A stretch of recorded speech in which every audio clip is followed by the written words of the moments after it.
It was night, and the Compton mountain range was shrouded in darkness, rain pouring relentlessly, while thunder echoed across the sky. Deep within this storm, Townsend Military County had set up camp. Inside one of the tents, an attendant entered, dropping to one knee before reporting with urgency, "Reconnaissance is obstructed by rain, Your Highness. However, intermittent lights have been observed to the northeast. According to reports, it's highly likely to be McCarthy's men." Seated in full armor, Count Adrian von Callista responded with poised authority. "Understood. I'll confirm it personally. Prepare accordingly." Without hesitation, the attendant bowed. "Yes, sir." Moments later, the Count stepped out into the storm, his attendant leading him up front. The rain drenched them instantly. Two guards stationed nearby noticed their movement.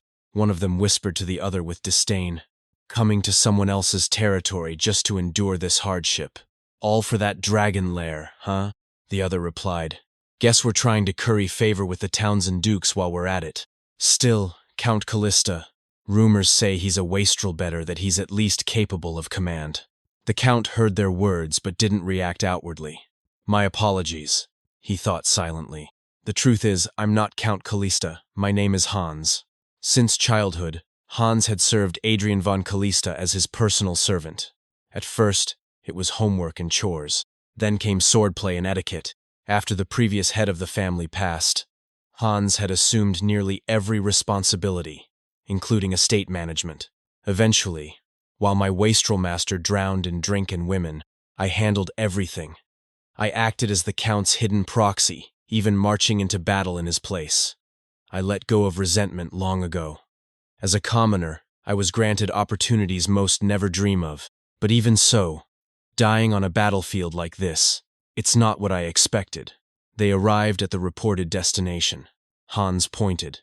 "So the flash of light was over there, sir?" "Yes," the attendant replied, then hesitated. Has the Count always been this tall?" Hans gazed into the stormy sky.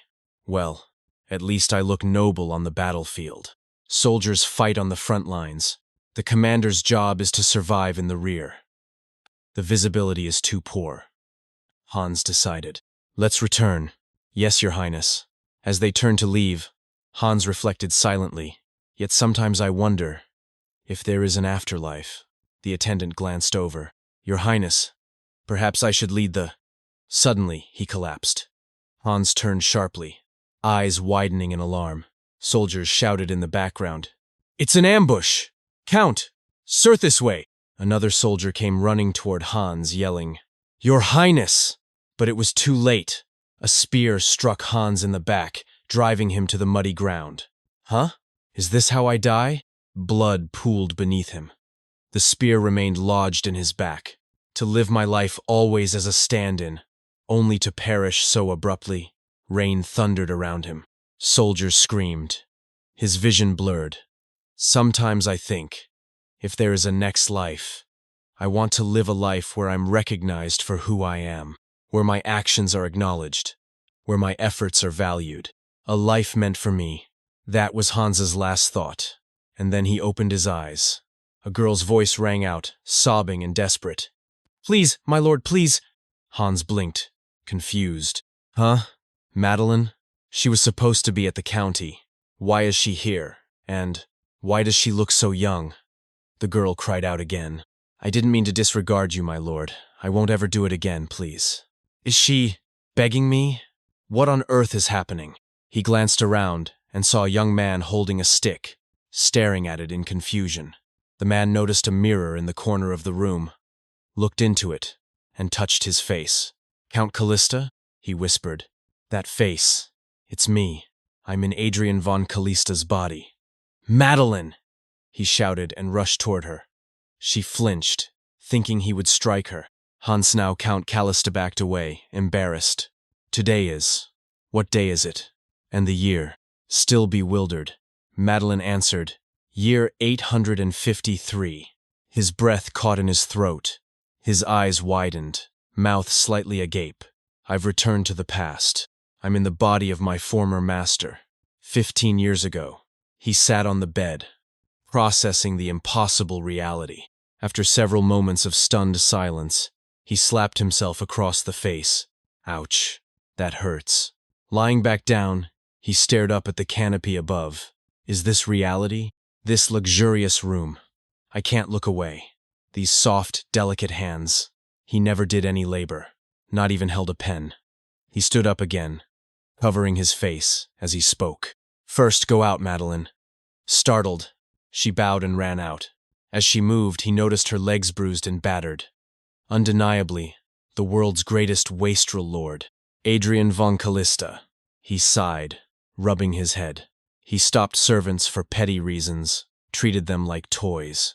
After coming of age, he descended into debauchery, and I cleaned up all his mess. His eyes widened suddenly.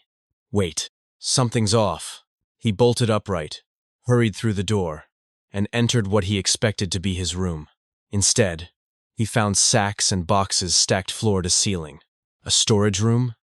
This should be my room. I lived here for 20 years, could I mistake it? He shut the door, heart racing. A familiar voice called out. What brings you to the servants' hall? Hansno. Adrian turned with a flinch. Claude! Just like Madeline, Claude stood exactly as he remembered him. Childhood friend. Loyal servant. Like family. Excuse me. Where is Hans now? Your friend. No, my chamberlain, I mean. Claude. Confused. Hans? I'm not sure I know anyone by that name. If he's a new servant, shall I ask the head butler? What? Hans the one who's worked here since he was 6? Yes. A young male servant. Around my age.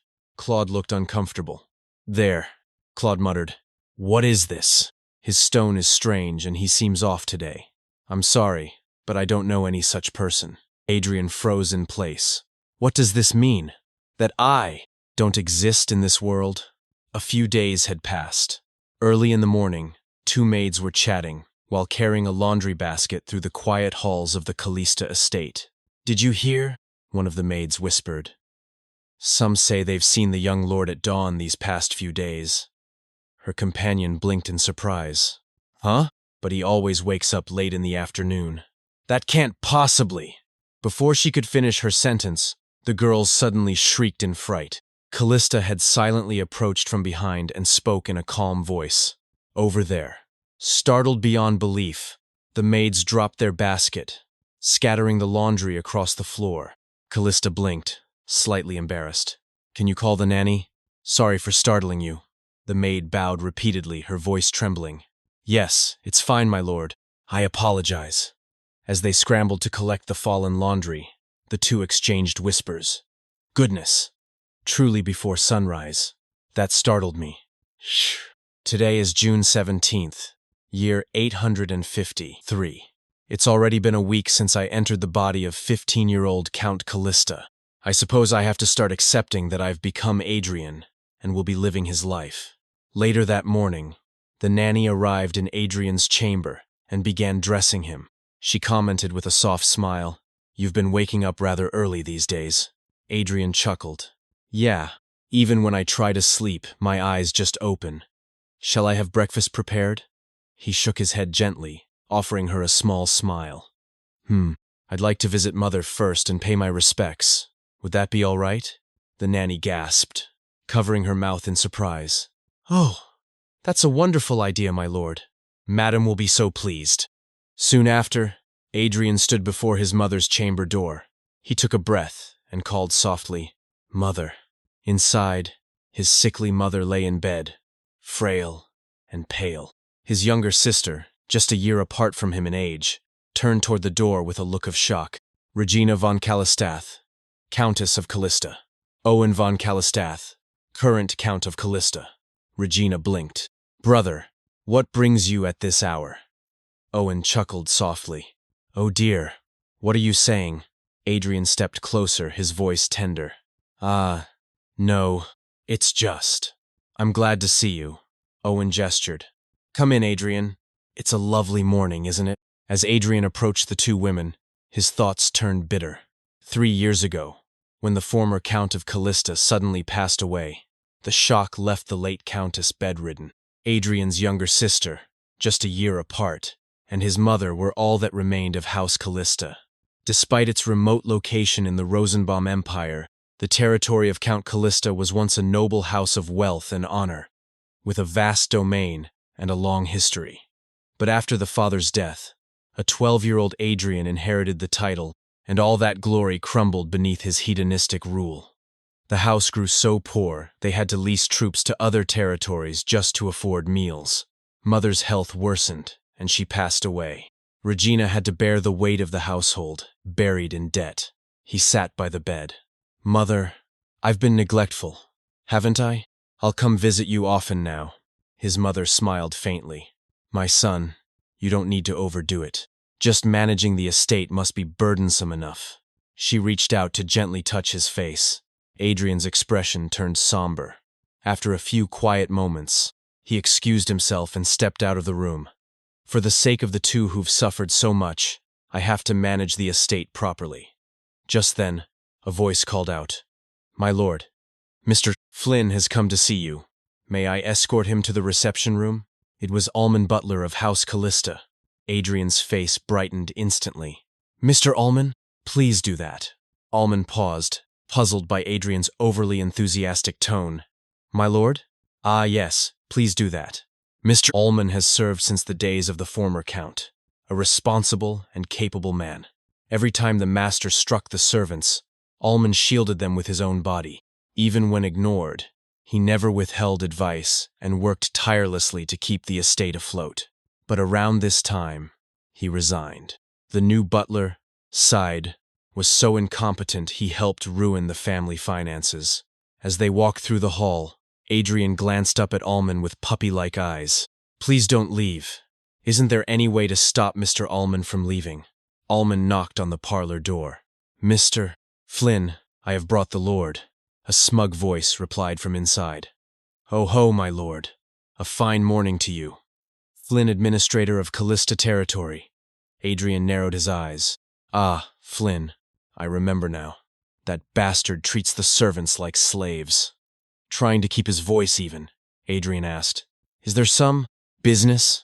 They both sat down on the couch. Flynn glanced toward the door as if to ensure no one was nearby. Then, with a sly grin, he leaned closer. "As I mentioned before, a suitable replacement has been prepared. Now, shall we dismiss that wretch, Alman?" Adrian stiffened. "What?" Flynn waved a hand dismissively. "The replacement is a fellow named Side. Very competent. He's like a brother to me." Before he could finish, Adrian cut him off. "Wait a second. Flynn, hold on. Sorry to interrupt, but did I really say I would fire Alman?" Flynn's face briefly turned serious before his usual false smile returned. "Oh dear, I must have forgotten. Curious." Adrian watched as Flynn reached into his pocket. "I've been neglecting my lord for some time. I know it well, even without being told." He handed Adrian something. "Here you are." It was gold coins. Adrian stared at them in silence. "No need to dirty your hands over this," Flynn added smoothly. "Let's just settle it with a simple charge of embezzlement.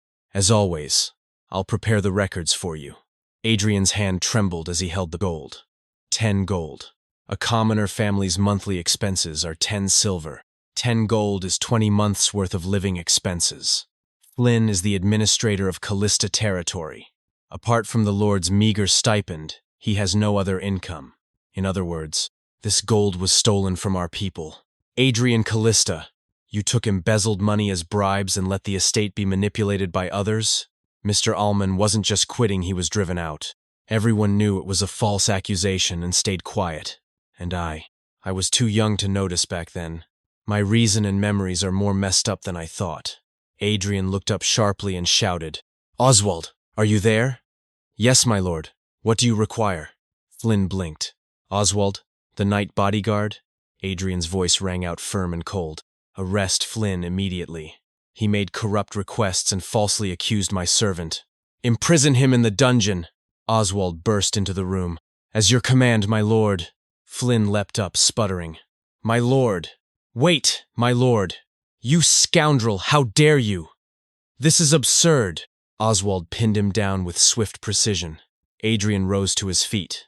I still don't know why or how I ended up in this body, but knowing how much suffering its former owner caused so many, I can't sit back and let the same past repeat.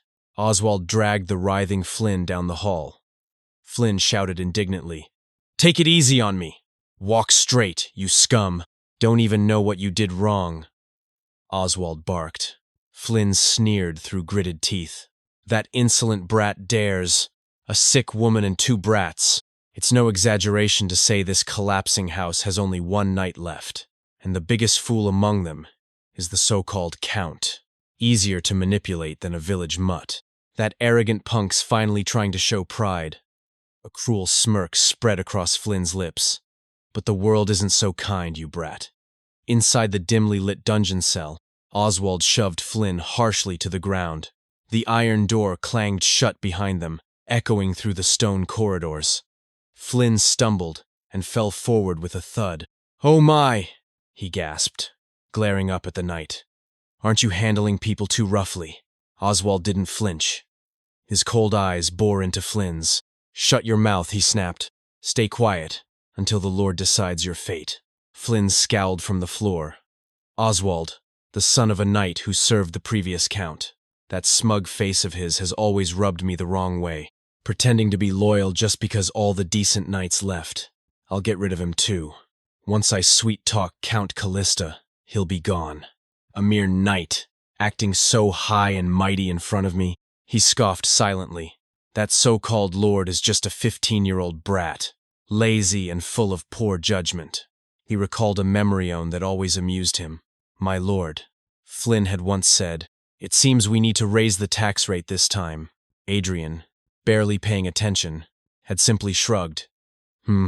All right, do it." "What a whimsical child," Flynn mused. "But a little flattery, and he'll be grinning like a fool in no time."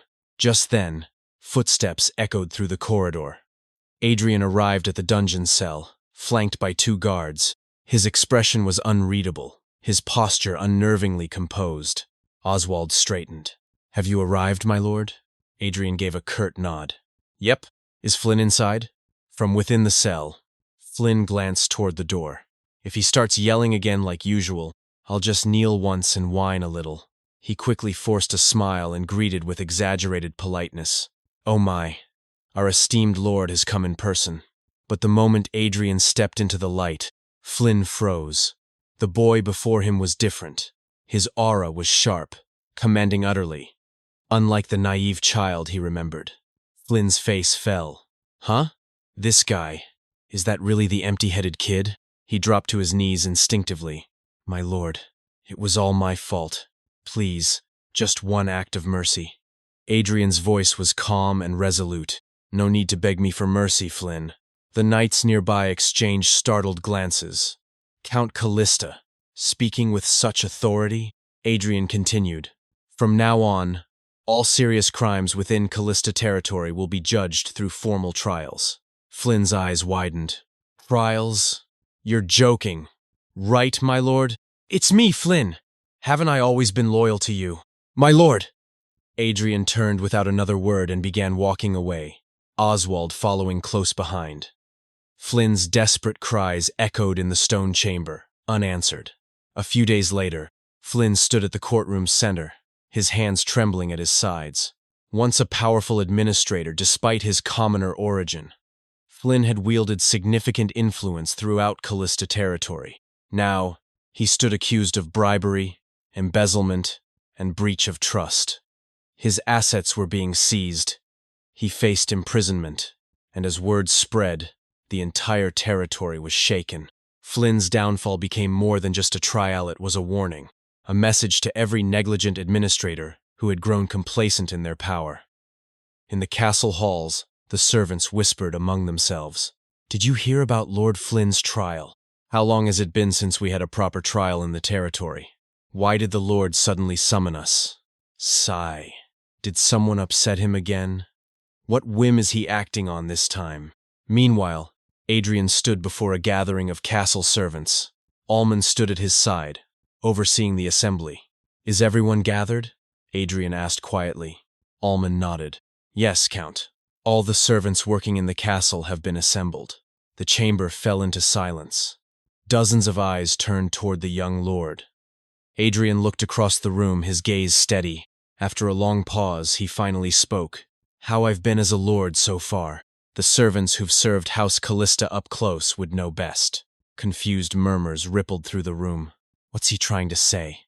I just hope he doesn't hit anyone.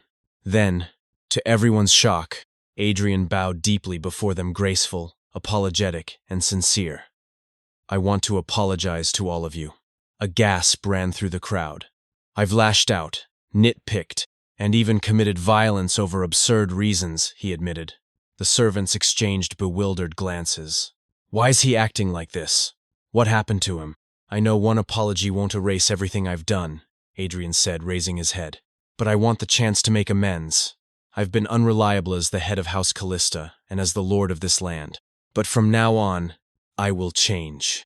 I'll make Callista a place where people can live happily and with dignity." He scanned the room, meeting their eyes one by one. "To do that, I have to start with the people closest to me. You, the ones who've endured life in this castle. I'll fix what's been lacking. It may be chaotic at first, but I hope you'll all trust and follow me." That was all. With nothing more to add, Adrian stepped back, letting silence echo through the chamber once more. In the hallway afterward, Claude walked beside Madeline, still stunned. "My lord, why is he acting like this all of a sudden?" Madeline replied, her tone tinged with disbelief. "Just a few days ago, he hit me with a whip. Can a person really change that suddenly?" Later, in Adrian's chambers, he turned to Alman. "You worked hard. You can go now," Adrian said. Alman remained silent. "Alman?" Adrian called again, concerned. Alman slowly bowed. At that moment, Alman approached. "I heard you supported me, even when Lord Flynn accused me falsely." Adrian looked surprised and quickly stepped forward, attempting to lift Alman's head. "Huh? Lift your head, Alman. We've been together so long it's only natural. Besides, it was all baseless slander, bribery using embezzled money." He gently placed a hand over Alman's. "If something like Flynn's case happens again, I'll make sure no one is wrongfully accused. Could you help me with that, Alman?" Alman looked up slowly, stunned. After a brief pause, he spoke. "You've changed, my lord. I've served you since the time of the late Count. It's been over a decade. Your face and clothes are the same, but today, you feel like a different person. It seems you've made a resolve beyond my understanding. Don't worry, I'll follow you." He bowed once more this time, with deep, elegant reverence. Later that evening, Adrian stood by his window, gazing over the moonlit land of Callista. "I wasn't just given a second life," he thought. "I inherited the noble title of Count Callista, the authority of a lord, and knowledge of the next 15 years. Whether it's fortune or misfortune, at least I've handled lordly duties before. As a commoner, I studied administration, politics. I know how this world works. I can use that." His eyes narrowed. "I have to protect the people dear to me. My 2 remaining family members, the servants who've endured a harsh life, this land, and its people. My wish is that everyone in this territory can live the life they want, unbound by status or birth, but that kind of future won't come just by making the land prosperous. I'll need more than that." He paused, then frowned thoughtfully. "Is there any information I know from the future that could shake things up?" A memory surfaced. All that talk about a dragon's lair, was it just a rumor to get close to the Townsend dukedom? His eyes lit up. Right, that's it. The dragon's lair. It was a clear, sunny day, yet Adrian was drenched in sweat as he made his way through the thick forest trails. His steps were unsteady, his breathing shallow. His clothes clung to him from the heat and exertion. Oswald, walking not far behind, called out with concern, "My lord, you seem a bit exhausted. Why don't we take a break?" Adrian slowed, glancing back. "Oh, should I?" They eventually came to a halt beneath a large oak tree. The canopy above filtered the sunlight, casting dappled shadows over the mossy earth. Leaves drifted lazily through the air as Adrian and servants sat down on a soft patch of grass, taking in the forest's tranquil beauty. After a moment of silence, Oswald looked to his master, hesitant. My lord, How about just checking this much for today? The terrain's rather rugged. It's not safe to keep pushing. Adrian turned his gaze toward the forest, his expression tinged with guilt. I'm sorry for making everyone work so hard. It's already been days since I set out to inspect the territory personally, he thought. But this isn't just any inspection. I'm searching for something extraordinary, a dragon's lair. Dragons, creatures of unmatched power and intellect, once revered as divine beings had gone extinct long ago.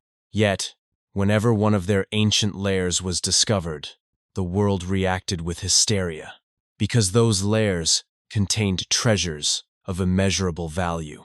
Their wealth could tip the balance of kingdoms, and Adrian knew something others didn't. The Compton mountain range, 15 years from now, a dragon's lair will be discovered here. And when it happens, the Rosenbaum Empire will erupt. The Emperor will still be young, and the two dominant houses, Townsend and McCarthy, will be caught in a power struggle.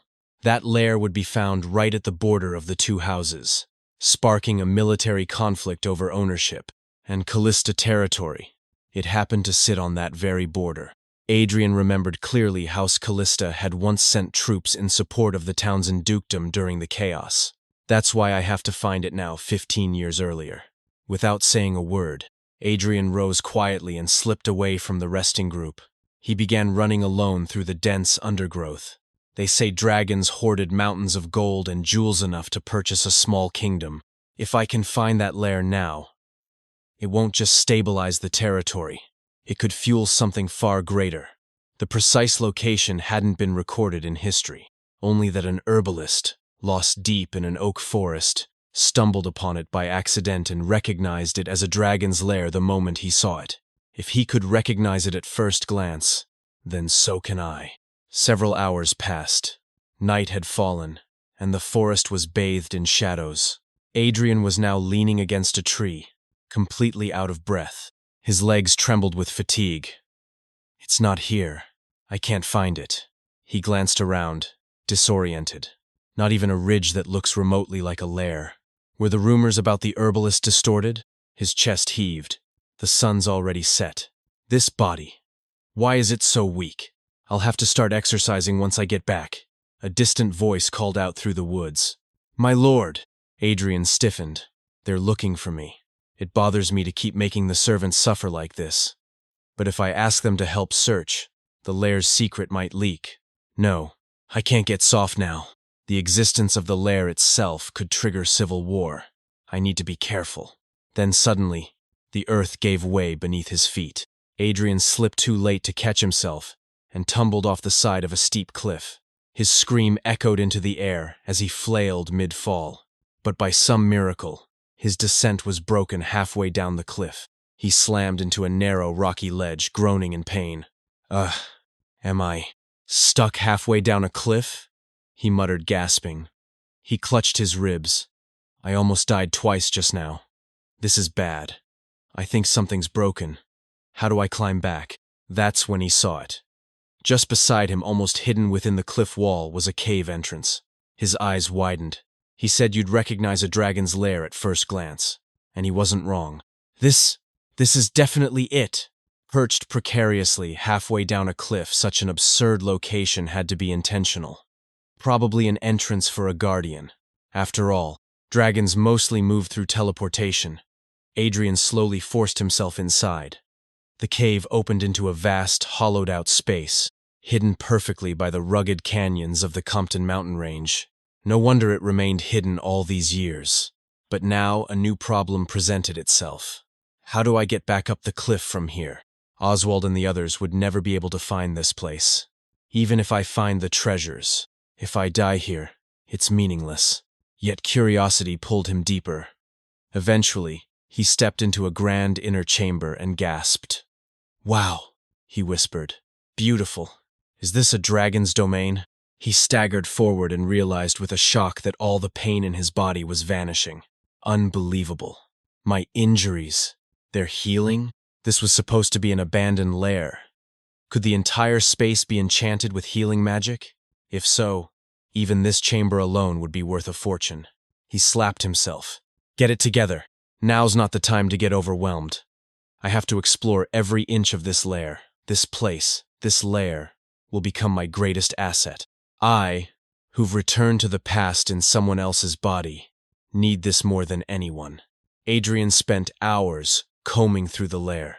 In the end, he discovered that the structure branched out like an ant colony. 4 large doors extended from the central chamber, each leading into unique and diverse rooms, some suited for study, others for rest or even grooming. So dragons really did take human form to enjoy mortal pleasures. This is more like a palace than a cave. There weren't mountains of gold as the legends claimed, not enough to buy a kingdom. But everything left behind here carried immense potential value. The most impressive, however, was the central area, a magical chamber that continuously healed any wounds or fatigue. I'll call this the healing hall for now. Given that healing magic was all but extinct in the present, this discovery alone was revolutionary. Now, just one last room left to check. He walked toward the final door. As it creaked open, Adrian froze in place. His entire body went rigid. "No way," he whispered. What he saw inside defied belief. A massive dragon lay before him. Its body stretched across the entire chamber. Is this real? What I'm seeing right now, is it really real? But dragons went completely extinct centuries ago. This must be a corpse. He stepped closer, hesitant. Right. If a living dragon were still here, it would have caused havoc across the continent. But this corpse looks pristine, untouched by time. Do dragon bodies remain like this, even after death? I should have studied more in my past life. As he reached out, his fingers brushed against the creature's scales. And then light. A brilliant glow burst from the dragon's body. Adrian staggered back. What's that light? The light compressed into a sphere brilliant and radiant tan floated toward him. He couldn't move, couldn't breathe. The orb hovered before his forehead, then slowly entered his head. Adrian's eyes widened in panic. Right now, inside my head. What's entering me? A blinding explosion of light erupted from beneath his feet. A massive, ancient magic circle activated in front of the dragon. A blinding white light enveloped Adrian, freezing him in place as his black hair transformed into a shimmering golden hue. Confusion gripped him as he stammered, "Huh? I swear just now." A voice, deep and resonant, broke through the haze nearby. "Human, huh? The weakest yet most creative species. Not bad." Adrian found himself face to face with a striking figure, a handsome man with golden hair and an otherworldly aura that felt distinctly inhuman. Golden hair? A strange aura. Feels like he's not human. Adrian's voice trembled as he asked, Who are you?" The man introduced himself with a calm, commanding presence. "My name is Seyfried, the last head of the Gold Clan and the final dragon of the continent." Adrian's eyes widened, and he leaned back slightly, his expression turning dire. "A dragon?" he whispered. "Then you must be the master of the lair." Seyfried's gaze softened as he addressed Adrian's confusion. "Let me explain simply," he said. "What you encountered was merely my lifeless shell. What speaks to you now is the final magic I left behind." Adrian shook his head, struggling to comprehend. "I don't quite understand." Seyfried's voice carried the weight of centuries as he elaborated. "We dragons were the most superior beings on this land, but over the ages, we were consumed by conflict and rivalry. In the end, I became the last dragon of the continent. Dragons are solitary by nature, so being alone didn't stir much emotion in me, but the idea of our magic disappearing forever, I couldn't ignore that. So, I made one decision, to pass down my knowledge and legacy to the intelligent being who would find my lair by fate and preserve the magic of dragons. I drew my last breath in the year 354. This spell was designed to last for 500 years after my death. If the deadline passed, my corpse would have crumbled, and dragon magic would have been lost to history. I would have accepted that as fate too. But here you are, my successor. May the power called magic continue to exist in this world even for future generations." Adrian's voice faltered as he protested. "I have no knowledge of magic. There aren't even 1,000 mages left in this world. For me to learn magic is..." Seyfried let out a hearty laugh. undeterred by Adrian's doubts. "I told you," he said firmly, stepping closer and pointing a finger at Adrian's chest. "You are Seyfried's successor." The world shifted, and Adrian awoke back in the dragon's lair, his heart pounding. What was that just now? Was it an illusion? A dragon? "The last dragon has completely perished, leaving me." His hand instinctively touched his chest, where a new sensation pulsed, a dragon heart. As he pressed his hand against his chest, a faint, magical aura emanated from his palm. Beside his human heart, another presenza, blurry, smoke-like, yet powerful source of magic thrummed vividly. Moments later, Seyfried's knowledge began flooding into Adrian's mind through the dragon heart. The influx of information was overwhelming, and much of it remained unclear. But one truth stood out. I can now use dragon tongue magic. Eager to test his newfound power, Adrian wasted no time. "Lightning bolt," he declared. Unlike human mages, who required long incantations before chanting an activation word, dragon tongue magic activated with a single trigger word. Drawing on the special magic power generated by a dragon heart, the dragon heart Seyfried had bestowed upon him served as a perfect substitute. Exhilarated, Adrian used his magic to fly upward, soaring to the top of a cliff outside the lair. "I used up all my mana just to get this far. Fly is only a twin circle spell. The dragon heart isn't stable yet, so mana is still limited, but it will grow to match my body. Eventually, I'll be able to use magic akin to divine power." A smile spread across his face as he began walking back through the forest, only to be interrupted by a loud, frantic cry. "My lord!" His servants rushed toward him, their faces etched with worry. "Oh no, my lord. I've been searching all over. Are you all right?" Later, inside a carriage draped with a warm blanket over his shoulders, Adrian reflected on his extraordinary experience. "I gained far more than expected in the lair. The successor of a dragon, that's something not even in the history books." His thoughts turned to Seyfried's words about the spell's 500-year limit. This year is exactly 853, and it had a strict 500-year limit. If I had been even 1 year late, Seyfried's legacy would have vanished forever. In my previous life, the lair wasn't discovered until 15 years from now. His mind raced with the implications. Magic. Most mages today can't even break past the honest or twined circle in their lifetimes. Those who reach the 5th circle are considered archmages. Meanwhile, dragons are born at the pinnacle of intellect, the 9th circle, a level far beyond human reach. If I can obtain the power of a dragon, even that level may not be just a dream. The carriage came to a stop, and a guard's voice broke through his thoughts. "My lord, we've arrived at the Count's estate." Inside the estate, Adrian was greeted by a barrage of concern from Regina, his sister. "What kind of state were you in?" she scolded. "You suddenly disappeared for a tour of the Compton mountain range and left everyone worried. No word until sunset. And what's with your clothes?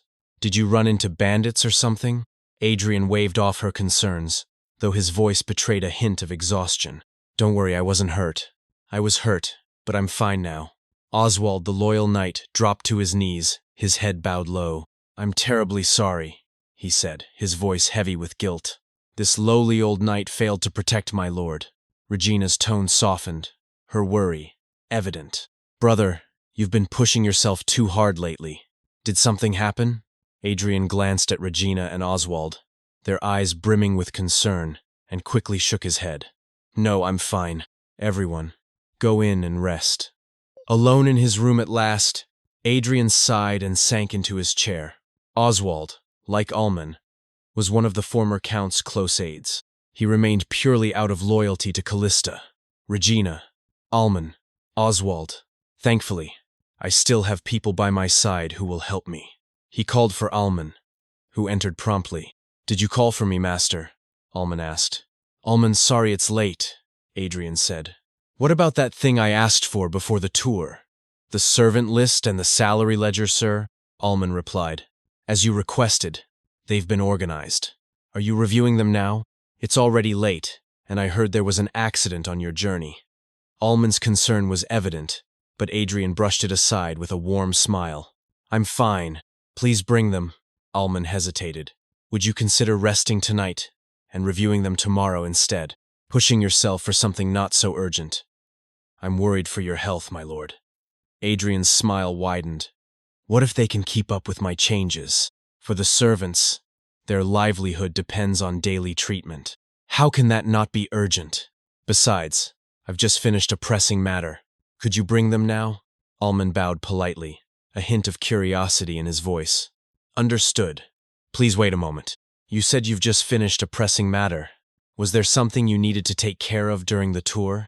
Adrian paused, then reached into his pocket and pulled out a handful of gold coins, holding them out in his palm. Alman, by the way, he said with a thoughtful look. Do you know much about Grace? It was a beautiful day in the market, and Claude moved calmly from stall to stall, reviewing a purchase list. His pace was unhurried, yet purposeful, and a folded order form rested securely in his hand. From behind a fruit stand, an elderly woman looked up in pleasant surprise. Oh my, Claude, it's been a while, hasn't it? She said with a warm grin. Are you here to place an order? Claude gave her a polite nod and held out the sheet. Yes, please follow this order form. The old fruit seller unfolded the page, eyes scanning the contents before blinking in surprise. 10 boxes, each of apples and oranges. My goodness, that much? He met her gaze calmly. Will it be difficult to supply that amount?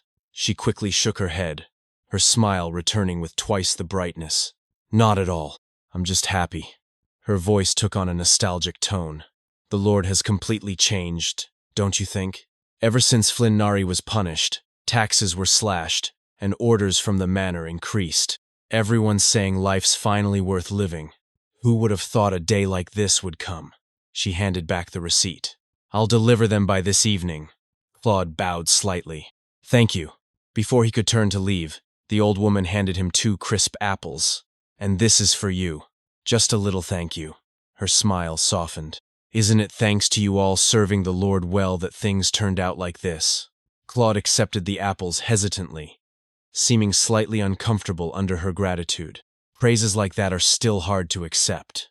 Later, outside the Callista estate, Madeline stood still in the midday sun, staring up at the grand stone manor. Her thoughts drifted until a familiar voice cut through the silence. Madeline. She turned her head to see Claude jogging toward her, waving with one hand, 2 apples held in the other. He wore a rare, open smile, something she hadn't seen in quite some time. He tossed one apple gently her way, and she caught it with ease. What's with the apples? She asked, raising an eyebrow. Claude gestured toward the fruit in her hand. I went to place a fruit order. Aunt Lowen gave them to me. They walked over to a large tree nearby, taking refuge beneath its shade. Sitting side by side, they bit into their apples as a breeze rustled the leaves. Madeline took a bite and glanced up at the sky. She's a completely different person now, she said quietly. She used to be angry all the time. Claude gave a small chuckle. That stingy old lady? He teased. A lot has changed. It was surprising enough that Flynn Nari was punished, but for all the corrupt officials to be dragged off too. He leaned back against the trunk. Who would have thought the Lord would check all the estate's ledgers himself? And I heard all the illegally collected taxes were returned to the residents. Madeline nodded slowly. Right. Even for us. Suddenly improving our conditions, giving us break time, and annual raises. He even replaced all the old clothes and bedding. She took another bite, savoring the fruit. The staff meals are delicious too. Thanks to that, we even get time to chill like this. Aren't you grateful? Claude frowned slightly and turned toward her. What the heck, Madeline?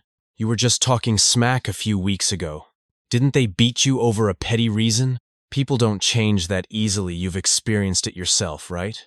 Don't tell me you already trust the Lord? No way, right? Madeline looked down at the apple in her hands.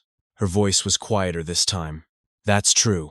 But these days, when I see the Lord, I start to think maybe I was too hasty. I kind of want to give him a chance. Claude narrowed his eyes suspiciously. You're not one of those who forgives him because he's handsome, right? Without missing a beat. Madeline raised her right hand. No way. She stood up and brushed off her skirt. Anyway, shall we get going? Our break time's almost over. Claude groaned as he stood. Why does time fly when you're resting? They arrived at the estate gate, where the guards gave them a quick nod. Madeline looked around. The Lord's out of the castle again today, right? Lately it feels like it's even harder to see him. Claude nodded. Yeah, he's been going on inspections a lot lately. Meanwhile, deep in the dragon's lair, Adrian stood alone beneath the massive arched ceiling. Light flickered from ancient crystal sconces as he practiced his magic with measured precision. Hovering midair, he cast Fly, and then immediately conjured a fireball, aiming it downward. The spell struck the floor and rebounded toward him. Without hesitation, Adrian summoned a shield, blocking it at the last second. The force of the impact rippled around him, and he lowered himself to the ground. He exhaled slowly, sweat clinging to his brow. It's been about a month since I inherited the dragon's power. I've been training steadily, and I can see I'm gradually improving. The range and intensity of my spells are growing too. He looked around the vast chamber. The only inconvenient part is, if I want to practice magic freely, I always have to travel all the way out here to this distant lair. This was the very place where Seyfried's remains had once rested. According to Seyfried, no magic cast here could damage the structure. Adrian had made it his private training ground. It'd be nice if I could come and go more easily. Of course, there was a way. A teleportation spell that allowed travel to an absolute coordinate within a safe zone.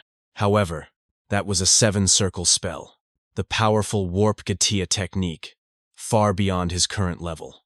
Right now, I'm only at the 2 or 3 circle level. That's about the same as an average Imperial mage. Even the Empire's top Grand Mage only reached the 5 circle. He lowered his stance and prepared again. First things first, I need to master Blink, a short-range teleportation spell from the 3rd circle. He cast Blink. Nothing. Again. Failure. He kept trying over several days, refining his focus and incantation, adjusting every angle of execution, but each attempt left him drained and unsuccessful. Then, one day without warning, he cast Blink and felt himself warp. It succeeded. But immediately afterward, his vision blurred, and his legs buckled. He collapsed to the floor and lost consciousness. When he opened his eyes again, he found himself standing in the endless white void, the same place he'd met Seyfried before. This is... From the empty space, Seyfried appeared once more. Well done, the dragon said with a proud smile. You're progressing faster than I expected. Congratulations. Just now, your magic finally surpassed the beginner level. Adrian blinked in surprise. As a reward, I've unlocked a new area of the lair, Seyfried explained. Keep advancing. You'll gradually obtain more useful things. Adrian stared, dumbfounded. Did you perhaps set it up so that more of the lair opens as I grow? Is there a particular reason for the restriction? Seyfried took a thoughtful pause before answering. If a greedy miser were to find the lair, they might just take the treasure and ignore the magic. He gave Adrian a knowing look. Keep growing as you are, my successor, so that my magic may continue in this world. When Adrian returned to reality, he found himself in a newly unlocked area of the lair.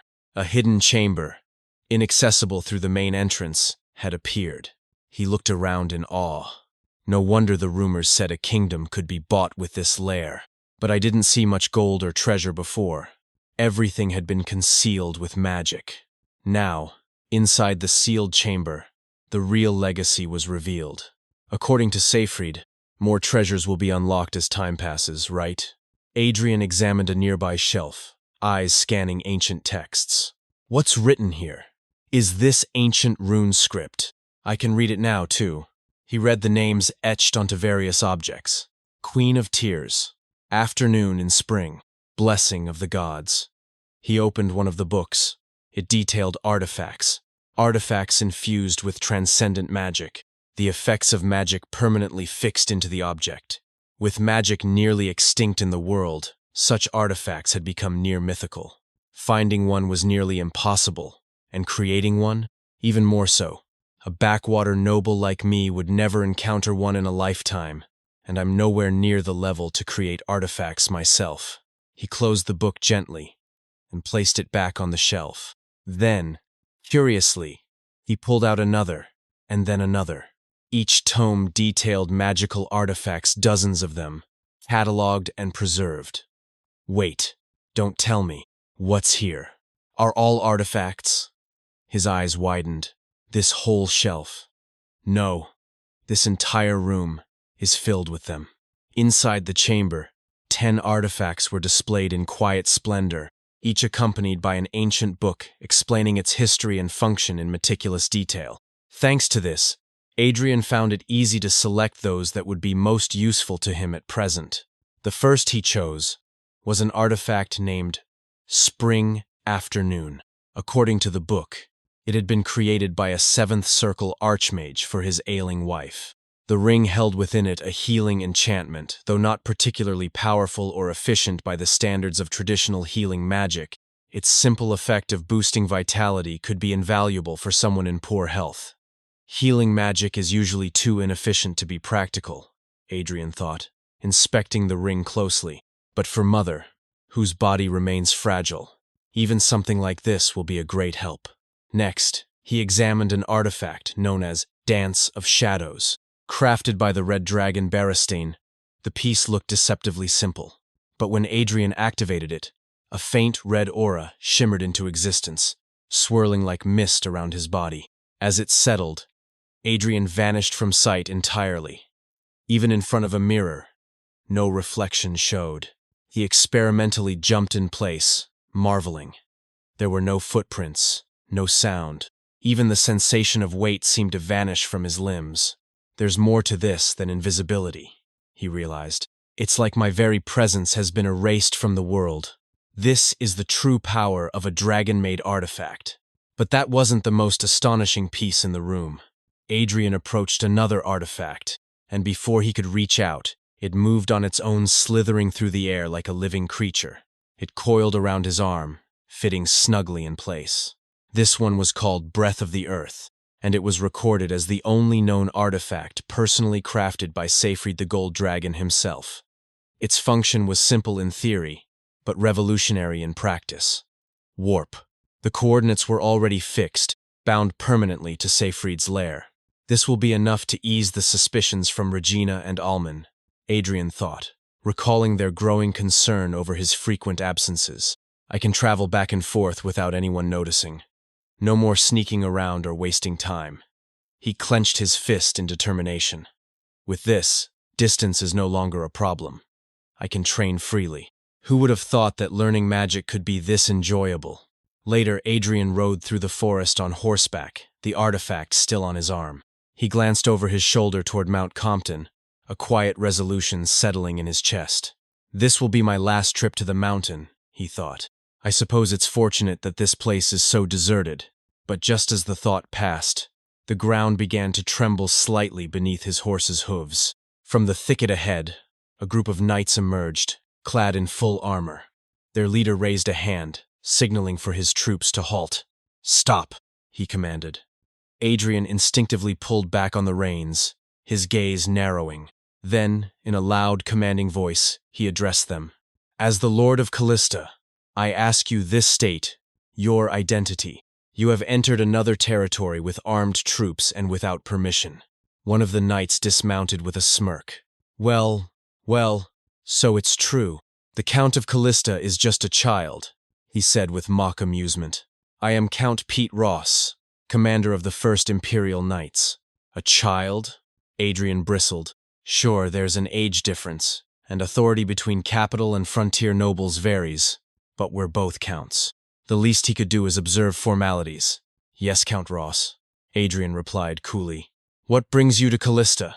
Pete gave an exasperated sigh, as though tired of dealing with backwoods nobility. "I knew this was a rural backwater, but I didn't expect people to be so clueless. Let me be brief. The Count of Rodriguez has launched a rebellion. We are pursuing the traitor, Laquia de Rodriguez, for immediate execution. By imperial decree, you are ordered to provide full cooperation." The name hit Adrian like a hammer. Laquia de Rodriguez? His thoughts raced. At just 16, he became the continent's greatest sword prodigy, reaching the rank of swordmaster. But then, his family was branded as traitors. He was caught in the crossfire and died a tragic death. He remembered the stories. Lakia and the Emperor had once been childhood friends, inseparable and deeply trusted companions. Lakia had even served as a mentor to the prince before his ascension to the throne. But once the young emperor was crowned, everything changed. With the imperial court dominated by the powerful ducal houses, Townsend and McCarthy's emperor was rendered a puppet. Pro-emperor factions were purged ruthlessly, and the Rodriguez family had been among the first to fall. I still remember the moment the news broke 5 years after their execution. The Rodriguez family was cleared of all charges. The whole empire mourned for the genius who had already perished.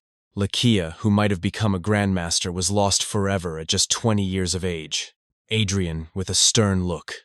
I know what's coming. There's no time to hesitate. I have to save him. Pete's voice cut through his thoughts.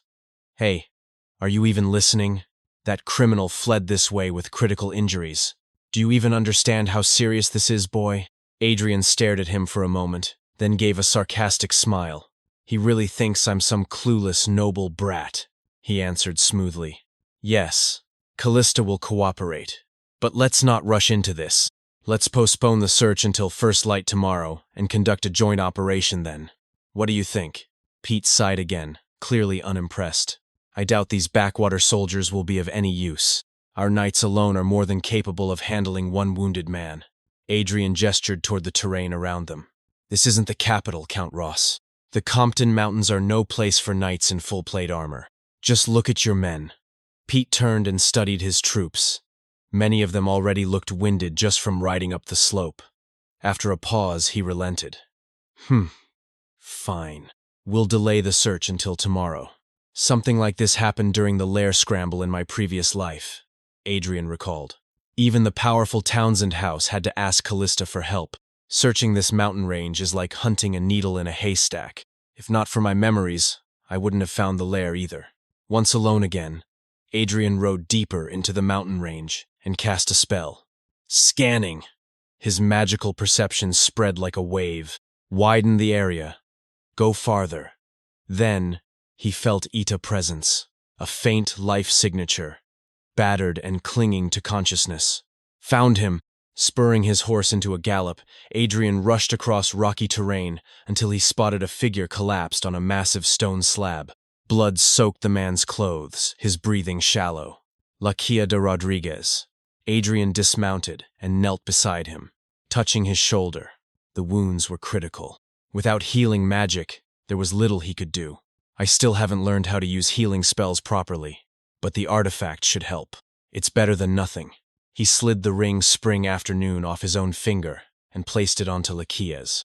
Then, with practiced calm, he cast another spell, Feathering. Lakia's body lightened at once, lifting slightly as though weightless. Adrian took a deep breath. All right. Let's do this. I'm the one who's going to save him. Night had already fallen by the time Adrian rode up to the castle. Lakia slumped on the horse behind him, wrapped tightly in a concealing coat. As the castle came into view, Adrian's eyes caught sight of something that made his stomach twist, the imperial flag fluttering in the wind above the gate. He looked up at it grimly.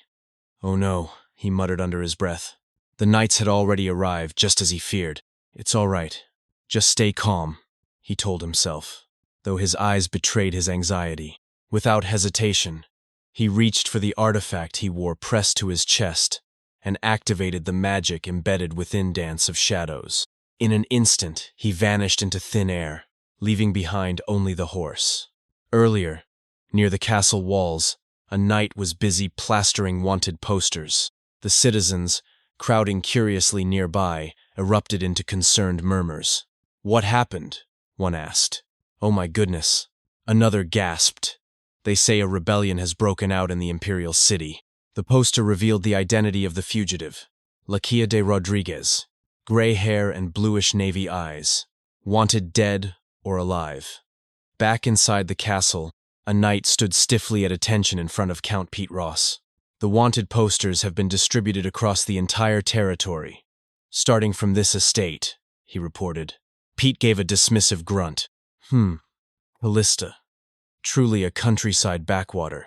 Such a shabby castle to be considered a main estate. Would have been better off staying at an inn.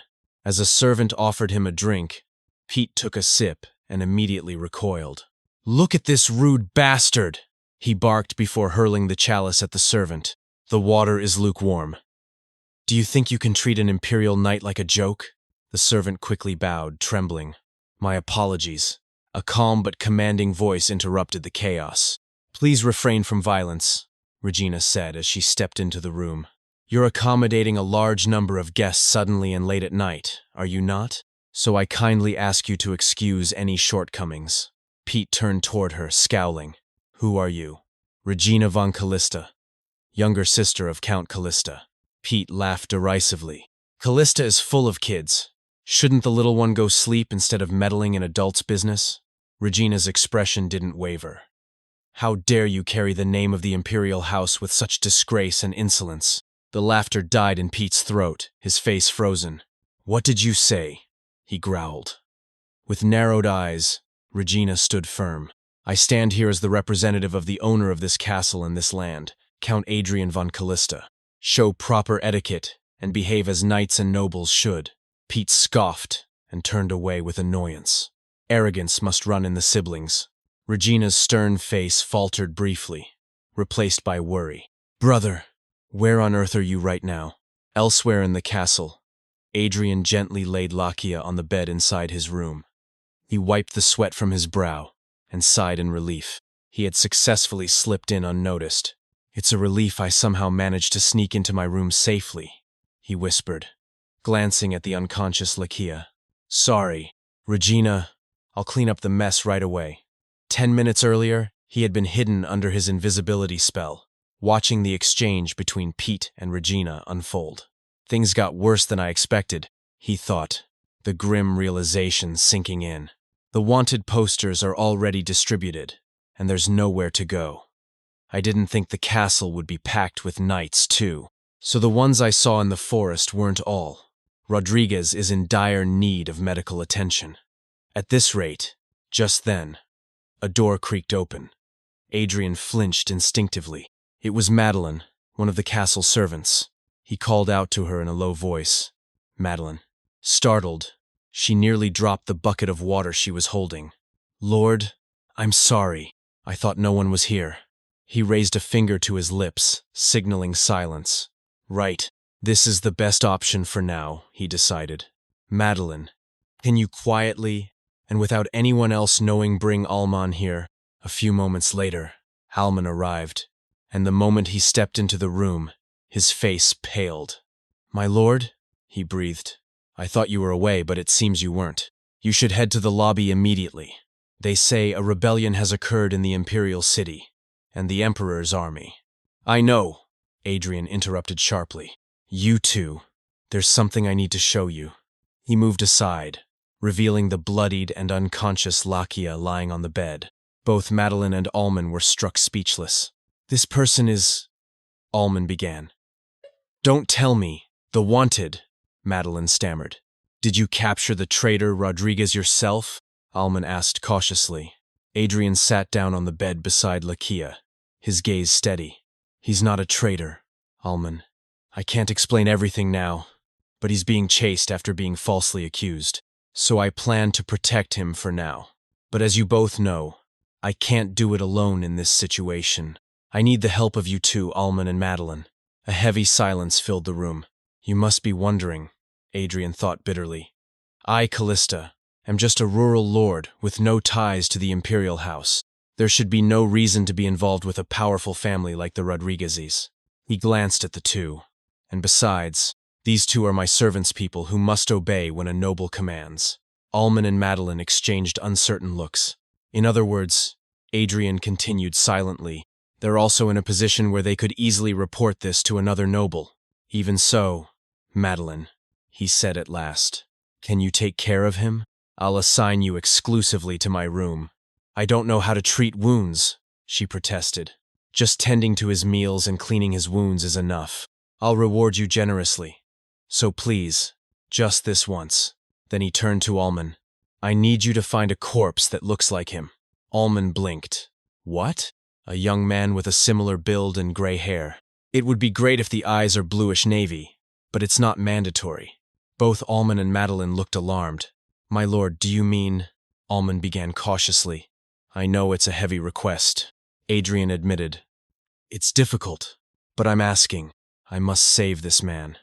No matter how much I tried to change, to them it may have only been a fleeting moment," Adrian reflected. "A foolish, spoiled lord that servants couldn't dare look straight at. My words might serve as a spark leading to their betrayal. Still, I can only hope they believe in my change."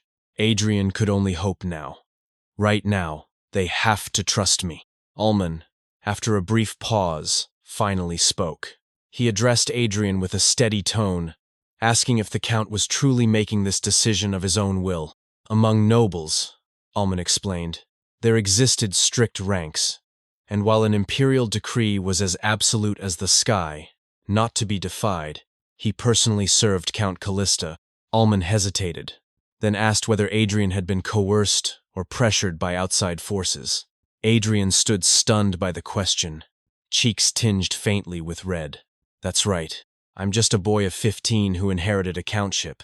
Just like Flynn said, I'm in a position easily swayed by others. Before I agree recklessly, I want to verify if there's any outside interference." Adrian von Callista. "To think you once drove someone like this away." After a breath, Adrian responded firmly. It was his will, he declared, and he was certain that his decision would benefit their land and people. Almond bowed respectfully, now fully understanding the gravity of Adrian's resolve. He agreed to procure a corpse matching the description Adrian had given. Madeline, though startled, quickly followed with a bow of her own, stammering that she would also do her best. A commotion began to build outside in the castle halls. Knights had begun their thorough search of each room. In the hallway outside a sealed room, Regina stood in front of the door, firmly blocking the knight's path. She stated clearly that access to this particular room was forbidden. One of the knights countered her, saying there was an order to conduct a full search of the castle. Regina didn't waver. That room, she explained, was their mother's sick room, and she insisted they leave immediately. Just then, Adrian arrived on the scene. "What on earth are you doing now?" he asked sharply. Regina's eyes widened in relief. "Brother," Adrian's gaze turned hard. "Carrying a sword into the Lady Patroness's bedroom while she is ill?" the knight replied, stating that the Callista family had agreed to cooperate. Adrian's expression sharpened further. He clarified that while they had agreed to cooperate, they had not agreed to submit to an invasive search. He reminded the knight that offering lodging and manpower already fulfilled their duty under the imperial decree. "Am I wrong?" he asked. "Does the decree authorize unannounced searches?" Faced with Adrian's reasoning, the knights turned away and backed off. Left alone in the hallway, Regina looked up at her brother with concern. She gripped his arm and asked if he was all right, her voice tense with worry about the traitor reportedly wandering the region. Adrian apologizing for arriving late. He thanked her sincerely for handling everything so well in his absence and commended her grace in dealing with the knight commander. But Regina's expression turned suspicious. "Brother, weren't you absent when I spoke to the commander?" Adrian didn't answer. Instead, he quickly changed the subject. "Let's go in, Regina." Later, within their mother's room, Owen warned the siblings, after hearing there's a traitor in their territory, to be careful and do not cross the will of imperial knights. The siblings sitting beside the bed awkwardly, as they already crossed the line. Then, Adrian assured her mother to not worry, explaining that their troops would assist with the search. Since the criminal was severely injured, they should be able to locate him soon. Then Adrian added a casual remark. He told his mother that during his travels, he had helped an old foreign woman. As thanks, she had gifted him a ring imbued with special energy. The old woman claimed that wearing it would gradually restore one's health. Owen raised an eyebrow. "Oh my, since when have you believed in such things?" Adrian smiled. Despite her doubts, he placed the ring gently on her finger, insisting it might help. Almost immediately, Owen lifted her hand and admired the ring. "Oh my, I feel much lighter already." Regina leaned in. "Really?" Owen examined the ring closer. "Isn't this a yellow sapphire? Judging by its size, it seems to be a very valuable artifact." Regina turned to her brother with narrowed eyes. Brother, did you truly receive this ring by chance from a passing old lady? Adrian smiled nervously, slightly blushing. If word spreads that this ordinary-looking ring is worth more than a castle, chaos would ensue. As the sun began to rise, Adrian remained in his room, watching over Lakia. Dawn is breaking already. Madeline and I took shifts guarding Lakia's bedroom. I stayed the night, Madeline during the day. Having stayed up late as a servant before, I'm used to the nights. Maybe thanks to the dragon heart, fatigue seems much less accumulative. The concern isn't me, but rather, will Rodriguez's wound be okay if left like this? I've wiped the blood and pus, but the wound is too deep. Knock, knock, knock, knock, knock. 5 soft knocks tapped at the door, the signal Madeline and Adrian had agreed upon to avoid suspicion from other servants. He rose from the chair and moved to the door. Come in, Madeline. Is anyone still suspicious? Madeline stepped inside, her voice uneasy. Yes. Adrian noticed she was carrying something. What's that, Madeline? Herbs? Madeline's cheeks flushed. Ah, this is… She fumbled for words. I thought his external wounds were severe, so I brought some medicinal herbs good for disinfection and recovery. Adrian raised an eyebrow. Medicinal herbs? Do you know how to handle herbs? She blushed deeper, now clearly embarrassed. Ah, my father was an herbalist, and I learned a little by watching over his shoulder. Come to think of it, Adrian remembered. Madeline had mentioned before learning from her father and sometimes making herbal teas. I thought she just loved plants. But she can handle herbs too. We're lucky to have a healer. Now, we can only hope Rodriguez recovers safely. But contrary to their hopes, Lakia had still not awoken, even after 5 days. What could be wrong? A few days later, Madeline entered the room again, this time with a more serious expression. The wound is clearly healing well, but if he can't drink any more water, it could be dangerous. As she approached the bed with her basket of herbs, she suddenly dropped it with a gasp. Lakia was gone. She called for Adrian and ran out of the room in a panic. But behind the chair in the room, a quiet rustle was heard. There, crouched and hiding, was Lakia. Just then, a loud voice echoed from outside the castle walls. Urgent report! The body of Lakia de Rodriguez was discovered near the Compton Mountain Range. Lakia froze in place, eyes wide in disbelief. What? All troops, prepare to move immediately. He stood up in a hurry, clearly confused and alarmed. But before he could move further, a calm voice interrupted him. I knew it. You were already awake. Adrian, emerging from the shadows, deactivated his invisibility spell and stepped into view. He took a slow step forward. Lord Rodriguez. Adrian had realized long ago that Lakia was already awake. Thanks to the dragon heart, my senses are sharper. I could tell from the subtle shift in his breathing. He's pretending to be unconscious, probably wary of everything around him.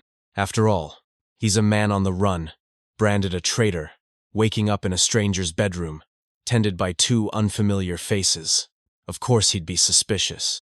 Right now, Rodriguez sees me as no different from the rest of the Empire.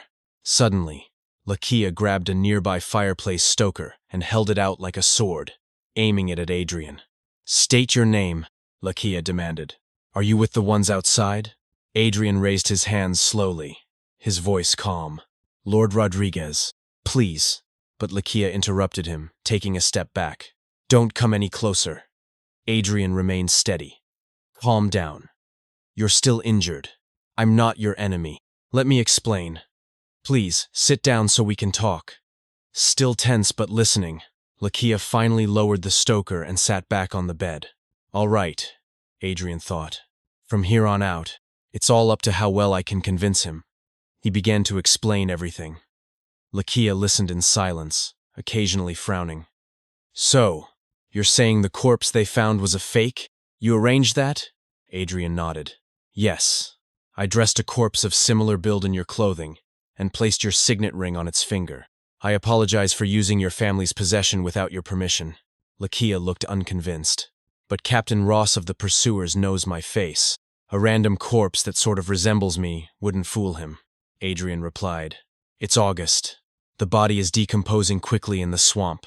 The knights were already worn down after days of searching. Ross probably saw what he wanted to see so he could wrap the mission up. Lord Rodriguez, if you're willing to wait 5 years, your name will be cleared.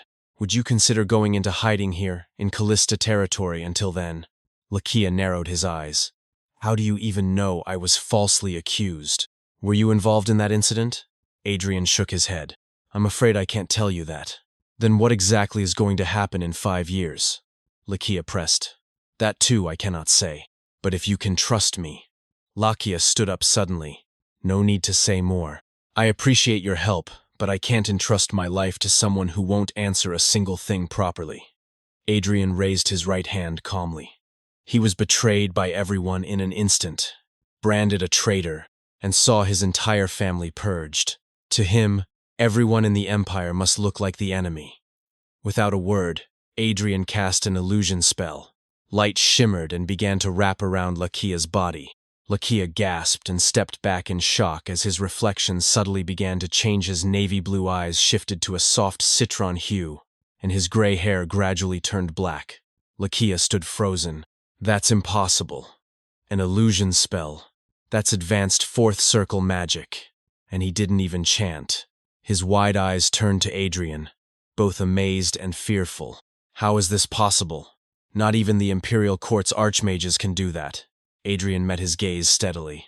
Lord Rodriguez, there are many things I cannot reveal, and I understand your caution, but I swear I mean no harm to you or to His Majesty. Please, believe me. Lakia's expression softened with sorrow as he stood in silence. Finally, he said, All right, I'll believe you for now that you mean no harm. At least his hostility has eased, even if just slightly, Adrian thought. Still, for someone described as a friendly swordsman and teacher, he's incredibly guarded. I guess his circumstances have hardened him. This feels more like... Far away, in the Imperial Palace, Pete Ross knelt before the Emperor. I have confirmed it personally, Your Majesty, he said. Lakia de Rodriguez is dead. The Emperor closed his eyes. I see. Okay, I understand. Pete's lips curved into a satisfied grin. Aren't you pleased? The traitor who tried to poison Your Majesty has finally been wiped out. Yes. Well done, the Emperor murmured. You've dealt with the rebel admirably. Your service is appreciated. Pete gave a respectful bow. I shall now take my leave, Your Majesty. Please, rest well. Once Pete had gone, the Emperor's hand began to tremble. He clutched his forehead, his expression twisted with anger. Lakia, did you truly meet such a miserable end? Please, wait for me. Though I could not save your life, I swear, I will restore your honor. Back in Callista, Lakia sat quietly in a lounge chair within the estate, glancing warily around the unfamiliar room. In front of him, Regina, peering at him with open concern. She leaned over to Alman and whispered, Alman, that man my brother brought back as a new guard. Is he normal? Alman, whispering back, nodded. Yes, my lady. He's quite normal. Apparently, your brother met him during his travels. Lakia's eye twitched. He clearly heard that. Alman noticed his annoyed expression and quickly changed the subject. Is there something that bothers you, my lady? Regina shook her head. No, it's just... She turned toward Lakia. He looks like a noble, through and through. Why would someone like that end up as a guard in a remote land like ours? Alman coughed awkwardly. Do you know why your brother called you to study today? No. Even you don't know, Alman? Lakia watched all of this unfold silently. He's trying so hard. Only 3 people in this estate know my secret. They each worry about me in their own way, but Adrian stepped into the room just then. Did I keep you waiting? He asked. Lakia glanced at him. None as much as that guy. Callista, an old domain, but ultimately a powerless province. A boy like Adrian becoming its lord at 12. It sounds like a story destined to fail. Yet here he is. The fake corpse plan alone was ingenious. But he's also managed me, a noble count and knight of the Empire, so smoothly.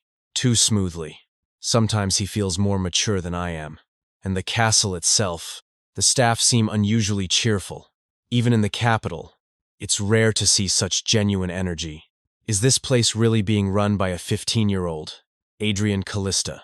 Who is this guy? About 10 minutes later, Lakia's composed demeanor shattered. Adrian Callista. What the hell is this lunatic thinking? Regina, startled, tried to understand. Ah, so you're telling me brother wants to open a bank? Adrian nodded with a confident smile. Yup. Lakia stood abruptly. Hey, do you even know how much starting capital that takes? How many people go bankrupt trying that? I do, Adrian replied calmly. I also know why most of them fail. Oh, come on, Lakia scoffed internally. You're not some genius. Even the big names crash and burn in the banking world. Adrian continued. A bank isn't just about land and capital. The real challenge is assembling a competent team. You need people who can manage assets and evaluate investments. Accountants, guards to protect valuables and fend off intruders. But realistically, Callista has no way of recruiting those professionals right now, so we'll train our own. He looked around the room.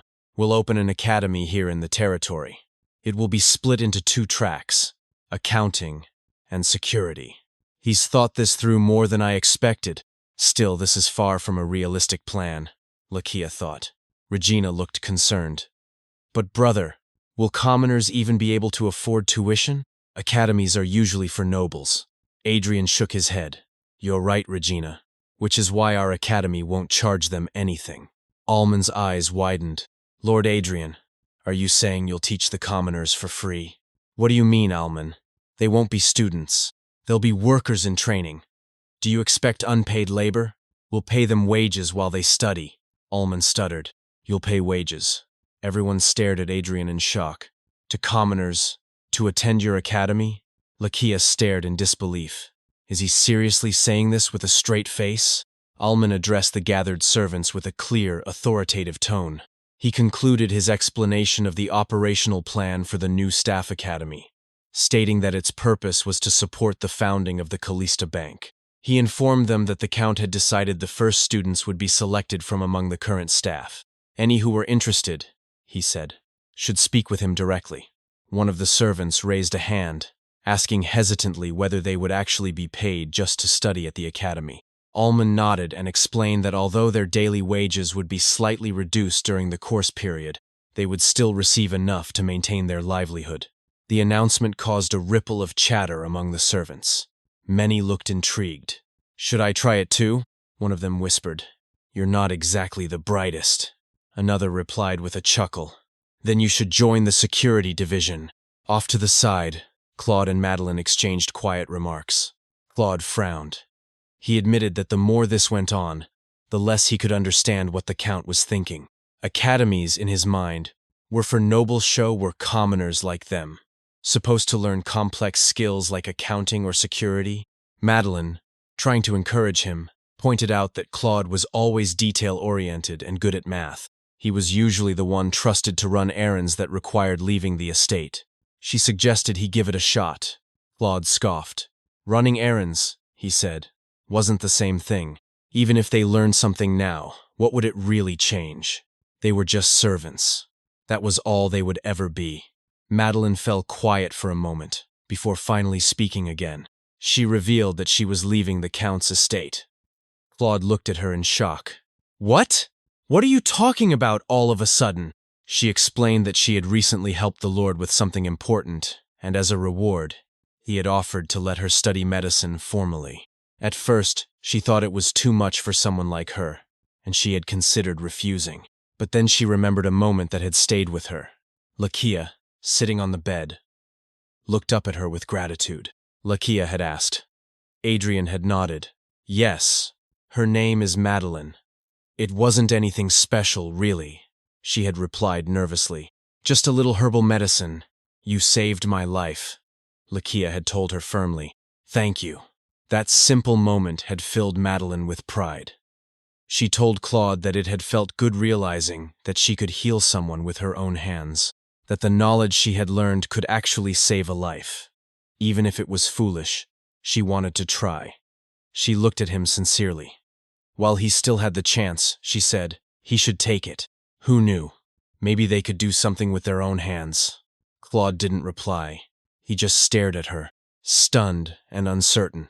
Some time passed. Claude found himself sitting in a classroom with other commoners, focusing intently on using an abacus while jotting notes on paper. What am I even doing here? He wondered to himself. My wages just got raised, so working at the Count's estate is clearly better. Why am I suddenly thinking about studying? After the lecture, the instructor, a composed man with glasses, examined Claude's paper. Claude, he said, sounding impressed. You're quite exceptional. Every answer was correct. Claude stood firm in front of him, trying to play it down. Well, I used the abacus. Anyone could do this much. Not true, the instructor replied. Basic arithmetic. Sure, but double-entry bookkeeping is tough even for noble students who've had years of prep. I'll admit, when I was hired as an accountant and told to teach commoners out of the blue, I was skeptical. But I didn't expect this level of talent. He smiled. I can say with confidence, Claude will become an excellent accountant. Claude's eyes widened in disbelief. An accountant? You really think I could be one? No. I will be one. I have to. He believed in us enough to invest in us. Claude clenched both fists, his expression resolute. Our master, Count Callista.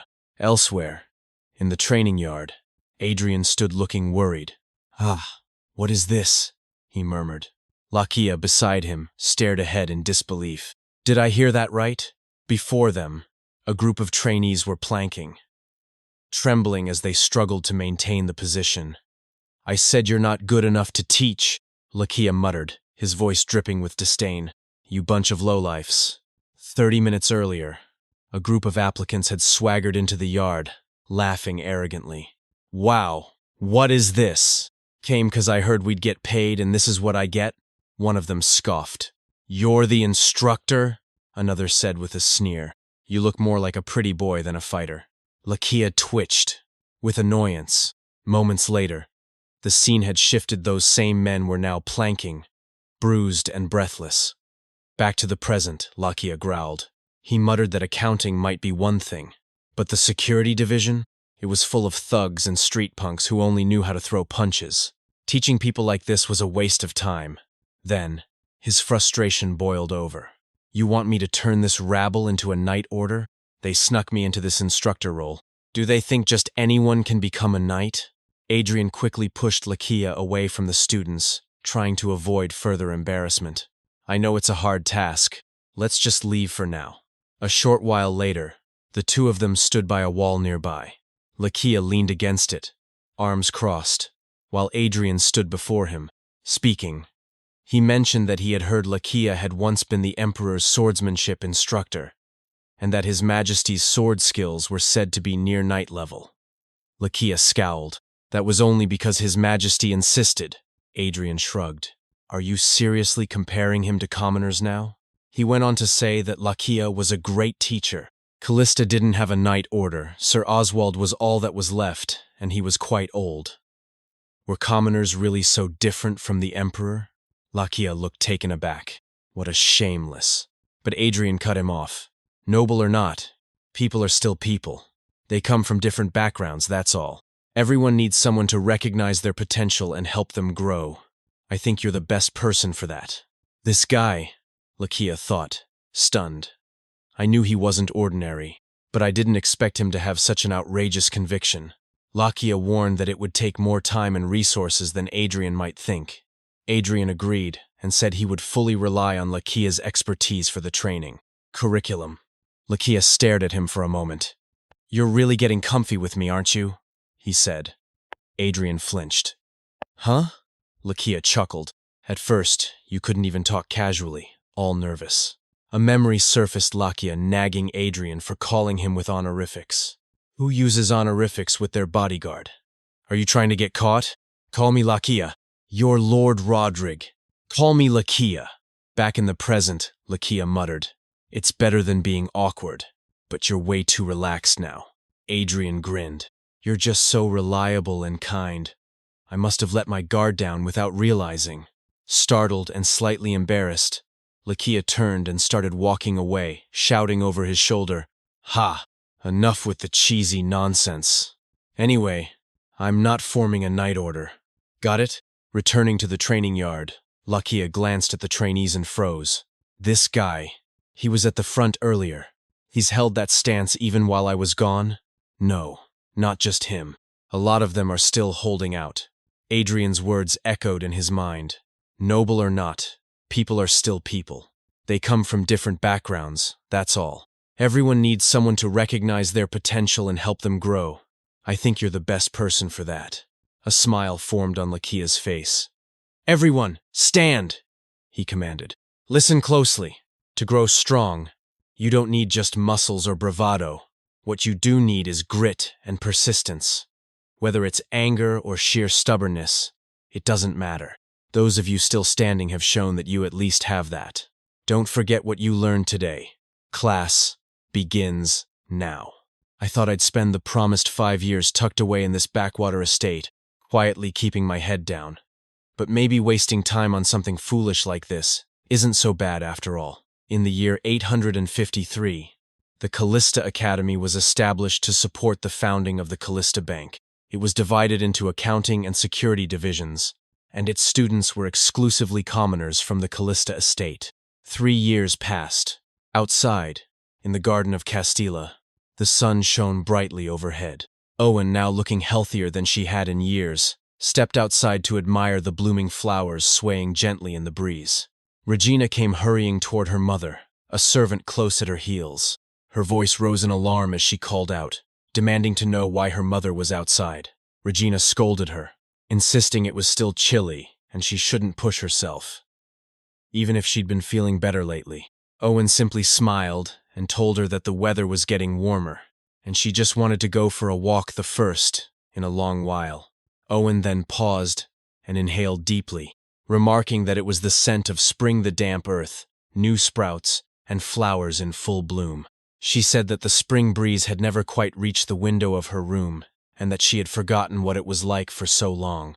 Then, turning to her daughter, she asked if Regina would walk with her. Regina smiled gently as she looked at her mother. The former Countess of Callista, who once couldn't even lift herself up, is now able to take walks on her own. Over the past 3 years, many things have changed in the Callista estate. Elsewhere, a woman opened her door to find tax collectors standing on her front step. One of them informed her that she still owed 13 silver and 70 copper in back taxes, citing a 20% income levy. The second collector nodded in silent confirmation. The woman gasped and protested, exclaiming that she couldn't possibly pay such a large sum all at once. The first collector responded curtly, saying he had come in person this time to collect. The second added that next time, any delay would result in a penalty. From inside the house, a man approached. He told them sternly that delinquency was a serious offense. The woman, panicked, asked if the revised tax code hadn't already gone into effect last month. Claude, her son, replied confidently.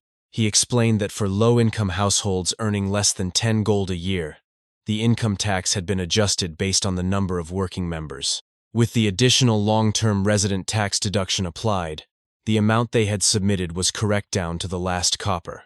The first tax collector stammered, claiming there may have been a mistake and promising to check again. Claude, unyielding, pointed out that he'd heard about a similar mistake at the Brooks residence the week before. He warned that if something like this happened again, he'd file a formal complaint. The collectors quickly agreed and scurried away. Claude turned to his mother and muttered how unbelievable it was that such people still existed. His mother, still anxious, asked whether confronting officials like that was safe. Claude brushed off her concern, announcing he had to leave, he would be late again, as they were close to opening the new bank. When she cautioned him not to provoke high-ranking officials, worried they might retaliate, he simply smiled and declared that their lord, the highest of the high, would take care of everything.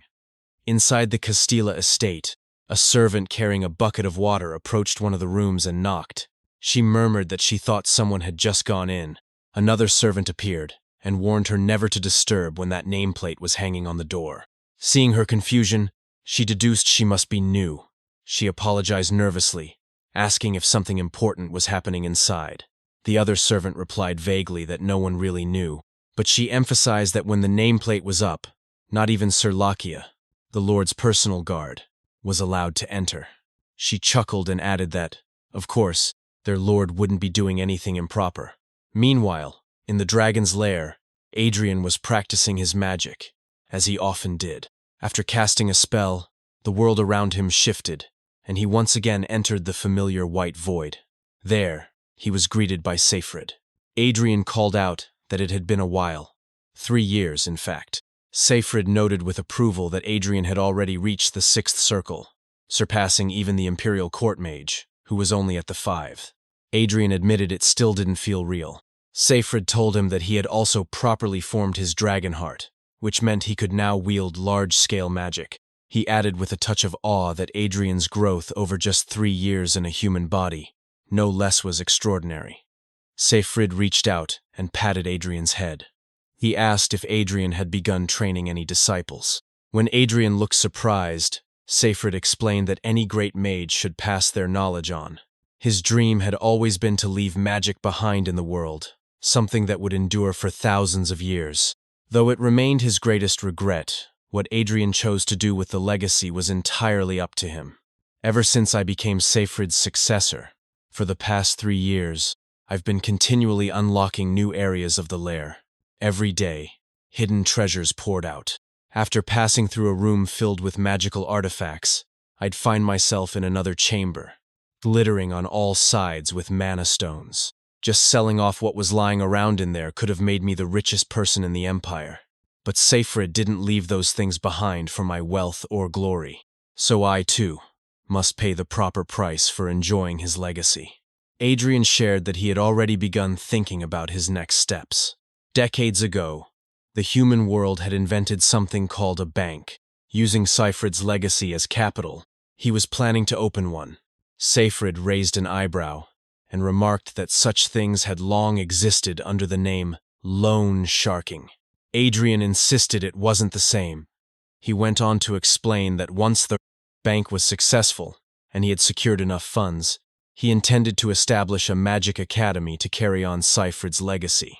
He explained that while current academies had departments labeled as magic, in reality, magic had become a forgotten fringe discipline.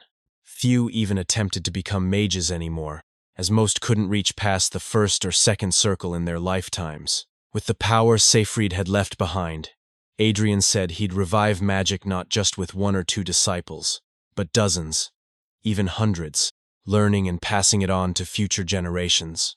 Seyfried, intrigued, said it sounded like fun and encouraged him to give it his best. Adrian asked if he wasn't happy to hear it. Seyfried merely turned away and reminded him that all Adrian was speaking to now was a remnanta ghost left behind after he died. Later, outside the mountain range, Adrian soared through the sky, surveying the land below. He noted how smoothly territory management was progressing. The academy's operations and the reorganization of the workforce had gone well. Even in my previous life, there weren't any major incidents in Callista for a while. The preparations for the bank are also progressing smoothly. However, he remembered a recent conversation with Lakia. She had insisted on supplying the knights with plate armor and long swords. Adrian had asked if it was really necessary. "I thought you said you'd never form a knight order." Lakia clarified that the knights wouldn't be fighting beasts, they'd be facing people. She'd already made them look the part, so they needed proper equipment to survive. "With plate armor," she said, "they'd be fine as long as they didn't take a spear straight on." Lakia is right. In the past, Callista was an underdeveloped region with no real threats. But now everything has changed. We have to prepare for territorial wars in advance. If I remember correctly, there was an iron ore vein discovered in the Compton Mountains. While flying, Adrian activated a scanning spell. He muttered to himself, hoping he could find it.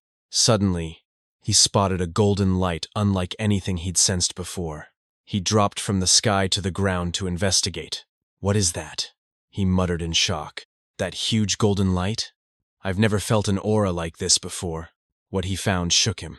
A creature something that looked like a cat, but was far too large, lay wounded and covered in blood.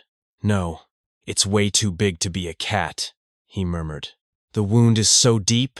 Without hesitation, he cast his healing spells, Restore and Feathering. He comforted the creature as he worked. There, you're okay. I'll heal you right away. Somehow, I've ended up picking up 2 strays on this mountain. Adrian gently cradled the injured feline creature in his arms, his brow furrowed with concern. He observed its ragged breathing and murmured to himself that it was worse than it looked. The creature's breaths were becoming shallower. Prioritizing its wounds, Adrian decided to treat it first. In an instant, he teleported back to the dragon's lair. He noted that during Lakia's time, he couldn't use the healing hall without risking the lair's secrecy. But this time was different. The injured creature was a feline. That made it safe. Adrian quickly cast a cleansing spell, removing the blood and dirt. He then sat down beside it, planning only to watch over it until it awoke, perhaps 10 minutes at most. 3 hours passed. He glanced over, frustration creeping in. Was it just sleeping this whole time? If the feline didn't return to the forest by morning, Lakia would find out we have breakfast together every morning. Panicking, Adrian realized he couldn't leave the creature in the lair. Left with no choice, he carried it to his bedroom, gently placing it beside him in bed. He whispered an apology. They'd just sleep for tonight. After breakfast, he'd send it back to where it came from. But when morning came, and sunlight streamed through the window, Adrian woke up not to a cat, but to a human beside him. Adrian screamed. Lakia's voice rang out from the hallway, followed by furious knocking. He shouted, asking if that scream had come from Adrian. Thinking quickly, Adrian replied that it had only been a huge bug. He apologized and told her he'd eat breakfast later. Lakia, clearly unsettled, said he scared him and then left. Once the coast was clear, Adrian turned to confront the person in his bed. He demanded to know who he was and how he had gotten into the room. Waking up to find a stranger in your bed would normally send you running for a night. But the moment I saw that golden hair, I was struck with curiosity. The young man stood and approached Adrian, asking how he had ended up here. Then, without warning, he transformed back into a cat. The feline looked at him and accused Adrian of bringing him there without permission. As expected, this kid is a feline folk, a mysterious race hidden from the human world. They've existed as long as the elves or dwarves, but their extreme caution means they never show themselves to humans. Very little is known about them. The feline folk shifted back into human form, looked around the room, and declared with satisfaction that he liked it. He loudly announced that he would be staying from now on. Adrian, stunned, protested that he couldn't just decide that. The feline folk responded smugly. Adrian had kidnapped him and treated him without permission. He was now responsible. This guy is so pushy. You were awake while I was healing you? But, trying to reason, Adrian pointed out that had he not treated the injuries, the feline folk might have died. He reminded him that feline folk had physical abilities far superior to humans. There was no way a human or even a beast could have inflicted such severe wounds. He asked gently whether the injuries had come from another feline folk. Was that why he had nowhere to go? The boy went silent. Just then, the door slammed open. Lakia burst in, sword drawn. Both Adrian and the feline folk flinched in surprise. Lakia quickly stepped between them, placing himself in front of Adrian while pointing his sword at the intruder. He demanded that the stranger step away. Oh no, Lakia's a sword master. He can sense abnormal magic, like my scanning spell. The feline folk scoffed and muttered. A mere human, clearly preparing to counterattack. Adrian reacted quickly. He cast Blink and teleported between them, arms outstretched to prevent a clash. Both Lakia and the feline folk stopped in shock and took a step back. Adrian told Lakia to calm down. He explained that the feline folk had some personal circumstances and that he had decided to take him in for a while. He asked him not to be hostile. Lakia, narrowing his eyes, demanded to know why a feline folk was wandering among humans. Adrian stammered that it was a personal matter.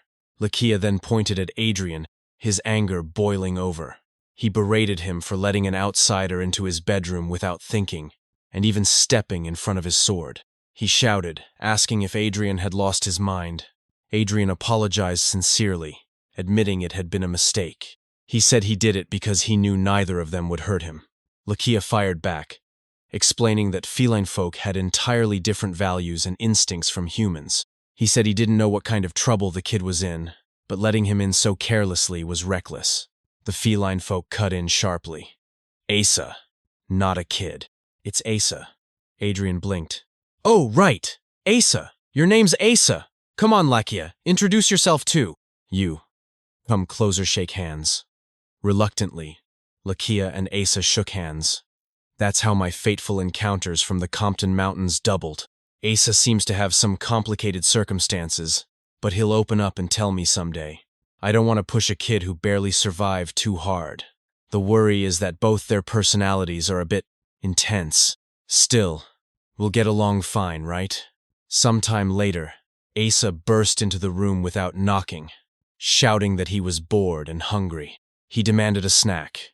Inside, Lakia stood with arms crossed, leaning against the table. He responded coolly, saying Adrian was busy. Unlike Asa, who freeloaded and only ate, Lakia had responsibilities running an academy and preparing to open a bank. Even as a guard knight, he was doing his part. He then asked Asa sarcastically if he even knew what a bank was. Asa shrank under the weight of the comment, visibly humiliated and trembling. Just then, Adrian entered, appearing behind Asa. He told Lakia not to be too harsh. Lakia sighed. He reminded Adrian that he was already swamped with responsibilities, and entertaining someone like Asa would only make things worse. He called Asa a thunderous nuisance. Adrian calmly insisted it was fine. Asa grinned mischievously, clambered onto Adrian's back, and stuck his tongue out at Lakia in mockery. Lakia groaned and looked away. Adrian smiled and murmured, "It's really over now. Tomorrow's the day the first Callista Bank opens in the capital, the Empire of Peace, Rosenbaum. If one were to name the wealthiest person in the land, most would not point to the emperor or even a duke. Instead, the answer would almost always be the same. Baronet Sullivan Dominic Sullivan, the man who established the empire's first banking business and rose to dominate its financial world. Although many nobles and wealthy bourgeois attempted to follow in his footsteps, no one could challenge the unshakable monopoly of Sullivan Bank. In his lavish office, Dominic Sullivan stood beside a window, a cigar nestled between his fingers as wisps of smoke curled into the air. He exhaled slowly and gestured for the servant to begin. "Report in order of importance," he commanded. The servant bowed low, then began his report. First, a summons from His Grace, Duke McCarthy. It's believed to concern imperial protocol. Dominic arched an eyebrow and removed the cigar from his lips. Imperial court? He chuckled and shook his head. Geez, is His Grace still humoring that little brat? Nevertheless, he acknowledged the weight of the request. It's a summons from His Grace, so we must respond. Schedule it for the earliest time this afternoon. The servant bowed again and continued. Next, Count Chenoweth has asked for one more month to consider. Dominic cut him off with a sharp glance. What? Nonsense. Who else but our Sullivan Bank could cover that debt? Still clinging to pride? Ridiculous. The servant hesitated, then offered the final piece of news. And lastly, a new bank has opened in the capital. It seems to be run by House Callista, though they only have one branch at the moment. Dominic paused, cigar hovering just above the ashtray. Callista? That rural southern family? I haven't heard of any significant investments there, nor any notable businesses. He leaned back with a scoff. They're boldly jumping in. They'll probably go bankrupt soon enough. He finally set the cigar down. Ignore them, and bring me the Chenoweth contract again. Yes, Sir Sullivan. I'll double-check if they really have no other funding sources. Meanwhile, in front of a newly constructed building in the capital, citizens had begun to gather in curiosity. A crowd had formed, buzzing with excitement. Two women paused near the edge of the crowd. Oh my, what's going on over there? Haven't you heard? A new bank just opened. That building right there. The capital's buzzing about it. A bank? Why would commoners care about that? Isn't that something for noble lords? You don't get it. It's not an ordinary bank. You can open an account with just 1 copper, and they give loans without collateral. Loans without collateral? With account opening fees typically starting at a minimum of 1 gold, and loans requiring equal value collateral. Banks had long been the domain of nobles, but Callista Bank was different. Inside, the bank was bustling. A line of hopeful customers stretched across the lobby. A man at the front hesitantly approached the counter. My monthly income is about 12 silver. The bank teller smiled. Then, I'd recommend saving 2 silver per month to start. With this product, if you deposit 2 silver monthly for a year, the interest. At the counter beside them, another man nervously inquired, Is it really possible to get a loan without collateral? Yes, dear customer. The teller replied. At Callista Bank, we assess your credit rating based on your income source, household income, and debt repayment history. Based on that, we set an appropriate loan limit. The detailed criteria are listed in this document, so please read it at your leisure.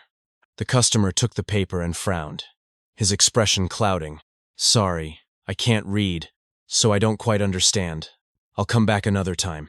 But the teller quickly stopped him. No, dear customer, I apologize. Would it be all right if I explained it to you directly for easier understanding? The man's shoulders relaxed as he nodded in relief. Opening the path to finance for commoners may seem like wasting money and effort on customers with no financial backing. Another teller asked, So, all 6 of your children are laborers? 2 of them live in the same household? Yes, that's right, replied a woman nodding. Nearby, a man shared, You don't own any real estate, but you have several horses. Yes, I run a small stable. Expanding the customer base in finance is undoubtedly beneficial for both sides. Your account has been opened, said a teller with a warm smile. I came thinking I'd be fooled, the woman thought, but they really opened an account with just a few coppers. And your raffle ticket number is 91, the teller added. The woman blinked. Raffle ticket? To celebrate the opening of Callista Bank's main branch, we're giving raffle tickets to everyone who opens an account this month. Tear off this paper and put it in the lobby's raffle box. In a month, we'll draw 3 winners for prizes. Prizes? You mean you're giving money? Yes, exactly. First place gets 25 gold, second place 10 gold, and third place 5 gold. Gasps echoed across the lobby, and soon the lines grew even longer. On the bank's top floor, Alman and Claude watched the flurry of activity below. Your raffle idea seems to be a big hit. Well done, Claude, Alman said approvingly. The credit rating system was your idea too, right? Truly fitting for a top student. Claude blushed, flustered. No. The other students helped brainstorm too, to allow commoners without real estate collateral to get loans per my lord's plan. We had to figure out how to judge repayment ability. Just then, an employee ran in, beaming. Mr. Alman? Mr. Claude, we just hit our first day goal of 100 accounts, and there are still 4 hours of business left. Claude stepped forward in shock. Really? Yes, absolutely. We've also received over 30 loan applications. Alman nodded with satisfaction. My lord will be thrilled. Claude beamed. I'm so excited to report this. I wish our lord could see this in person. The bankers and guards trained at the academy over the past 3 years are doing just as well as experts at noble banks, aren't they? And the customers seem to be using it without much inconvenience, too. We've succeeded in what my lord wanted, creating a bank everyone can use. Sometime later, Adrian sat with his sister Regina and their mother Owen, sipping tea as he read Claude's report. It seems Claude and Alman are doing well in the capital, Adrian said. Really? Regina asked, surprised.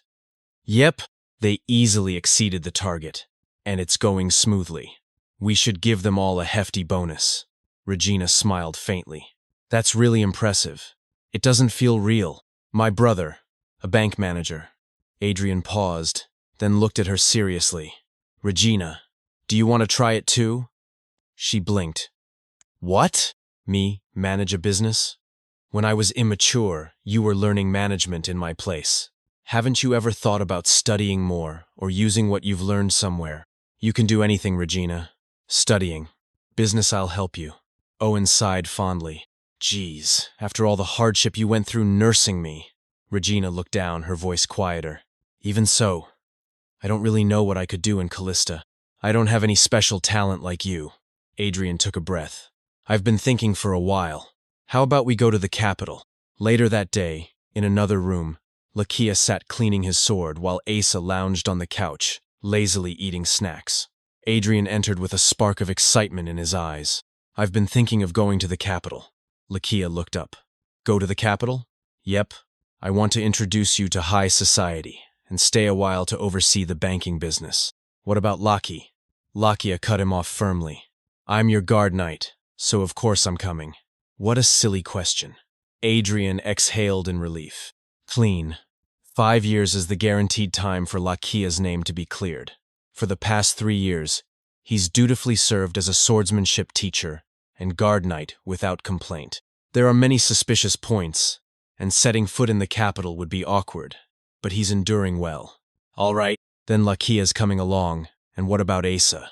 Before Adrian could finish, Asa launched himself across the room and tackled Adrian to the ground. Sounds fun, Asa yelled, beaming. Lakia stood up abruptly. I told you not to jump at him like a monkey.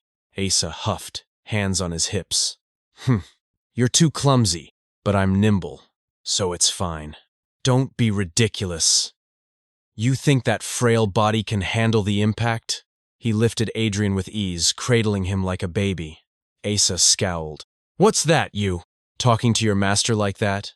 Adrian looked at the 3 of them, his 2 family members, plus these 2 chaotic forces heading to the capital together.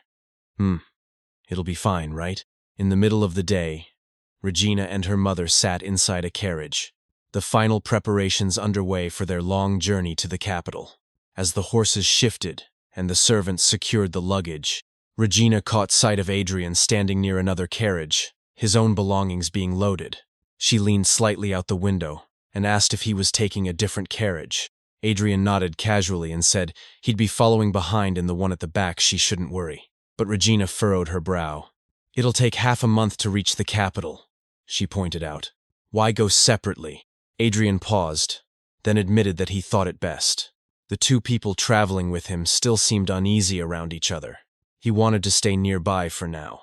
Regina raised an eyebrow. Those 2. The escort knight you brought back 3 years ago during inspection, and the boy you just brought back this time. She crossed her arms with a knowing smile. You sure pick up a lot of people during your inspections, don't you, brother? Adrian tried to explain technically.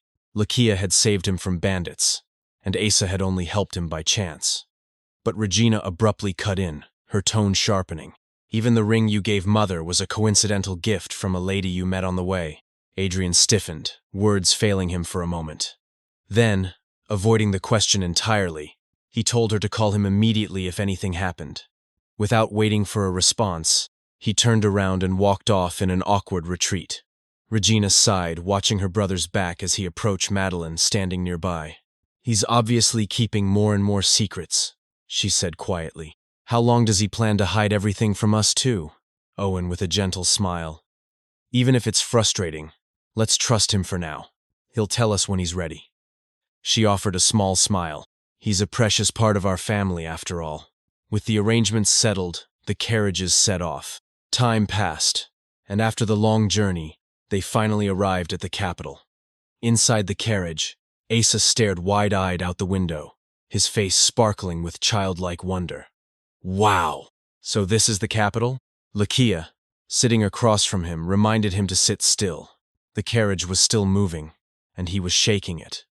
Adrian, watching silently, shifted his gaze to Lakia. Will Lakia really be okay? It might be unfamiliar to Asa and me, but to Lakia, this is his homeland, his return, and also enemy territory. Just then, Asa flung open the door and pointed excitedly at something in the distance. Rian, look, something cool over there. Adrian's voice turned sharp. Ah, Asa, don't open the door while we're moving. Without hesitation, Lakia yanked Asa back inside and gave him a light hit on the head. Sit still. Listen the first time I tell you. Offended, Asa snapped back. Who do you think you are to hit me, you stupid jerk? And those two, when will they get along? I can't leave them alone. They'll definitely cause trouble.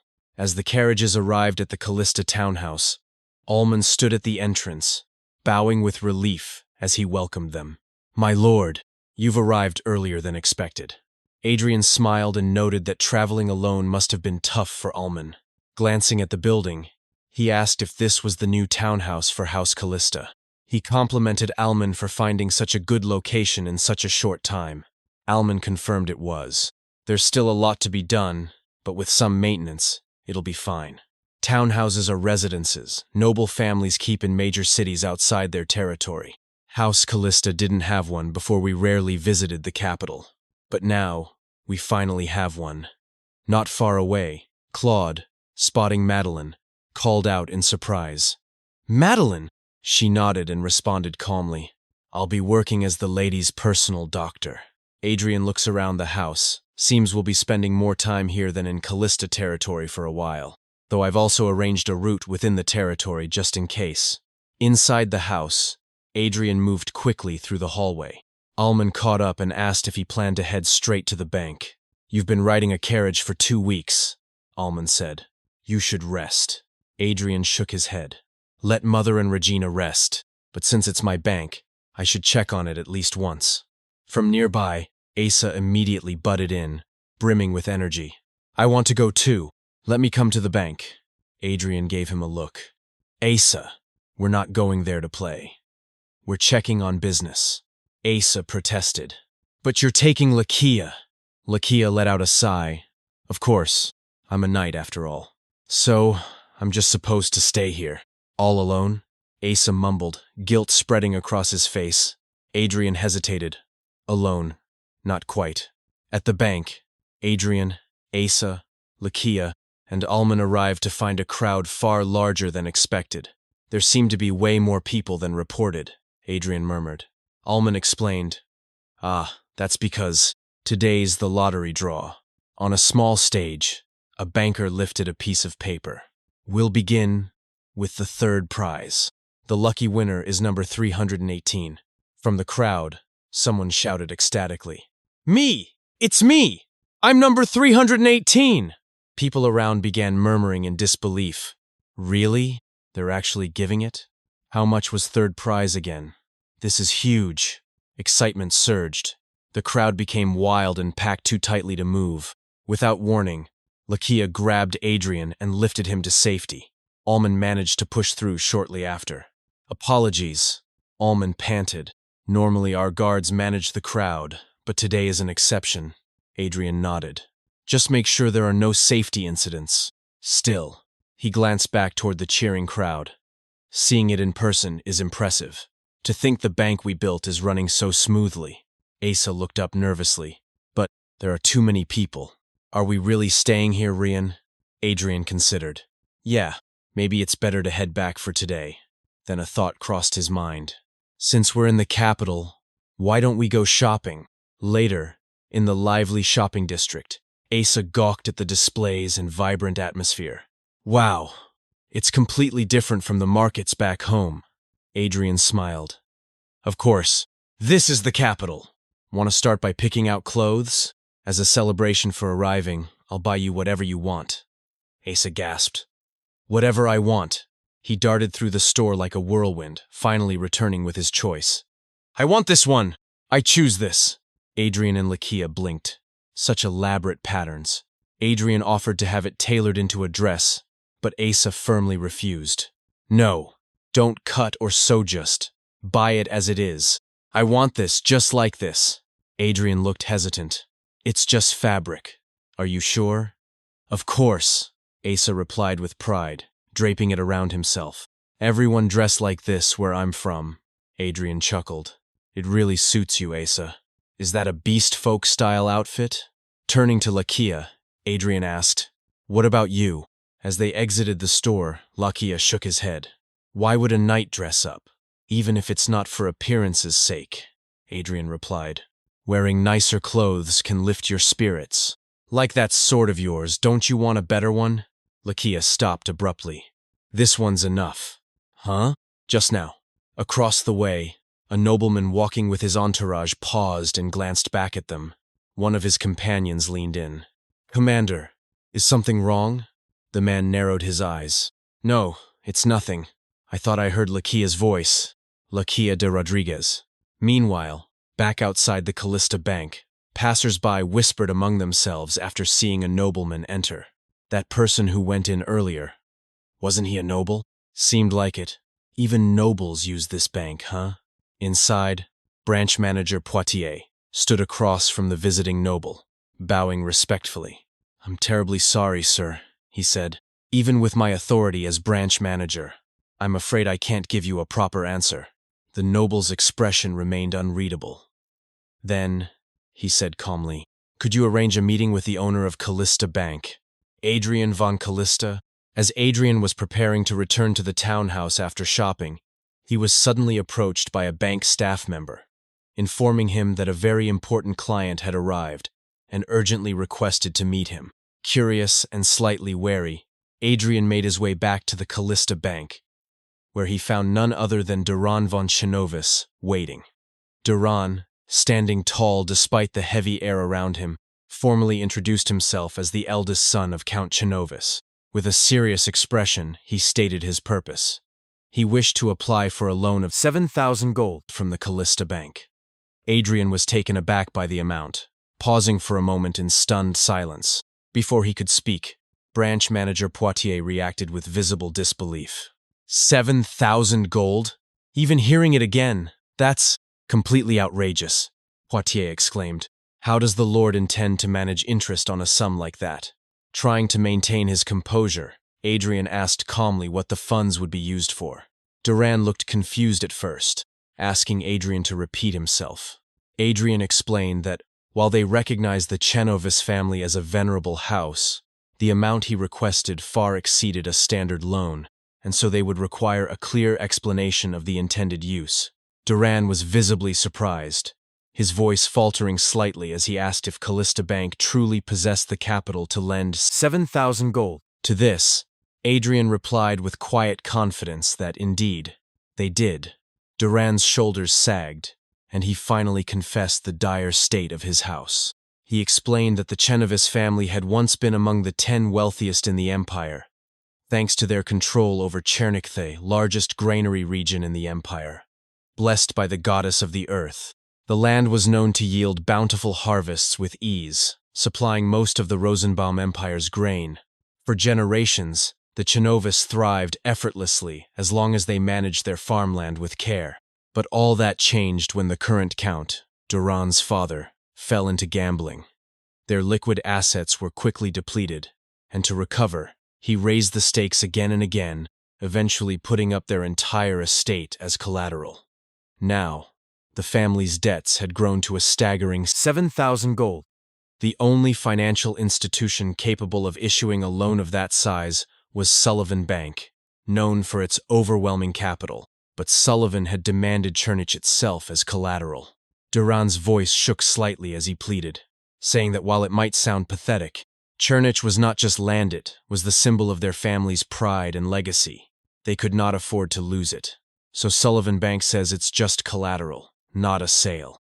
With Chernich's productivity, the debt could be repaid within a few years. But Poitier coughed to break the heavy silence, prompting Adrian to speak. Adrian nodded and said he understood the situation and requested a brief internal discussion. He asked Duran to enjoy some tea while he waited. Duran quietly agreed, lowering his head in resignation. Once outside, Poitier spoke bluntly. Once Chernich is used as collateral, it's essentially lost. Adrian frowned, asking why. After all, Chernich's value easily exceeded 7,000 gold. Exactly, Poitier replied. Do you think Sullivan Bank will allow repayment? They'll obstruct it through any means necessary so they can seize Chernich outright. That's why the Chinovis are still resisting clinging to their last hope. Their stalemate with Sullivan is already the talk of the capital. He continued, emphasizing that the loan request was absurd in any case. The Chinovis had no assets to offer, refused to use Chernich, provided no alternatives, and merely asked for money. Without Chernich, they were just a ruined house led by a gambling addict. Adrian looked down, deep in thought. Truth is, Callista Bank or rather, I can mobilize nearly unlimited capital. The secret vaults of Siegfried's lair have all been opened. But still, throwing money around out of pride or sentiment would only draw suspicion. I have to be cautious with spending, especially to conceal my identity. Now, what happened to the Chinovus in my previous life? Did they lose Chernik to Sullivan Bank? Go bankrupt? Back then, Callista was so remote, news from the capital rarely reached us. Chernik? The granary? The food supply? Wait. Ah. Adrian's eyes widened as realization struck him. Without a word, he turned and burst back into the room. Poitiers, startled, called after him. My lord! Adrian stood before Duran, breathing heavily as his thoughts raced. Yeah, definitely. That thing will happen a few years from now. Calming himself, he addressed Duran. Adrian declared that Duran would receive 7,000 gold loan with no collateral required. Poitiers, stunned, shouted in disbelief. What, my lord? Duran also looked up in shock. Poitiers stepped forward, protesting the decision, but Adrian cut him off with a confident smile. Poitiers, I'll handle this contract personally. Could you step outside for a bit? Still clearly distressed, Poitiers bowed his head. Yes, understood. As he left the room, Duran sat frozen, hands trembling. Ever since our family fell into debt, we've endured ridicule and scorn. We've fought off predators eyeing Chernich, and I was on the verge of giving up. And now, suddenly, a collateral-free loan. I came here clinging to my final hope, and I've found a lifeline. Adrian addressed him again, calling him Count Chinovus. Duran stood up, visibly emotional, and expressed his deepest gratitude, asking how he could ever repay such a favor. Adrian raised a hand to halt him. There's no need for that. This isn't charity or a donation. I'm offering you a legitimate contract. Duran hesitated, saying that Chinovus had no collateral left to offer.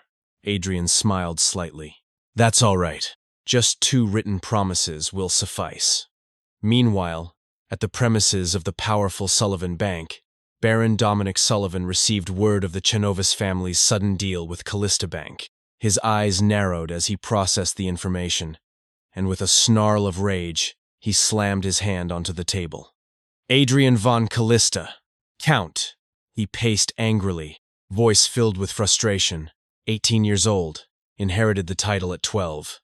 Immediate family, mother and younger sister. Opened Callista Bank just a month ago. Territory size is decent, but it's mostly marshes and wasteland. Very little farmland. Population and assets minimal. Turning to his servant, he asked if there were any mines or other sources of revenue. The servant reported none confirmed. Sullivan growled, asking if there were any artifacts.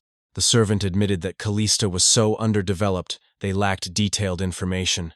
Dominic slammed the table again. Then how the hell? How did some country bumpkin brat come up with 7,000 gold? The servant stammered, suggesting further investigation. Dominic clenched his fists. Do you know how much effort I put into getting my hands on Chernich? It took me years just to get that old fool to sit at the gambling table. He barked an order. Find out where the money came from, what collateral was accepted, leave no stone unturned, and confirm if Count Callista was still in the capital. Back at the Callista townhouse, Adrian sat in his study, reading a letter he had just received. Asa peeked over his shoulder and asked curiously what it was. You just got here and are already getting mail? Adrian looked up from the letter and replied calmly. Looks like the Count of Callista's family has been invited to a banquet, bearing the seal of Count Alphon Heisbert. It was addressed to Count Callista and read, Count Callista, we would like to invite your party to a banquet. Please grace us with your presence and light up the event. From Count Alphon Heisbert. Adrian furrowed his brows as he read the letter. Count Heisbert. They had never interacted before. Why would he suddenly send an invitation? Lakia, overhearing Adrian's confusion, commented that it wasn't all that surprising. Given the recent buzz in the capital, Adrian was bound to attract attention. The dispute between Chinovus and Sullivan Bank over Chernich was already the center of high society gossip, so the news that Callista Bank had approved a 7,000 gold loan had spread like wildfire. Callista Bank had always maintained a modest image, serving mostly commoners. To suddenly demonstrate the liquidity to lend 7,000 gold in cash. Not even the bankers themselves had expected it. The impact was enormous. As a result, Callista had become the focus of endless rumors and speculation.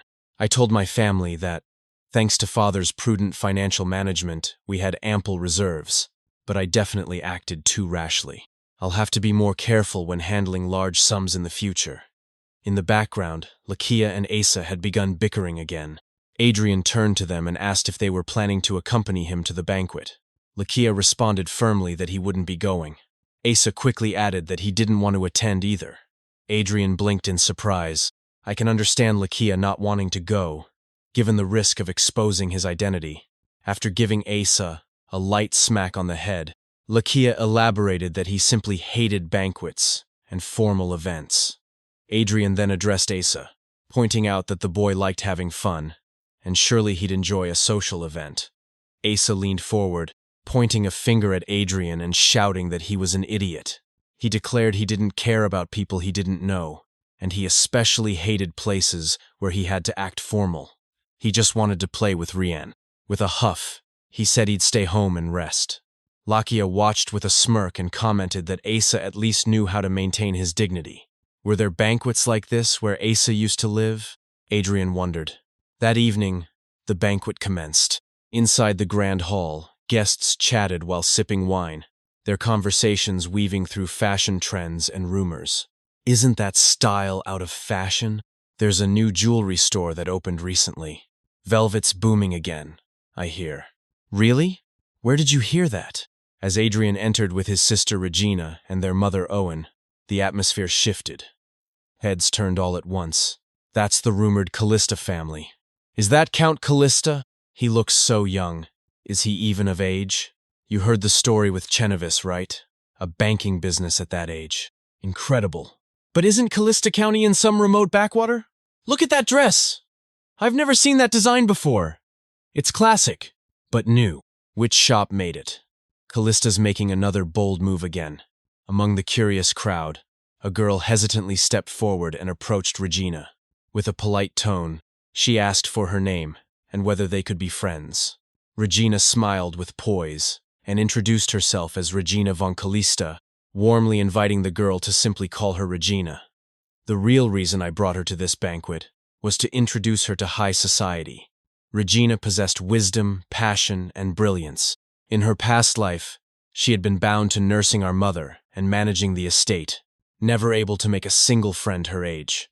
But in this life, please, enjoy the world to your heart's content. Her social debut is the first step. I'm glad the dress I brought from the lair is being well received. Watching his sister from a distance, Adrian smiled, feeling content. That was when a voice called out behind him. Count Callista.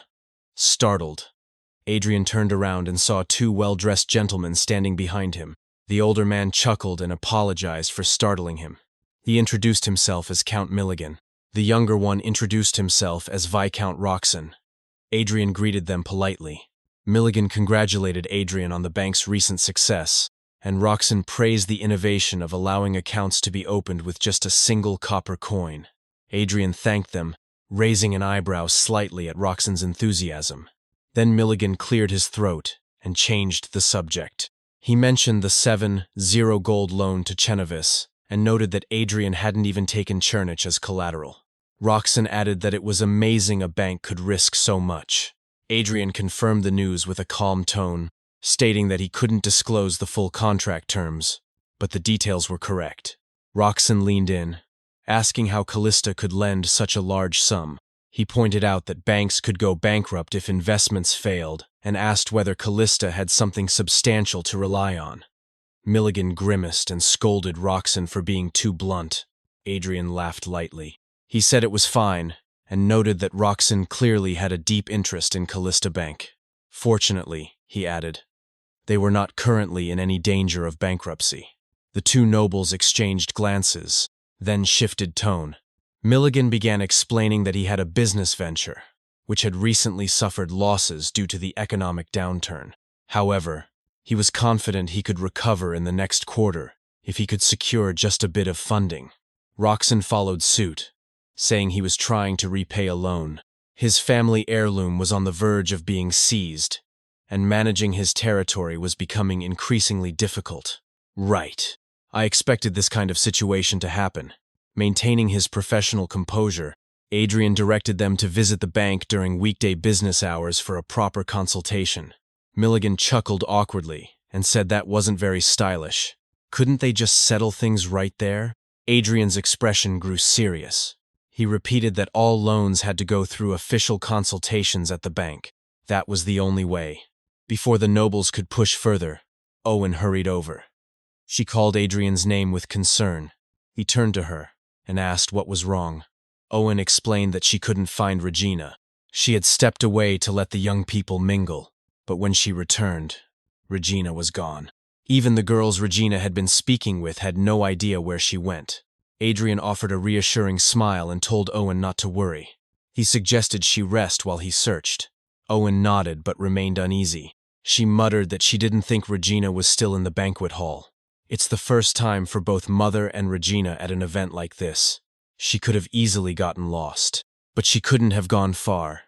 Adrian activated his skill, scanning. Huh? Regina really isn't in the banquet hall. In that case, I'll expand the search. Outside the building, it's the garden. Adrian rushed outside, calling out for her. Regina! Regina! Suddenly, a scream pierced the air.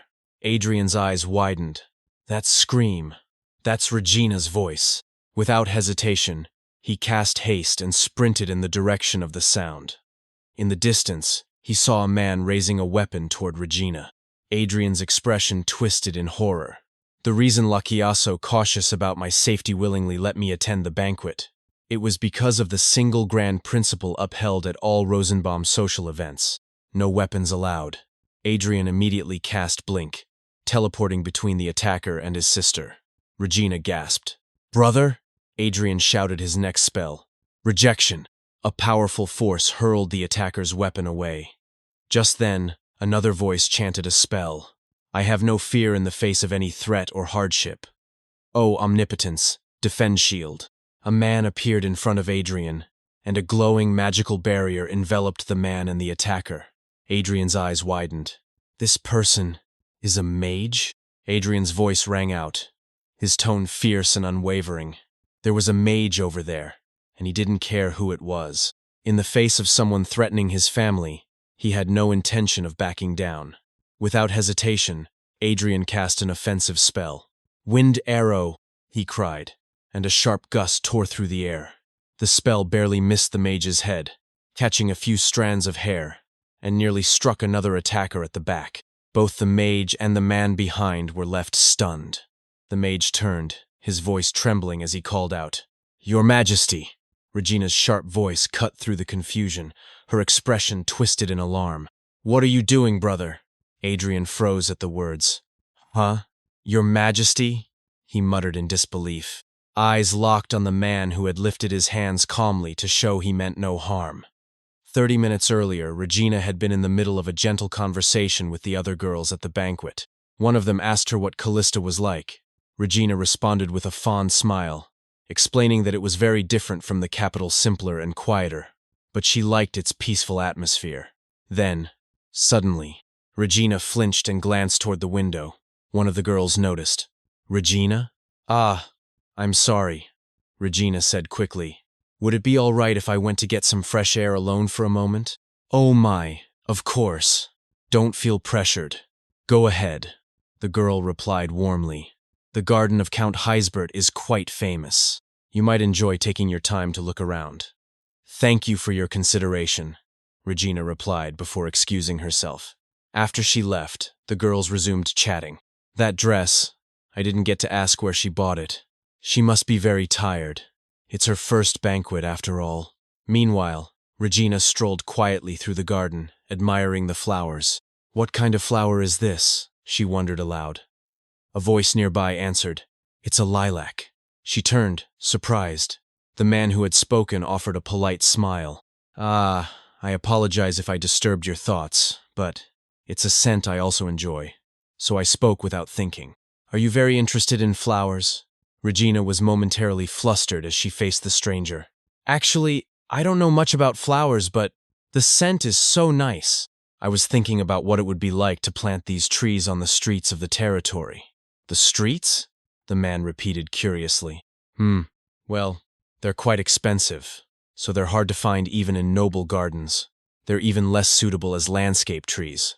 Regina smiled gently. Your way of thinking is different from mine. I was just imagining it to myself. What if it wasn't inside a fence like this, but on an open road? Just by blooming with the seasons and riding the wind, everyone on the street could enjoy the scent together.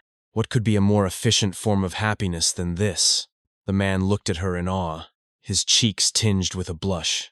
Realizing how freely she had spoken, Regina quickly lowered her head. Oh my, I'm sorry, I was suddenly spouting such nonsense. What was I thinking? Why did I say something like this to a gentleman I've never met before? I was even rude enough not to ask for your name. An awkward silence followed as both of them tried to speak at once. Regina broke the hesitation. I'm sorry, please, you speak first, sir. The man shook his head. No, I'm sorry. Please, you go first. Regina hesitated before quietly saying, It's nothing special, but I was about to ask for your name. Just then, an unfortunate interruption occurred. A snake on the ground slithered toward Regina. Startled, she instinctively pressed herself against the garden wall. The man's eyes widened. A snake? Regina screamed as the snake drew closer. It's getting closer. The man attempted to draw his sword, but before he could react, Adrian suddenly appeared between them, stepping on the snake and subjugating it in one swift motion. Present time. Back in the garden, Regina stood beside Adrian, who was now drenched in sweat, his breathing heavy. She looked to the man she had spoken with earlier. That's what happened, she explained. Both she and Adrian lowered their heads and bowed deeply. I apologize, Your Majesty, Adrian said. I mistook you for an assailant and I also failed to recognize Your Majesty and was rude, Regina added. The Emperor chuckled, waving them off. You don't need to apologize. Haha, it was a situation where a misunderstanding could easily occur. I also hastily drew my sword. At the banquet hall, only the royal family can carry weapons. Fortunately, no one was hurt in the end. Yet, despite the Emperor's reassurance, the mage remained wary, still standing protectively in front of him with his arm flung outward in defense. This person is the Emperor of Rosenbaum, Latesque Cromel Carter III, Adrian realized, the gravity of the situation sinking in. You may step back, Ivan, the Emperor said calmly. Then this person, who is always said to remain by the Emperor's side like a shadow, is the Imperial Grand Archmage and the holder of the Fifth Circle, the highest level on the continent. Count Rumbly Ivan, Adrian thought. Ivan crossed his arms and glared at Adrian with suspicion. Just then, a pair of guards approached the garden. Are you sure you heard a commotion? One asked. Yes, I heard screams and shouts. Clearly, everyone tensed. Without hesitation, Adrian whispered, Mirage, and cast a spell to cloak them from view. The guards turned into the garden. Is it this way? There's no one here? Then it must have been the other way. Continue the search to the east. Yes, sir. Adrian turned to the Emperor and Ivan. I was worried that my mistake would cause a person of your noble stature to be embroiled in the commotion, so I cast a temporary barrier. Don't worry, they couldn't have seen us. Regina looked at him, clearly stunned and confused. Ivan suddenly stepped forward and grabbed Adrian's wrist tightly. Mirage. Did you just cast Mirage? How can you cast a sixth circle high-level magic? No. More importantly, he definitely activated it with just the activation word. Without an incantation? I didn't mishear it. Wait a minute, Adrian stammered. I also apologize to you, Count Ivan. A moment ago. Something trivial like that isn't important right now. Ivan interrupted.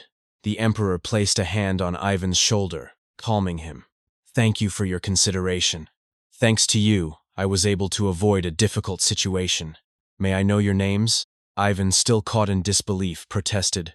Sixth Circle, Your Majesty. It's Sixth Circle. Adrian composed himself. Ah, yes. My apologies for the late introduction. I am Count Adrian von Callista. Regina followed. I am Regina von Callista. I see, the Emperor said, nodding. So you're the ones. The current Emperor of Rosenbaum is a powerless puppet with no connections, crushed by the influence of Townsend and McCarthy. He must be in a position where he can't appear close to a specific family, Adrian thought. As the Emperor and Ivan began walking away, the Emperor added with a smile, I hope we can talk more next time. Because of that, I thought he had virtually no public activities, but he even showed his face at the banquet, Adrian thought, still trying to wrap his head around the encounter. He turned to his sister. Regina, let's go back inside now. Mother was very worried when she couldn't see you. But Regina gave him a stern look. Brother, isn't there something you have to explain before that? Well? Adrian scratched the back of his head. Don't try to just brush it off. Just since when? Haha, Adrian deflected. I'll explain later, Regina. Right now is a bit. As they stepped back into the banquet hall, the mood had shifted. The gazes of the crowd sharpened noticeably. The atmosphere is a little strange, Adrian wondered, a chill crawling down his spine. Regina immediately rushed toward her mother, her expression filled with concern. Mother, she exclaimed. Owen turned in surprise, calling out, Regina! The two leaned closer, lowering their voices into whispers. Regina's brows were drawn tight with confusion. Did something happen? Everyone suddenly seems to be giving us the cold shoulder. Owen shook her head lightly. I'm not sure, but it seems the atmosphere changed after that gentleman came in. Adrian, nearby, turned his head slightly to observe the man in question. Dominic Sullivan stood tall, speaking in a sharp tone that cut through the buzz of the banquet. This is quite disappointing, Count Heisbert. There are people lurking around the banquet who don't even have basic manners. Shouldn't you be managing this? He gestured subtly, casting judgment with a practiced flair. When debuting in high society, it is customary to greet all attendees. Count Heisbert gave a tight smile, replying quickly, Please be understanding, Lord Sullivan. But Dominic pressed on, voice laced with contempt. To reek so much of coming from the countryside. Regina heard the remark, and froze. Her eyes widened, startled, and her lips parted, ready to lash out. That etiquette is! But Adrian swiftly reached out and stopped her, placing a gentle but firm hand on her arm. What a cunning trick, Adrian thought. The ritual of greeting everyone at a banquet is indeed an actual piece of etiquette, but it became obsolete decades ago, so no one follows it anymore. Callista is also a historic noble family. There's no way they don't know that, but arguing in this atmosphere, that would only make us look worse. They'll be labeled as ill-mannered and lacking refinement. The one leading this flow, it must be him, Sullivan. Count Heisbert gave a short laugh, trying to ease the growing tension. Ha. Lord Sullivan is also knowledgeable in etiquette, so… Adrian remained still, but his thoughts continued to spiral. Dominic Sullivan, the owner of Sullivan Bank, and the founder of the modern banking business. Many noble families owe debts to Sullivan Bank, some big, some small. Regardless of their rank, not many can go against Sullivan's will. I expected we'd clash soon over the Chenovis matter, but to think he'd resort to such a cowardly tactic like ostracism at today's banquet. What should I do? I could just endure it. But Mother and Regina, and today is Regina's debut in high society. It's my mistake. I should have assessed the situation more carefully when the banquet invitation arrived. Just then, a voice called out from across the hall, breaking through the heavy tension. Count Callista! Count Callista, you were here? Adrian turned toward the voice. Lord Chenovis? A wave of murmurs rippled through the crowd. Isn't that the eldest son of Chenovis? Someone whispered. I heard they paid off his debt, said another. Duran approached, with a bright expression. I heard you were attending, my lord, so I was looking for you. Let me introduce my friends. O'Connor, Patel. Patel stepped forward with a courteous smile. I've heard a lot about you, Count Callista. It's an honor to meet you. Adrian nodded politely. Ah, a pleasure to meet you. The banquet hall stirred with renewed conversation and glances. One of the girls Regina had spoken to earlier hesitantly stepped forward, fidgeting nervously. Regina, I'd like to continue the conversation we couldn't finish earlier. Would that be all right? Regina, startled but pleased, smiled. Of course. Adrian took in the scene with a flicker of surprise. The atmosphere. The moment Lord Chennevis spoke to us, the mood of the entire banquet hall completely changed, didn't it? He glanced toward Duran, who gave him a knowing wink. Later, on the balcony, Adrian and Duran stood apart from the crowd, their voices private. I apologize for acting so familiar with you out of the blue, Duran said. I saw that you were in a difficult situation.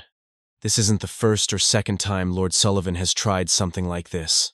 Adrian exhaled lightly. Thanks to you, we avoided an awkward situation. Thank you. Your popularity is quite substantial, Lord Chennevis. I didn't expect you to be able to lead the atmosphere so easily.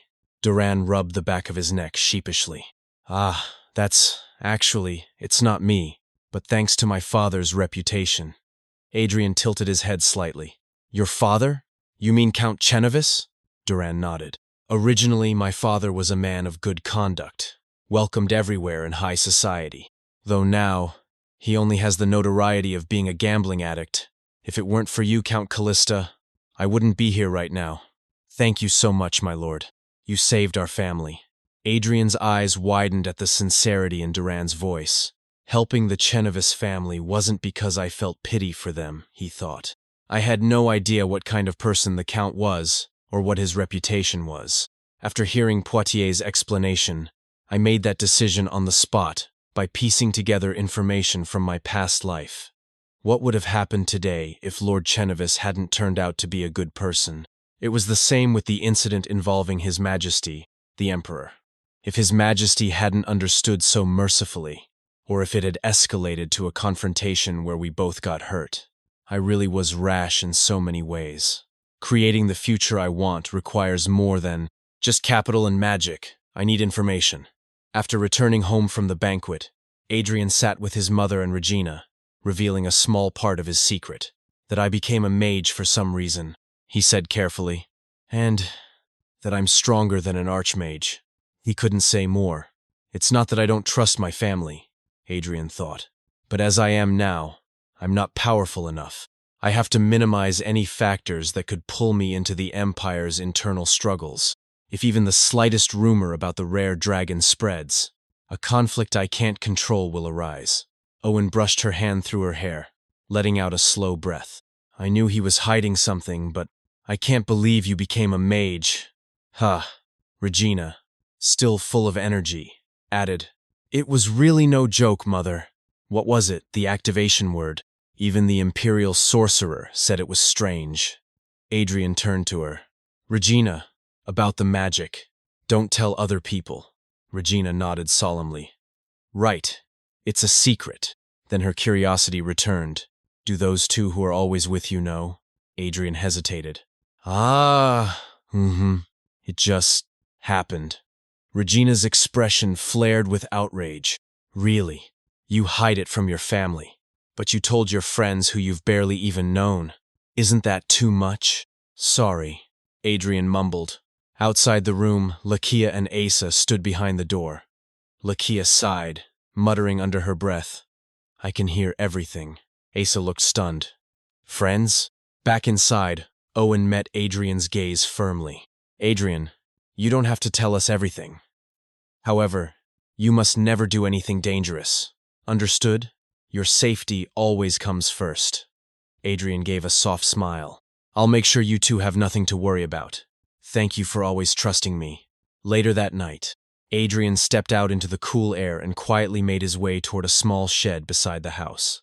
The dream I want to achieve with this new life. It's not about becoming the strongest in the world, nor is it about getting revenge on someone, but the desire to change the world is something far grander than that. I just need to take my time and build things up slowly. I have to be that much more cautious. One step at a time, one stare at a time. As he opened the shed door, a soft glow illuminated the space inside. From a nearby window, Lakia and Asa watched him. That barn, wasn't it just a storage shed? Asa asked.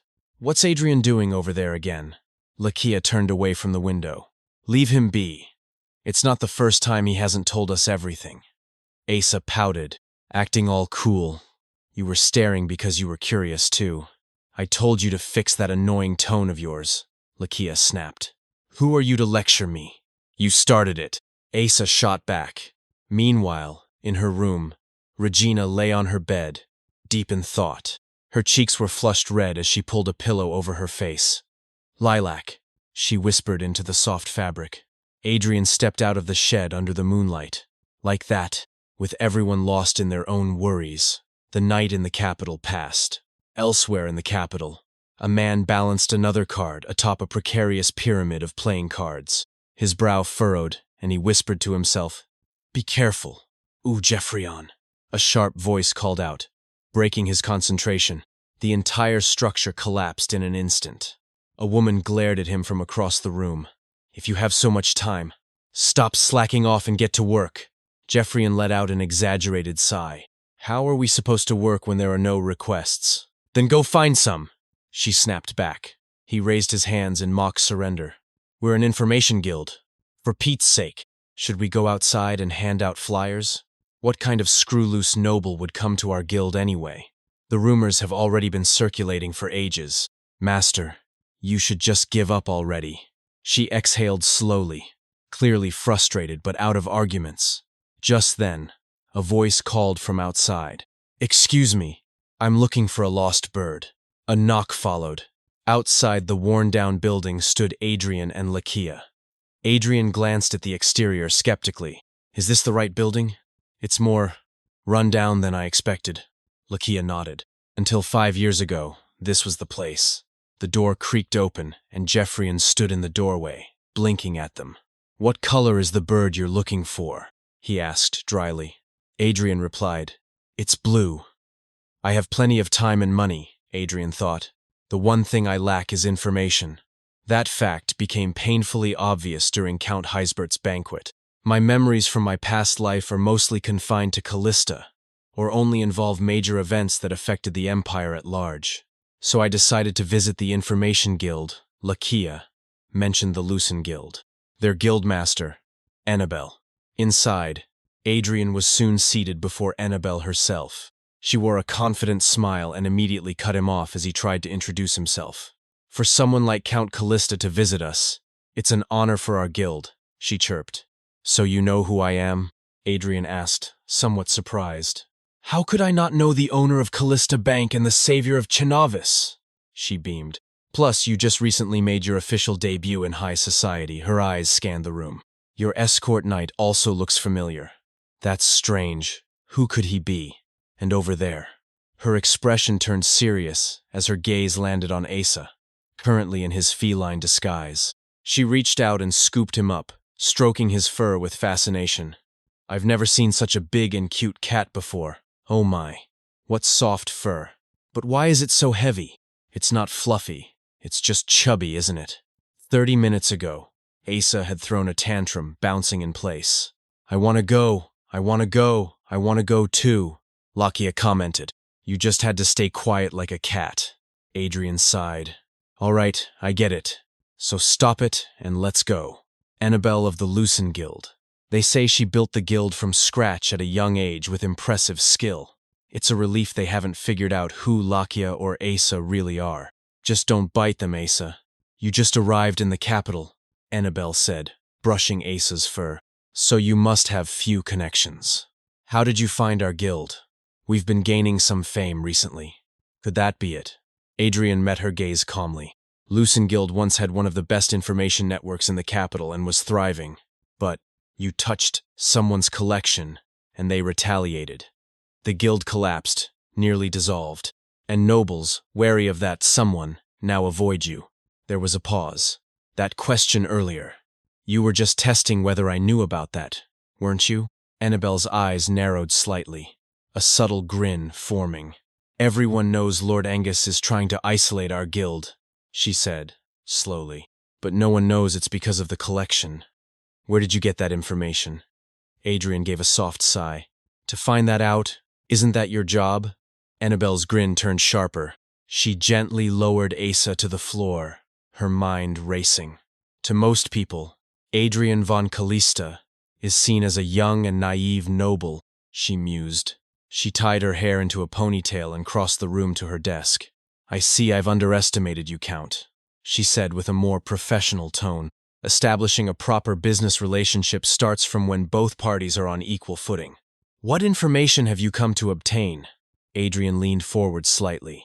As you know, I've lived on the frontier my whole life. I'm not familiar with the capital's politics or social climate. Therefore, I wish to form an exclusive contract with the Lucin Guild. An exclusive contract? Annabelle echoed, intrigued. Yes, I want you to gather and organize information on the major noble families and merchant guilds in the capital. Additionally, I'd like you to report on any significant events or trends as they arise. In return, not only will I pay for each piece of information, I will fully support the guild's operating costs. Annabelle silently reviewed the contract Adrian handed her. After a pause, she gave a short nod. Very well. Since you already know our circumstances, we have no reason to refuse.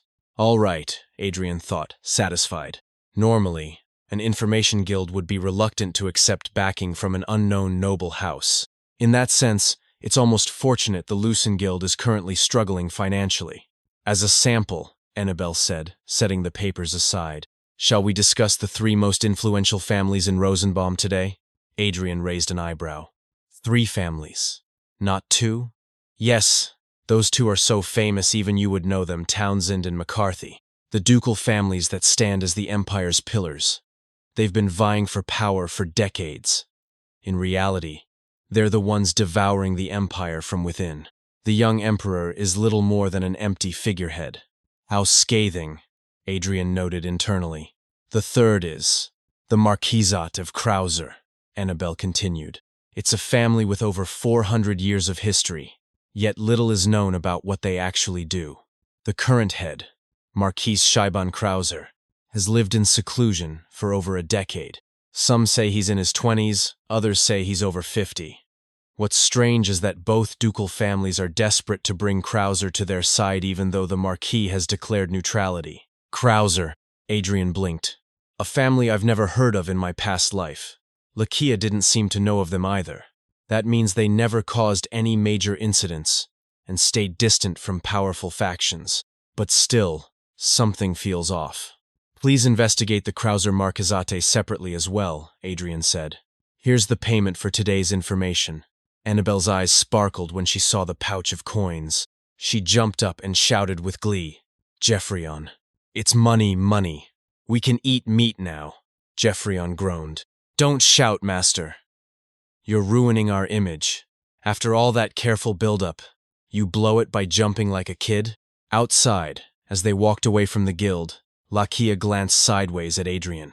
The mention of the Krauser Marquisate was clearly a ploy to get a request out of you. Why did you fall for it? Adrian shrugged. The 2 dukes are keeping an eye on them. There's no harm in learning more. Besides, you didn't seem to know anything either.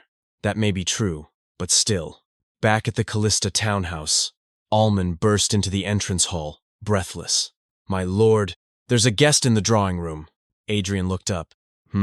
Who? I wasn't expecting anyone. Inside the drawing room sat a man with a calm demeanor and formidable presence, Count Ivan Rumbly, the Imperial Grand Archmage. Count Rumbly? Adrian thought, his heart pounding.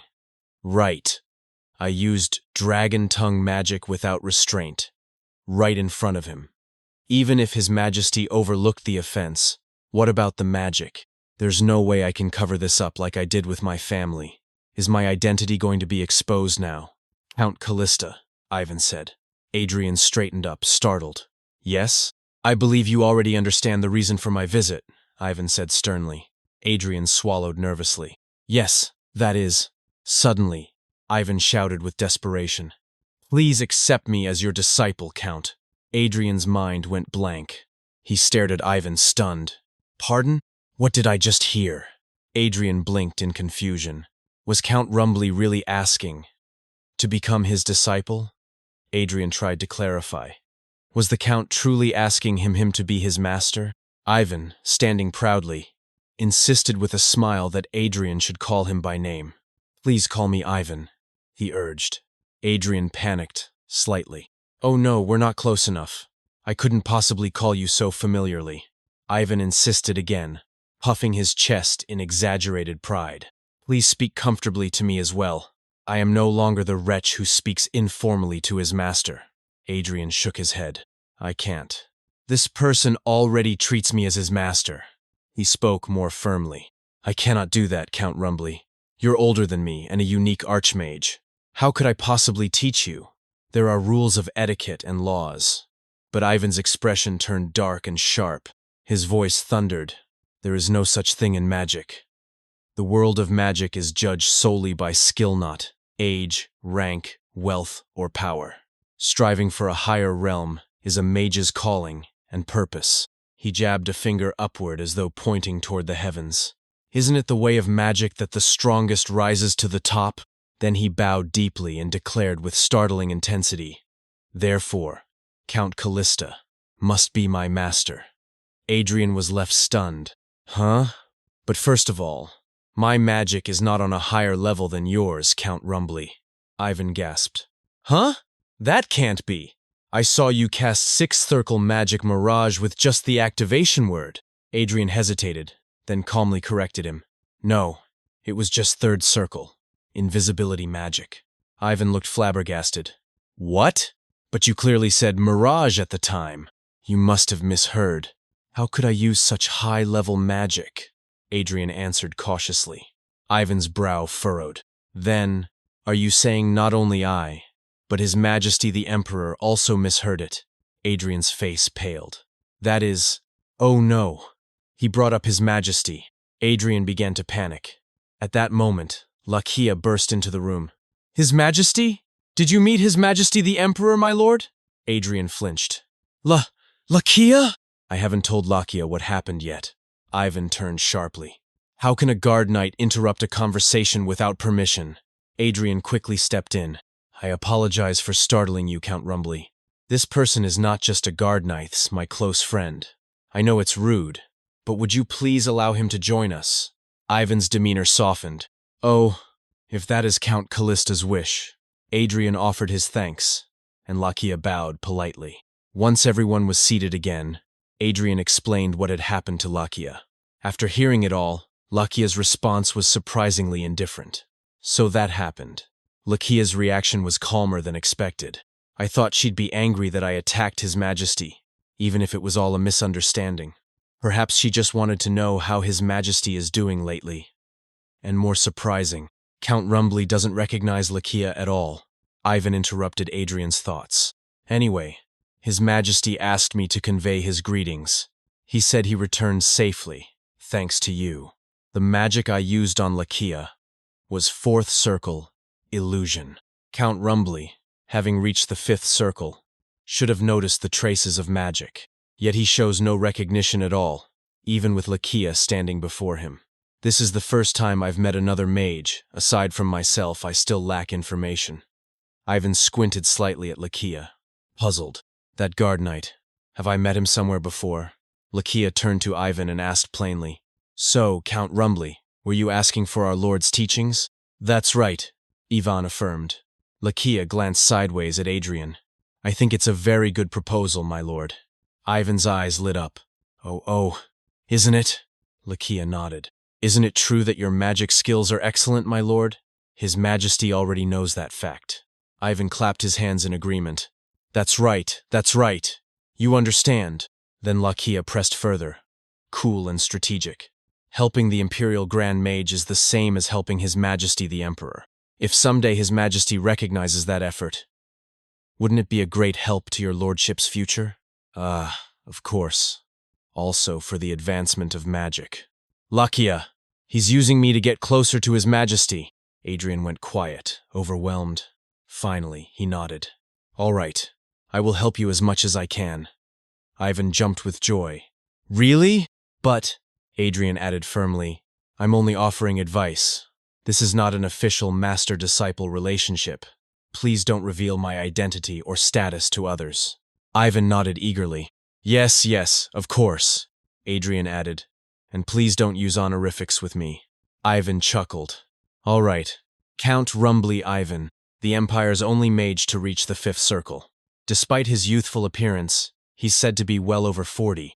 It will be difficult to hide my identity from someone like him for a lifetime. His influence is as significant as his ability. As Lakia said, perhaps building a connection with him now might be wise. As they stepped out of the room together, they ran into Regina. Adrian greeted her. Regina, oh, you were here. Come out. Regina bowed respectfully. Most valuable guest, I greet you. Ivan blinked. Huh? Ah, that's right. He reached into his coat and pulled out a sealed letter. Miss Regina, this is a letter from His Majesty the Emperor. Adrian and Regina both froze in shock. Yes? Ivan laughed sheepishly. I came to deliver it, but I got a little sidetracked. You completely forgot about it and call that a little sidetracked. Regina turned to Adrian in a panic. Oh, brother, what should I do? Shouldn't you read it first? How can I read His Majesty's letter? Adrian shook his head. Regina, that is something His Majesty wrote for you. You shouldn't let anyone else read it, not even me. You must read and reply to it yourself. Regina's face flushed red. Back at the Imperial Palace, in the Emperor's office, Ivan stood grinning. So, I told him that I've decided to receive teachings from Count Callista. That's correct, right? The Emperor just stared at him. The letter? Ivan blinked, then scrambled. Ah, I also received a reply to the letter. The Emperor recalled how Ivan had begged to deliver the letter himself. He insisted on delivering it himself. As expected, Count Callista was his real objective. Meanwhile, Regina sat quietly and opened the letter. To Miss Callista, I left the banquet hall hastily that day and couldn't say a proper farewell. I hope Miss Callista returned home safely. What led me to the Heisbert banquet that day was the news of the Callista family's attendance. Upon hearing that a bank for commoners had been established in the capital, I wanted to know what kind of person and with what intent had made such a choice. However, I too was focused only on Count Callista, the owner of the bank.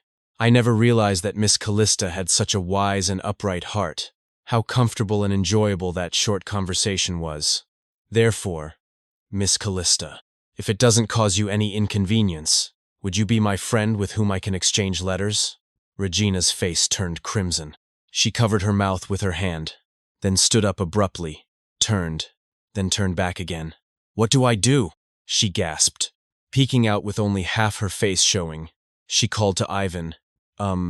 Perhaps. May I write the reply to the letter now? Ivan beamed. Ah, yes. Please take your time to read it.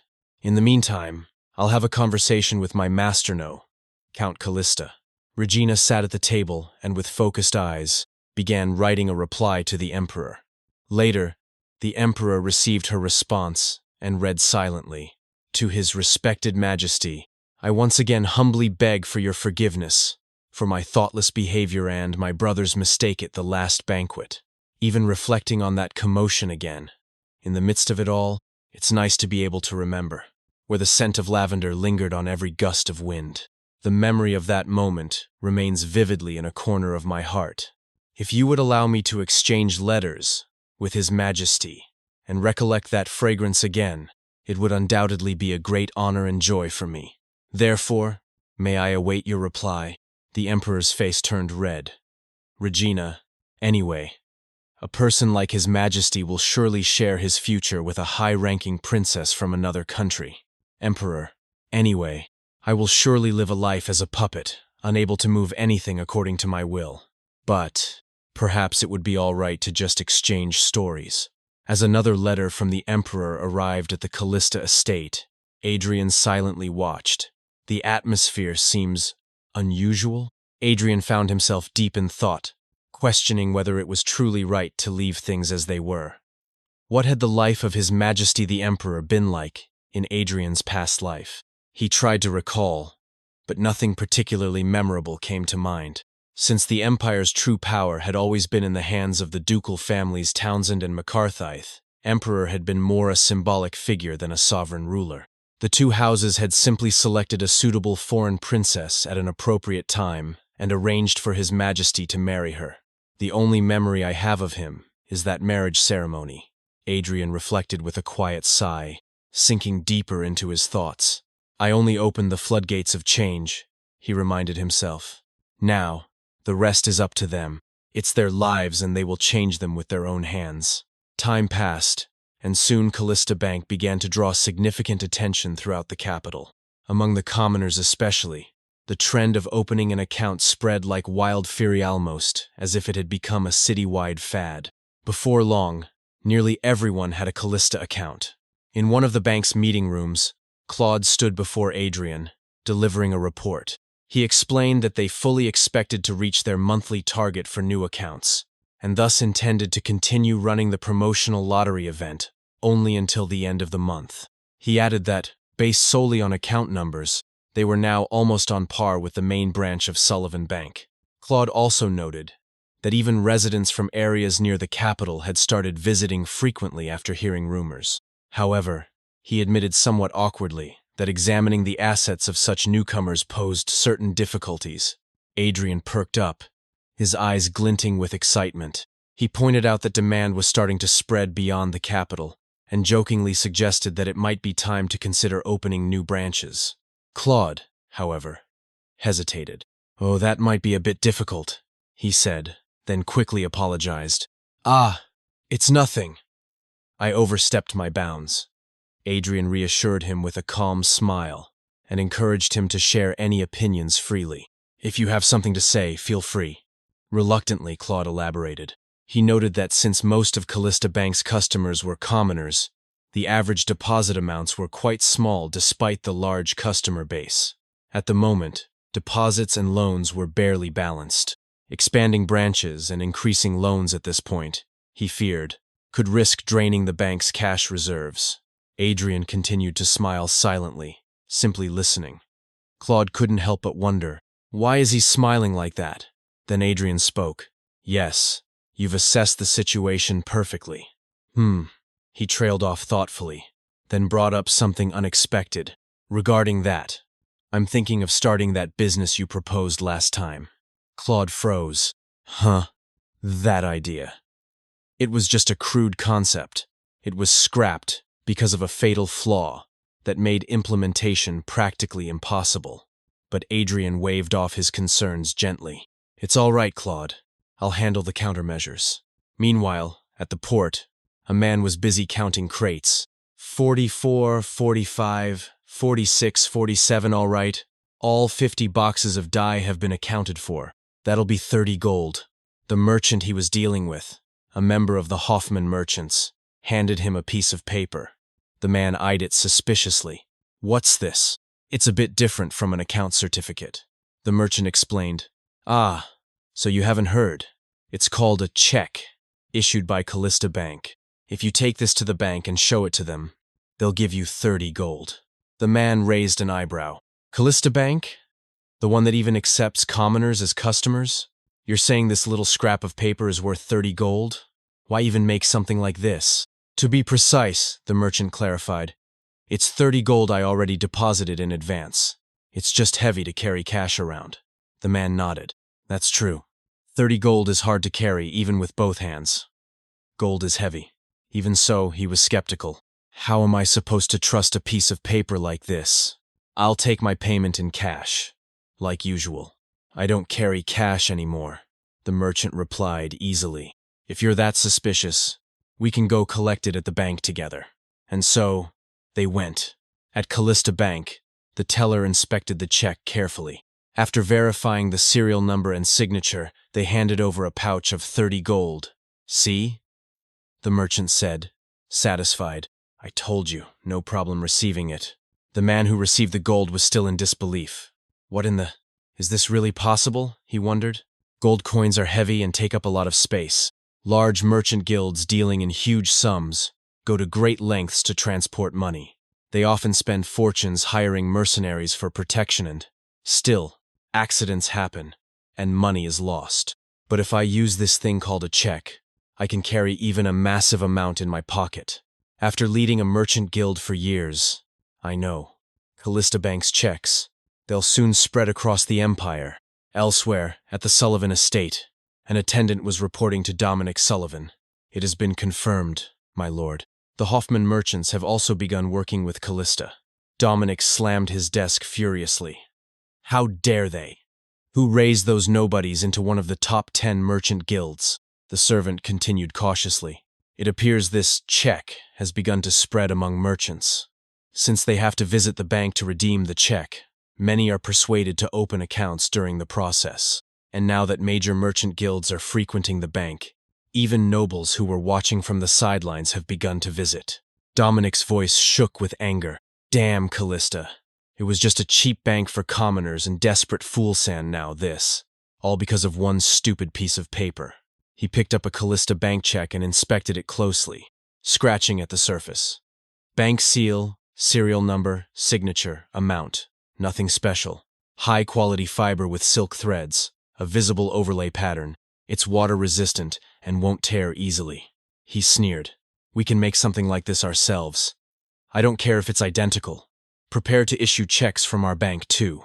Merchants will prefer a bank they already trust. But my lord, the servant hesitated. That might be. Morally. Morals? Dominic snarled. I was the one who introduced banking to this empire. What's so noble about selling paper with numbers on it? The servant bowed hastily. As you command. Dominic tossed the check aside and leaned back. Their cash reserves must have gone up thanks to these checks. They'll probably start expanding branches soon. Plant one of our people there when they begin hiring. I want to know what tricks those brats are planning. Report to me immediately if anything happens. Understood? Yes, Lord Sullivan. Dominic scowled. This banking business, it's turning into a nightmare. All sorts of pests keep buzzing around, and now I have to deal with lunatics like Bowen too. Back at Adrian's estate, he sat reviewing a document handed to him by Annabelle. Viscount Bowen has a rather unique reputation, he remarked. Could you elaborate? Annabelle didn't respond immediately. Adrian looked up. Annabelle? She snapped to attention. Yes. Of course. Ahem. Apologies. I was momentarily distracted.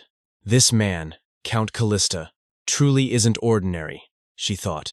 He asked me to gather information on all the Empire's nobles, reviewed hundreds of pages in a single sitting, and then categorized and ranked them by importance himself. Is he really only 18? She cleared her throat. As noted in the document, Viscount Bowen has a peculiar hobby of collecting women's clothing. He's not a womanizer, nor does he cross-dress. He simply enjoys collecting them. She added that the clothes Bowen personally collected while traveling the Empire often became high society trends shortly afterward. There was even a joke that anyone looking to order a new dress should first consult Bowen's wardrobe. Adrian's interest was piqued. He must have an excellent eye. This could be developed into a business. Annabelle explained further. He's actually been trying to open a salon for years, but Sullivan Bank has repeatedly denied him a loan for the startup capital. Adrian raised an eyebrow. Why? Because a salon is considered a lowly business for a noble to run. Adrian paused, then said, Poitiers, file this in the second bundle on the right. Yes, my lord, Poitiers replied. That's the top priority investment category. Annabelle realized with surprise. Now that I've stepped into noble society, Adrian thought, I understand. Just as commoners are held back by their status, nobles too are shackled by their own pride and restrictions.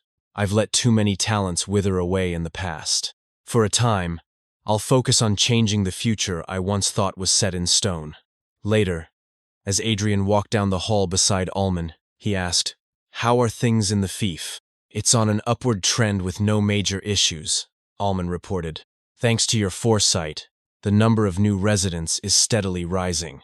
This year's harvest is expected to be the highest on record. Adrian smiled. That's a relief. I can rest easy about the fief for now.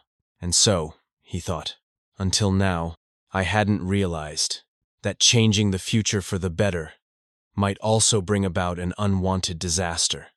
As Callista Bank's checks began circulating widely and were praised as an innovation among merchants, it wasn't long before Sullivan Bank followed suit, issuing their own checks. At the busy marketplace, A customer confidently handed over a Sullivan check to a vendor.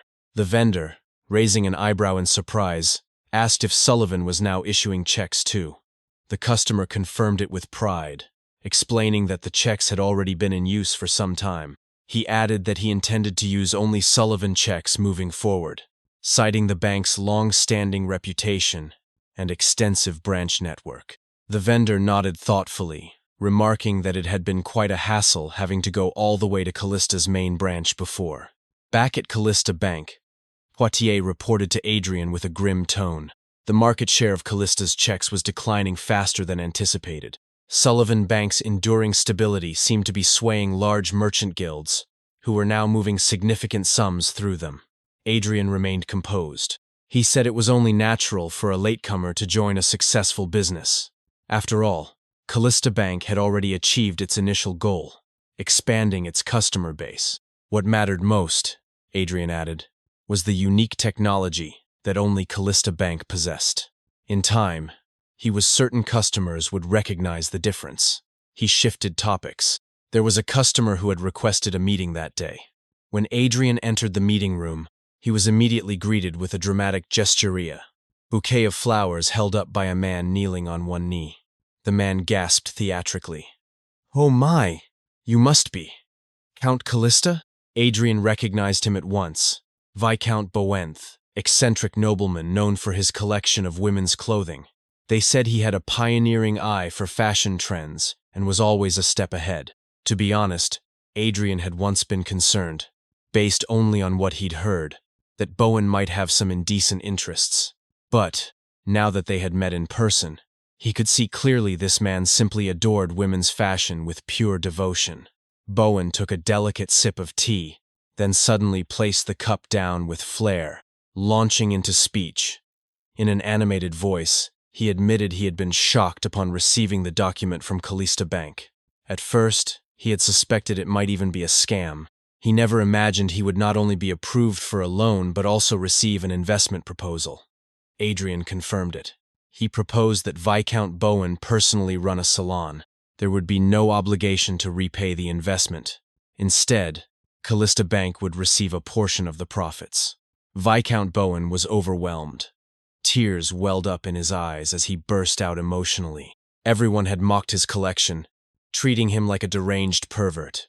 Even mentioning a salon had earned him ridicule. But now someone trusted him. Poitier quietly stepped in to move the bouquet to a vase. Adrian thanked him, but Bowen quickly interrupted, saying there was no need to fill the vase with water.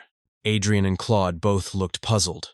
"Those are all artificial flowers," Bowen revealed. He explained that he had once met an artisan who could capture the fleeting beauty of real flowers with uncanny realism. So, he had immediately recruited them. Both Adrian and Poitier stunned. Adrian reached out to touch a petal. These aren't real? This is a level beyond any artificial flower I've ever seen. You wouldn't know unless you touched it," Bowen continued, noting that the process was extremely meticulous. The only minor drawback was the cost. Each flower required 2 silver to produce. Poitier leaned in and whispered into Adrian's ear. His voice was tense. Perhaps Adrian should reconsider this investment. Poitier was genuinely worried that Adrian had lost his sense of money after all. Who would spend 2 silver on a fake flower? No, Adrian thought firmly. High-quality artificial flowers would later become immensely popular among noblewomen across the empire as corsages for hats, accessories, or dress ornaments. They sold for several gold coins, and still, demand outstripped supply. Eventually, they were even used alongside actual jewels as luxury accents. It was one of the very reasons Callista's finances were devastated in my past life. Yes, I remember it all clearly. Even the fact that this trend wouldn't start for a few more years. If only they had a scent, it would seem even more real. Adrian turned to Bowen, his mind made up. He declared that they had found a truly excellent opportunity for investment. They would start with these artificial flowers as the salon's first product. That night, someone showed one of the flowers to Regina. She was amazed. Regina couldn't believe it wasn't real. It even had a nice fragrance. They sprayed perfume on it. She observed the delicate petals and guessed they were made of thin silk. Meanwhile, Lakia and Asa were idling near a window. Asa complained, saying he was bored and that Adrian had been ignoring him far too much lately. Ever since arriving in the capital, he was either buried in bankwork or with the Information Guild. Lakia pointed out that Adrian had come to the capital for business to begin with. Still pouting, Asa added that he didn't even eat with them anymore. Just then, both of them turned alert. Lakia blinked. Eh? Asa narrowed his eyes. He felt it too. Every evening, an immense magical energy had been leaking out from the barn. Moments later, Adrian stepped out of that very shed and found Lakia and Asa waiting for him. Asa immediately pounced. Rian, you! What on earth are you doing in there every night? You're hiding something, aren't you? Lakia asked more calmly if he was sure it wasn't dangerous. Adrian was startled. This is. Lakia turned away. Forget it. It's probably something you can't talk about today either. Woof! Asa exclaimed. Hey, you traitor. You said we'd ask together. Adrian paused. Then he offered. Want to come in? I was just about to call you to. Inside, they found a glowing magic circle on the floor. Symbols floated in the air above it. Adrian explained that he had been working on it whenever he had spare time. He had just completed it that day. He should have cast a stronger magic-blocking barrier. He didn't expect the magical energy to leak. Asa was in awe. Lakia's tone became serious. What is this? I can feel an incredible amount of magic. Adrian looked at them. It's a warp gate. Asa tilted his head. A warp. What? Lakia, however, was frozen. No way. A warp gate is seventh circle magic. There were barely any documented cases of humans succeeding in casting it, even before the decline of magic. Just, who is this man? Adrian met their eyes. I am, the successor to the Gold Dragon, Seyfried. Both Lakia and Asa were stunned. But you two noticed my abilities early on, Adrian thought, and simply because I saved your lives, you placed your trust in me and respected my decisions. If I wanted to, I could have hidden this truth forever, but telling it now is the least I can do to repay your trust. He told them this was how he had gained the magical abilities they knew of. Though, I still can't tell them about my regression. Lakia held his head in disbelief. It was worth hiding. I can't believe you kept such an incredible secret. Asa's eyes widened. Then, that cave back then. It was the lair I've only ever heard about in stories? Adrian chuckled. And above all, from now on, I'll be traveling between the fief and the capital, often using this warp gate. I can't keep disappearing and making them worry every time. He asked, So, shall we go together once? The three of them stepped into the warp gate. Asa gasped. Whoa, this smell. It's really Callista Castle. Adrian nodded. This had been his first time using seventh circle magic, and it had taken longer than expected to stabilize the coordinates. Lakia looked around. This is the storage room that was suddenly made off limits right before we left for the capital. You've been preparing this since then? Adrian admitted he had been too anxious about leaving the fief unattended. Lakia studied the surroundings. It's incredibly convenient. So this can only move between the barn and the capital mansion and this room? Adrian confirmed it. A warp gate was bound to fixed coordinates. Then, as Adrian pulled open a curtain and looked outside, his expression turned dark. The Callista fief, visited again after several months.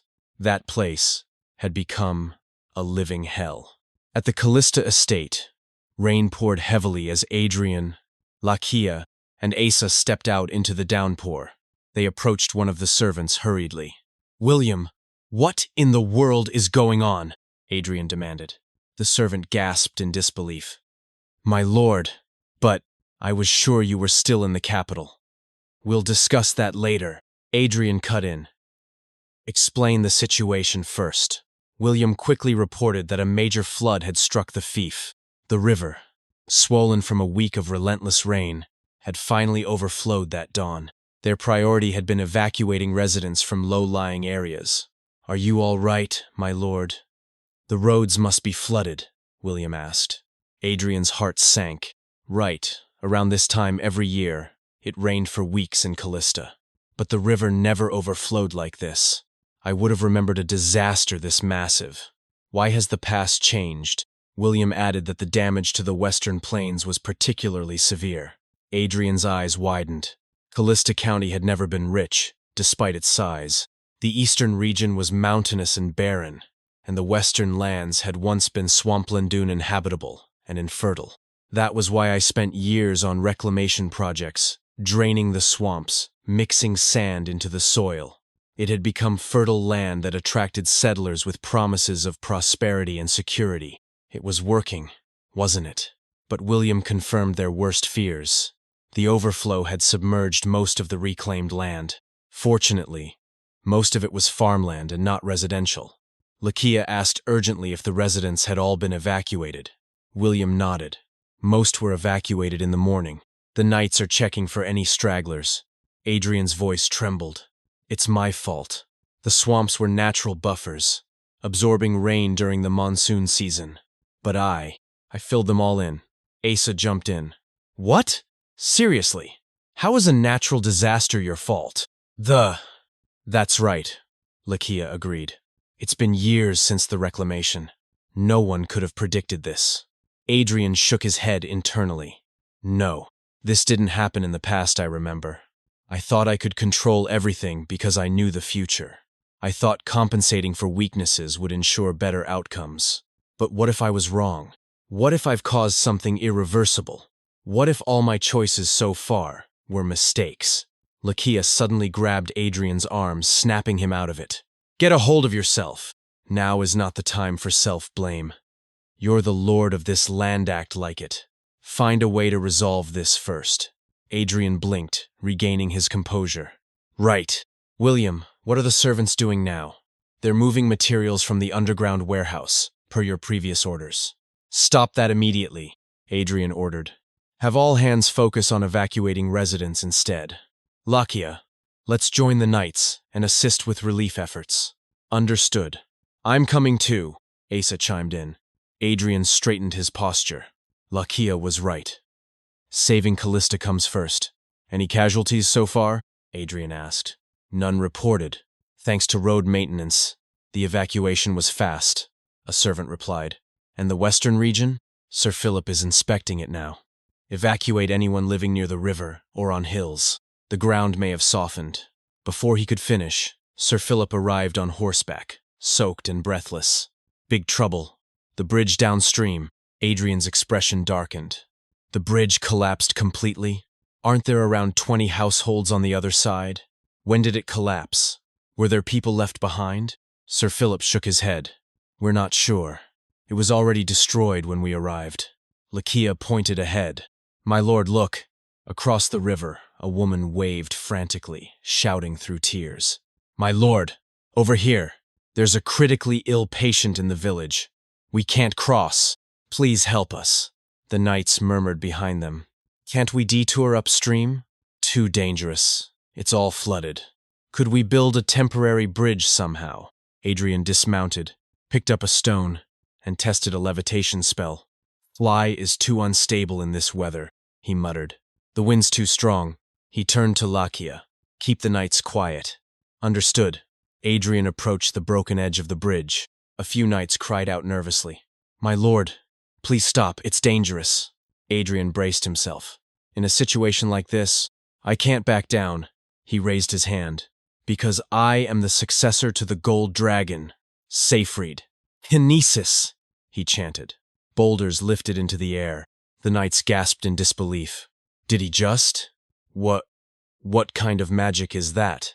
Feathering, Adrian continued. Lakia's eyes widened. Multiple casting? More spells followed. Binding. Restore. Vacuum. Heavy rain. Wind. A raging current. A single spell isn't enough. I'll combine low circle spells with precision. Then he cast the final one. Adamant! The boulders snapped into place, stabilized, hardened. The bridge was restored. The knights were speechless. No way. The bridge. It's back? Adrian turned calmly. It's safe now. Proceed with rescuing the residents. Yes. Understood. Lakia clenched his jaw. Even if they're my own knights, using magic so openly in front of them only increases the risk of exposure. So reckless. Adrian looked at Lakia and smiled faintly. Lakia understood. He turned to the knights. Everyone, listen up. Say nothing about what you just saw. Focus on saving lives. I'll make a formal announcement once the situation is under control. Yes, sir. Lakia sighed inwardly. Right. He's always been this kind of guy. He plays the cards he holds without hesitation. He acts with absurd goodwill. Such a fool. Once the collapsed bridge was restored with magic, the rescue of the isolated flood victims proceeded swiftly and efficiently. Adrian and the knights reached the village and immediately approached the gathered residents. Is everyone all right? Adrian asked urgently. Ah, my lord. Yes, they're all gathered over there, one of the villagers replied, pointing toward a makeshift camp where injured villagers lay under hastily assembled tents. Adrian's eyes scanned the scene. There were more injured than I thought. Did the buildings collapse from the floodwaters? Were they swept away while trying to escape? If we had arrived any later, a villager approached Adrian, looking puzzled. I heard the bridge to the city had collapsed. How did you get here so quickly? Before Adrian could answer, the woman who had called for help earlier interrupted, speaking smoothly. I must have mistaken some nearby wreckage. The bridge was perfectly fine. A knight chimed in with a snort. Yes, we just crossed it. Where was your head at? The questioning villager blinked. Huh? I'm sure it was destroyed. The storm was so strong, I must have seen wrong. I'm just glad you crossed safely, my lord. Ha ha. Then, an elderly resident stepped forward and bowed slightly. My lord, since most of us in this village are outsiders, we truly thought we'd been abandoned. For you to come find us yourself, it is the greatest honor. Adrian was momentarily taken aback, unsure how to respond. Later, as the sun broke through the clouds, Lakia addressed the gathered knights and the lady from earlier. With this, the flood relief efforts are complete. Everyone, you've worked hard, but before we disperse, I need to make an announcement. He looked around sternly. As you all saw today, our lord is a mage. Some of you may wonder why. Hide it. And how is he so skilled? Isn't he on par with an archmage? Now consider this.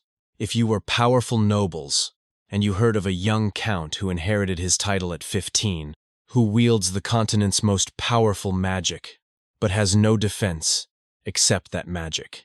Lakia let the silence stretch. What would you do? If it were me, I would have taken that power by any means necessary. The knights looked shaken, but slowly began to understand. Now you know why we must remain silent about the Lord's abilities.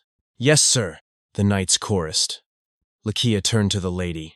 My apologies that you were caught up in this. She interrupted with a quick bow. Ah, no. I completely agree, Sir Knight. I don't know much about magic, but I could feel how amazing what our Lord showed us was. And to use such power just to save us. If keeping his secret repays that kindness, I would be honored to do so. Lakia finally allowed himself a sigh of relief. Back in Adrian's office, Lakia found him hunched over papers, eyes heavy with fatigue. Rian, you worked all night. Why are you in your office instead of resting? Adrian looked up, weary. Ah, Lakia, I was reviewing the data on the Western Reclamation Project. What? You're still on that? Yes. As expected, the western region of Callista is lower than the eastern side. When it rains heavily, all the rainwater from the Compton Mountains flows there, forming swamps. Pushing the reclamation project in that area, it was careless of me. If we build a dam upstream, we might prevent future disasters. As soon as the sun rises, I'll find a civil engineer. Lakia interrupted him and stepped closer, placing a firm hand on Adrian's shoulder. Rian, it's admirable that you're taking responsibility for the fief, but that doesn't mean you have to shoulder everything alone. You have people around you. Rely on them. Adrian paused. Thank you, Lakia. But still, I can't do that to you. You have to leave in 2 years, don't you? Lakia was silent, thinking back. Adrian's words echoed in his mind. Lord Rodriguez, if you wait exactly 5 years, your false charges will be cleared. Until then, would you be willing to live in seclusion here in Callista? I've been staying here based on that promise alone. That's true.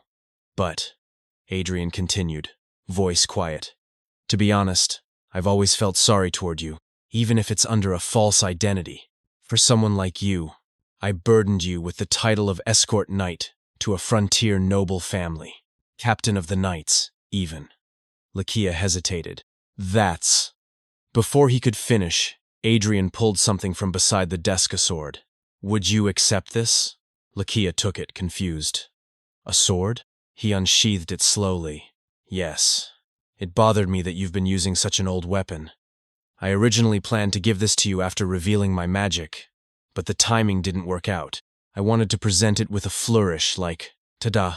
I appreciate the thought, Lakia said. But an escort knight should carry a regular weapon. Adrian grinned. That's made from a dragon's bone.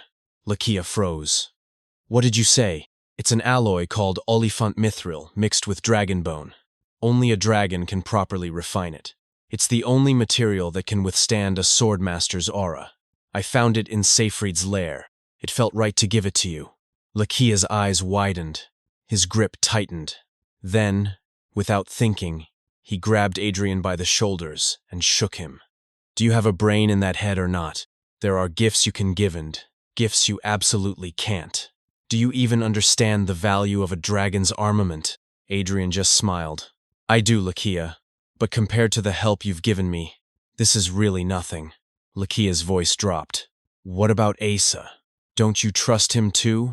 Asa is. You know this already. The Maoan race doesn't live in human society. He's only here temporarily. One day, he'll return to where he belongs. Lakia looked down at the blade. Adrian Callista really thinks we're people who'll leave him at any moment. And yet, he shares his greatest secret with us. Hands over treasures without hesitation. Suddenly, a loud voice rang out from the hallway. My lord, apologies for the sudden interruption. There's an intruder in the castle. He's confronting your friend. Adrian and Lakia both bolted to their feet. Asa? They shouted in unison. Outside, knights had drawn their swords, standing around a stranger and Asa. Asa's eyes widened in disbelief. You are Ryuji? Adrian and Lakia arrived just in time. Asa, are you all right? What's going on? Adrian asked. Asa stepped back, flustered. Wait, don't come closer. The intruder suddenly dropped to one knee and shouted, I've come to escort you. Lady Asa. Everyone stared.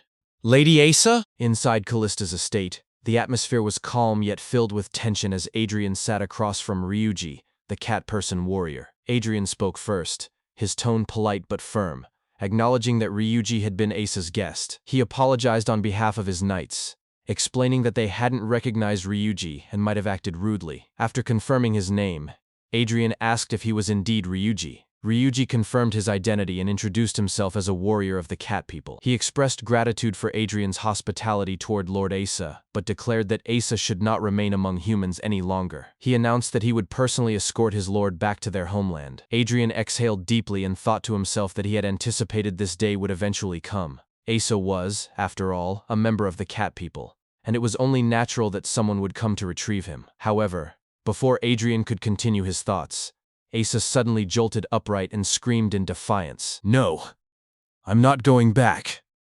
Asa shouted, his voice trembling with both fear and determination. Ryuji looked at him in disbelief and tried to reason with him, asking if he truly intended to continue living among humans. He reminded Asa of what kind of beings humans were, his tone carrying both caution and reproach. But Asa interrupted him again, his voice louder and more desperate this time. I said no, he shouted, his expression shifting from anger to fear. His voice quivered as he continued, saying he absolutely refused to return because the person he feared was probably still there. At his side, Adrian watched him silently for a moment, then spoke calmly to Ryuji. He said he understood that the cat people still had little trust in humans, but Asa was his precious friend. As long as Asa wished it, Adrian intended to stay with him until the very end. Asa was taken aback by Adrian's declaration. He quickly hid behind him and shouted toward Ryuji, insisting that Adrian was the first friend he had made among humans. He accused Ryuji of doubting Adrian and, by extension, doubting him as well. Ryuji stammered, visibly conflicted, addressing Asa respectfully as his lord. But Asa continued, his frustration boiling over. He mocked the idea that everyone back home was worried about him, asking sarcastically since when they had ever shown interest in his well-being. At the back of the room, Lakia, who had been quietly observing the entire exchange, muttered to himself, wondering what exactly Asa's true status was to cause such a scene. After a long pause, Ryuji finally sighed. He said that if Lord Asa was this determined to stay, then he would not force him to return. However, as Asa's retainer, he could not leave his lord alone in an unfamiliar land. With conviction, he declared that he, Ryuji, would remain wherever Asa chose to stay. The room fell into silence at his statement. Adrian blinked in surprise and hesitated before responding awkwardly. He agreed, saying that since Ryuji was Asa's companion, he was welcome to stay with them. Ryuji immediately interjected, insisting that Adrian should speak informally to him, as he was a friend of his lord. With that, Ryuji officially joined Adrian's group. Some time later, Adrian reflected deeply on the recent events that had transpired in Callista territory. He recalled how the flood disaster had devastated the region but had finally subsided when the skies cleared at midday. He wondered how he would ever explain all of it. The sudden appearance of a lord who was supposed to be in the imperial capital, and how that same lord had used magic to rebuild a bridge. His thoughts were interrupted when Lakia approached and asked if he planned to return immediately. Adrian nodded, saying that he should, but wanted a moment to explain the situation first. At the back of the room, one of the maids suddenly realized something, flinched, and quickly bowed before shouting that she would excuse herself. Adrian quietly noted that Lakia had already taken care of keeping everyone silent about what had happened. He wasn't sure how Lakia had managed it, but since none of the servants were asking questions, he decided it was fine. Later, the group used the warp gate to return to the capital. Ryuji, who was experiencing it for the first time, was completely bewildered. He stammered in confusion, asking Asa what had just happened, unable to comprehend how the room had suddenly changed. Asa chuckled and teased him, saying that Adrian, whom he fondly called Rion, was no ordinary person. Adrian, on the other hand, was lost in thought during their return. He admitted to himself that the journey back to the capital had gone smoothly, but new problems awaited him. When they arrived home, Regina immediately ran toward Adrian, shouting his name. She demanded to know where he had been, scolding him for leaving without notice. She complained that she had been worried all night and had been close to reporting him missing to the guards. Adrian could only remain silent as she continued her lecture. In his thoughts, he reflected that his original plan had simply been to test the warp function and return shortly after. The warp gate was high-level magic, and he had not wanted to reveal to his family that he had gone as far as Callista territory. But considering that a disaster had struck their lands, it was natural for his mother and sister, as members of the Callista family, to know about it now. When his mother entered the room, Adrian calmly told her that he had gone to visit their territory. After some time, as they sat together in the living room, he explained everything that had happened. His mother listened in silence, sipping her tea before repeating his words in disbelief. "A flood? You're saying a flood occurred in our territory?" she asked. Adrian confirmed, explaining that there had fortunately been no casualties and that he had already left the remaining cleanup and relief operations to the local administrators. Regina, however, pressed him further, her suspicion obvious. She pointed out that Callista experienced heavy rain during this season but had never once suffered a flood. She also reminded him that their territory was 10 days away from the capital, and demanded to know how he expected her to believe that he had gone there yesterday evening and returned by noon. Their mother gently called Regina's name in warning, causing her to sigh in resignation. Regina scoffed but relented, saying she would stop asking questions. She told Adrian she understood it must have been difficult handling everything alone, and thanked him for taking care of it. With a faint smile, she added that if he ever returned, he should give her regards to the servants. Adrian paused for a moment, then smiled softly and thanked her. Elsewhere, Asa and Ryuji were having a quiet conversation in another room. Asa asked if it was really fine for Ryuji to be wandering around instead of returning home. Ryuji replied confidently that there was no problem since he had been searching for Asa all along. Their talk was interrupted when someone called Asa's name. Turning around, Asa saw Lakia entering the room. Lakia approached them with a serious expression and apologized for the intrusion, asking if he could speak with Asa for a moment. Asa nodded and told him to go ahead. However, Lakia hesitated before clarifying that he wanted to speak privately, just the two of them. Ryuji immediately understood, bowed respectfully and excused himself, saying he would return when they were finished. Asa agreed casually. As Ryuji turned toward the window, Lakia frowned and pointed out that the door was on the other side. But before he could stop him, Ryuji had already leapt out the window. Lakia froze in disbelief, stunned by his behavior, while Asa simply asked what Lakia wanted to talk about. Lakia cleared his throat and finally spoke. He explained that he had no intention of meddling in Asa's personal matters, not even those Adrian refrained from prying into. However, he warned that if Asa had committed a crime and was on the run, then staying with him would put Adrian in danger. If taking him in would cause harm, Lakia wanted to know the truth now. Asa immediately denied it, stammering nervously. He insisted that it wasn't like that at all and that his circumstances were personal. Lakia studied his reaction carefully, recalling Adrian's words that the cat people did not live among humans, saying that he was only staying temporarily due to certain circumstances but would one day return to his rightful place. Hearing that, Lakia nodded and said he understood. He promised that he would no longer interfere in Asa's affairs, but before he could leave, Asa's gaze fell on the sword hanging at Lakia's waist. He tilted his head curiously and asked about it. Lakia stopped and looked down at the weapon before realizing his mistake. He explained that Adrian had given it to him, but it was beyond his station, so he intended to return it. Asa's eyes lit up in interest as he leaned forward, saying he wanted it for himself. Lakia immediately refused, saying the weapon was not a toy and certainly not an ordinary sword. He revealed that it was a dragon armament not yet known to the world. Asa argued that if Lakia intended to return it to Adrian anyway, then whoever Adrian decided to give it to afterward would be his choice. Lakia hesitated, realizing that Asa's logic, though self-serving, was technically correct. In his mind, he imagined Adrian's casual reaction if he were to bring it up. He could almost hear him saying, "Lakia doesn't want to receive the sword? And Asa wants it? Then Asa can have it. I brought it for you guys anyway?"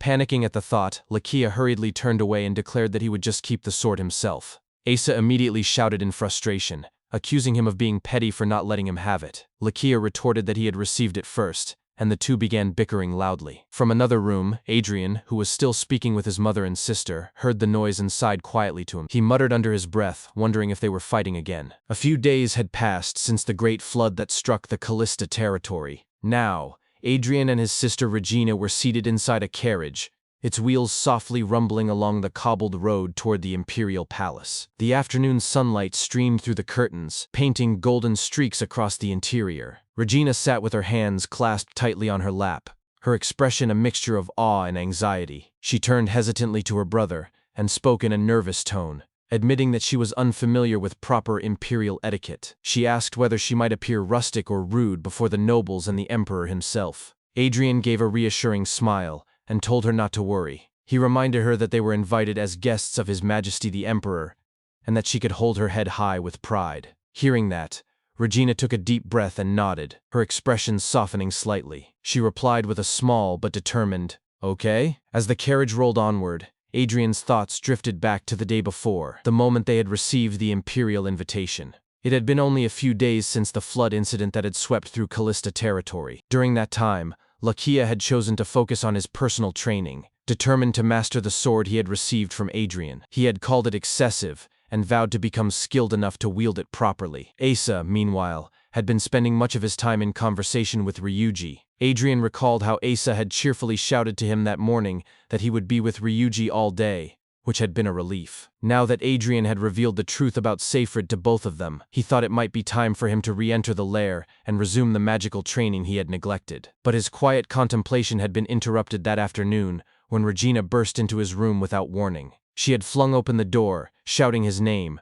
her face flushed with excitement and nerves. Startled, Adrian had asked what was wrong and guessed that another letter had arrived from the Emperor. Catching her breath, Regina had nodded and stammered as she held up the parchment. Between gasps, she informed him that His Majesty had invited both of them to a banquet scheduled for the following evening. Adrian had blinked in surprise at her words, repeating the word, "Tomorrow?" Now, back in the present, the carriage slowed to a halt before the towering gates of the imperial palace. Guards bowed deeply as they passed, and servants swiftly approached to assist. Adrian stepped down first, then offered his hand to help his sister out of the carriage. The siblings then made their way through the grand halls toward the dining chamber. As they walked, Adrian thought quietly to himself that he and his sister were now truly stepping into the heart of imperial authority. When they arrived at the grand dining hall, the emperor greeted them with enthusiasm. "Count Callista! Please, come in," His Majesty said warmly, his voice echoing across the hall. After the greetings, the siblings took their seats.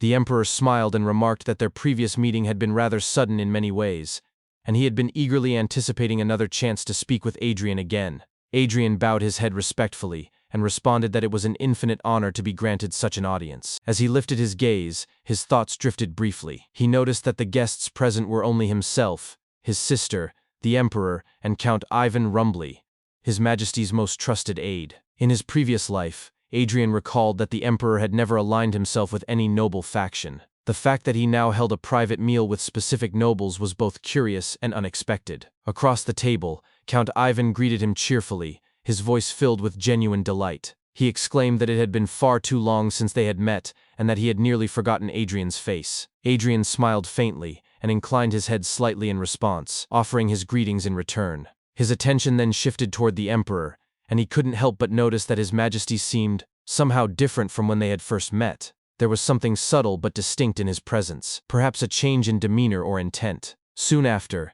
the servants began bringing out the first course. As the dishes were served, Regina's eyes widened in surprise. She leaned forward and exclaimed softly in awe, marveling at the unfamiliar flavor. The emperor noticed her reaction and asked with gentle curiosity if there was something wrong with the food. Flustered, Regina immediately waved her hands and denied it, explaining that it was simply her first time tasting something so delicious. Adrian tried the soup himself, bringing the spoon to his lips and murmuring quietly that it was indeed remarkable, salty yet fragrant. The emperor chuckled heartily and revealed that the dish was a soup made with clams and shrimp. It was one of his personal favorites, he said, and he was glad that it pleased them as well. Count Ivan, who had been eating graciously, nodded in agreement and added that this was not a meal easily served to guests. He suggested that His Majesty must truly value Count Callista to offer such rare cuisine. The emperor then turned toward Regina and asked if she often enjoyed seafood. Regina replied politely that she only ate dried or pickled kinds on occasion. Adrian interjected, explaining that since Callista was an inland territory, fresh seafood was rarely available to them.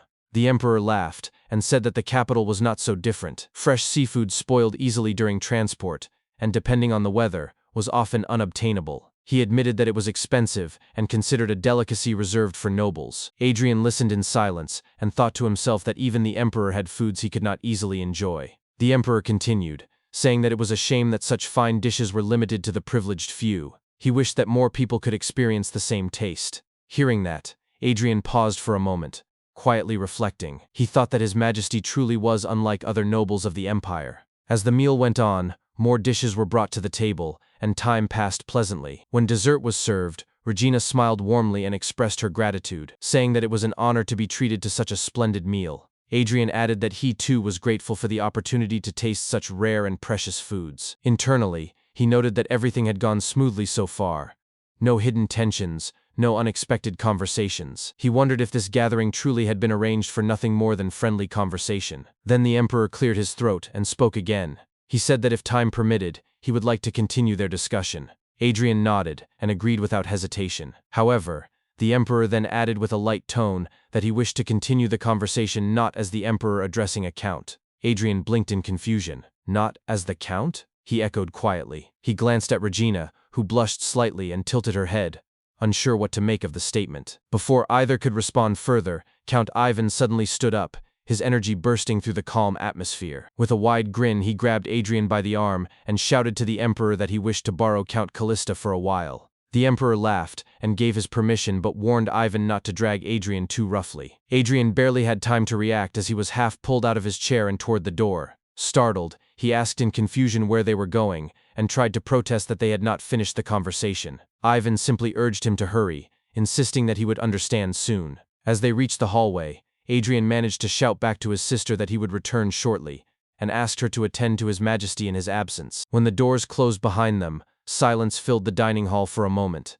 The emperor and Regina exchanged quiet glances before the scene shifted elsewhere. A short while later, Ivan led Adrian through one of the palace corridors and finally stopped before a large, ornate door. With a proud smile, he spread his arms and announced that they had arrived at the Imperial Magic Research Institute. Adrian looked up at the towering structure before them, taking in the carved sigils and glowing mana lights embedded in the walls. He reflected silently that even in an age when magic had become nearly obsolete and its perception constantly changed, the prestige of imperial magicians remained unshaken. The reason was clear. This place, this sanctuary of knowledge, allowed magicians to freely study and practice their craft without restraint. Ivan then gestured for him to follow and said he would guide him to his personal laboratory. Adrian raised an eyebrow in mild surprise and asked whether he truly had a private lab of his own.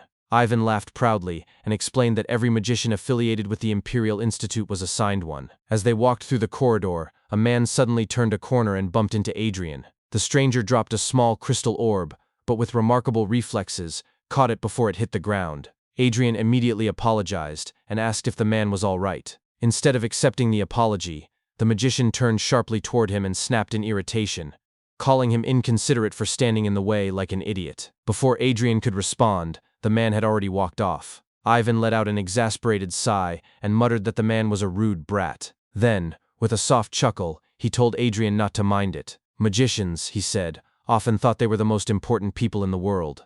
Adrian laughed awkwardly and replied that he had heard something like that before. Ivan leaned slightly closer from behind and smirked. He asked what Adrian thought of the place so far. Adrian, puzzled by his tone, asked what he meant. Ivan explained with visible pride that within these walls, there were no ranks, no wealth, and no politics. Everyone here, he said, shared the same passion for magic and research, dedicating their lives to understanding it. It was, in his opinion, the best place a magician could ever hope to be. Adrian quickly realized Ivan's intention and asked if he was trying to recruit him into the institute. Ivan immediately confirmed, his enthusiasm unmistakable. He assured Adrian that his noble identity could be completely concealed and that he could pursue magic freely without worry. Adrian smiled faintly, but shook his head. He told him he would have to decline. Ivan looked shocked and demanded to know why. Inwardly, Adrian admitted that the offer was tempting. Meeting other magicians besides himself was indeed exciting, and he sometimes felt lonely training alone in Seyfried's lair. But as they continued walking, he knew there was a deeper problem. The foundation of his magic was fundamentally different. Human magicians spent their lifetimes building mana circles, constructing formulas, and chanting activation words. Dragon magic, however, was born from the dragon heart, capable of producing spells instantly through ancient dragon words. Since he had learned magic directly from a dragon, he lacked knowledge of human magical theory altogether. Remaining here would only hinder their research rather than help it. His thoughts were interrupted when they finally stepped into Ivan's laboratory. Adrian's eyes immediately fell upon the blackboard at the front of the room, covered in complex formulas and runic diagrams. He stared in silence, captivated by the detailed calculations. Ivan noticed his gaze and explained proudly that the spell written there was his latest work, a spell called Fireburst.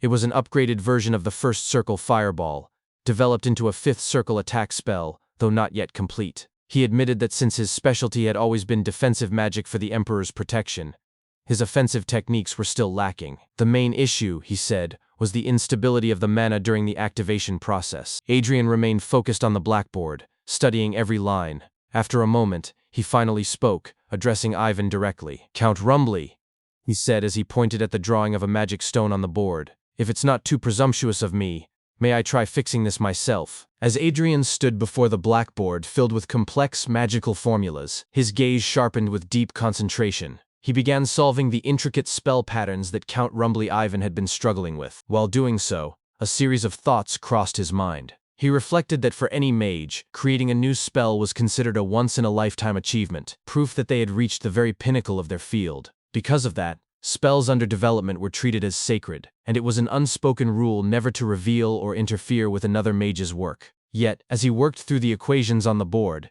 he realized that Count Rumbly, the Imperial Archmage himself, had already thrown those trivial rules aside out of pure curiosity. When Adrian finally set down the chalk, he turned to Ivan and calmly explained what he had done. He pointed out that the instability came from the combustion formula that circulated the flame. He said he had adjusted that portion and strengthened the overall stability, so that the spell's structure would hold even under high output. Ivan's body trembled as he watched. Then, overcome with emotion, he suddenly wrapped Adrian in a tight embrace and shouted that he truly was a genius. The Count explained that he had been wandering for months, the answer always just beyond his reach, and Adrian had solved it in mere moments. Adrian tried to downplay it, saying softly, "I only made a few adjustments to the formula you had already written, Count." Ivan, however, ignored the modesty, and in his excitement, nearly kissed Adrian's cheek while exclaiming that the real miracle was Adrian's mastery of the runic language. Adrian blinked in surprise and asked what he meant. Ivan enthusiastically explained that spell formulas were symbolic representations of runic language. To understand their principles just by looking at them meant Adrian could handle runic language freely.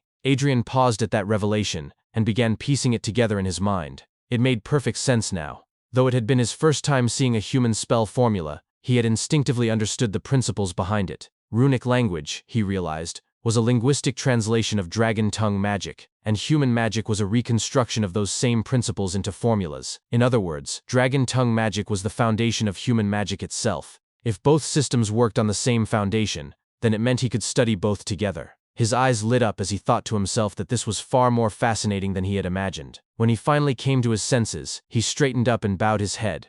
With sincerity he said, "I have committed a great discourtesy by tampering with another's spell formula, Count Rumbly. Please forgive my rudeness." Ivan blinked and waved off the concern, replying that it was fine. He asked whether the man he had begged to take as his disciple would really care about such a minor thing. Adrian reminded him that he had already declined that offer, but Ivan only laughed, saying that courtesy and rules were meaningless when it came to learning magic from someone like him. Adrian gave an awkward smile, thinking to himself that he had always assumed wizards were prideful beings. Yet Ivan's passion for magic felt pure and genuine, something born not of arrogance but love for the craft itself. As Ivan began recording the completed formula in his book, the laboratory door opened and several voices echoed inside. One of his disciples hurried in and called out, addressing him as master. Both Ivan and Adrian turned toward the sound. A young woman ran up, her face filled with excitement, exclaiming that he had completed the fireburst spell. Ivan responded casually, almost absent-mindedly. "Ah, yes, it seems that's how it turned out." He then introduced the two who had entered, explaining to Adrian that they were his disciples and that a third one was still absent. Adrian smiled and replied politely, saying it was a pleasure to meet them. As he spoke, he brushed his hands behind his back, trying to clean off the remaining chalk dust. Ivan turned to his disciples and introduced his guest properly, explaining that Adrian was Count Callista, His Majesty's guest, and that he had only been showing him around the Imperial Magic Research Institute. One of the young men tensed immediately at the explanation and repeated the word tour with clear disbelief. Before anyone could respond, the last disciple entered the room. He pushed his glasses up the bridge of his nose and demanded to know what was happening. His tone was sharp and accusing as he reprimanded Ivan for bringing an outsider into his private laboratory. Adrian recognized him at once as the magician he had accidentally bumped into earlier in the hallway. He said quietly, "Ah, you are the one from earlier." The man looked at him in confusion and scoffed. "Huh? Have we met before? Why are you acting like we know each other?" Adrian stayed silent, unwilling to argue. The female disciple then interrupted impatiently, exclaiming that this was no time for personal remarks. The fireburst spell had been completed. The man with glasses immediately turned his attention back to the blackboard and gasped in shock. He declared that it was true, and that he had known their master would succeed eventually. Then, his tone changed again, and he began insisting that an outsider had no right to witness such an accomplishment. He accused Adrian of being a mere noble spectating for amusement, and argued that the laboratory was no place for someone unconnected to magic. Ivan's patience finally broke. He gritted his teeth and shouted at his students for their insolence, pointing at Adrian as his anger flared. He demanded to know how they dared show such rudeness to someone he had personally invited into his own laboratory. Internally, Ivan knew it was not he who had completed the fireburst spell, but he refused to let Adrian be insulted. He shouted again that Adrian was His Majesty's guest, and that they should be treating him as an honored visitor. In his mind, he thought bitterly that the man standing before them was not only a count, but at least a sixth circle archmage, a fact far beyond their comprehension. The disciples exchanged uneasy glances before one of them retorted that Ivan had never cared about courtesy before. They reminded him that he himself had told them not to be concerned with the opinions of nobles, or even the imperial family. Before the argument could escalate further, Adrian quickly stepped forward and interjected, his voice calm but firm. He suggested that they leave, telling Ivan there was no need to stay any longer. Ivan clenched his fists but complied, his thoughts burning with frustration. He silently vowed that once his disciples learned who Adrian truly was, they would regret their behavior bitterly. As the two walked back toward the dining hall, Ivan sighed and apologized sincerely. He admitted that he had spoiled his disciples and had put Adrian in an uncomfortable position. Adrian smiled in response and assured him that it was fine, even adding that he had gone out of his way to hide his identity. He said it was actually heartwarming to see the closeness between master and disciples. Ivan grumbled that while their skills were solid, their manners were deplorable. He joked that if they had seen Adrian cast even a single spell, they would have fainted from shock.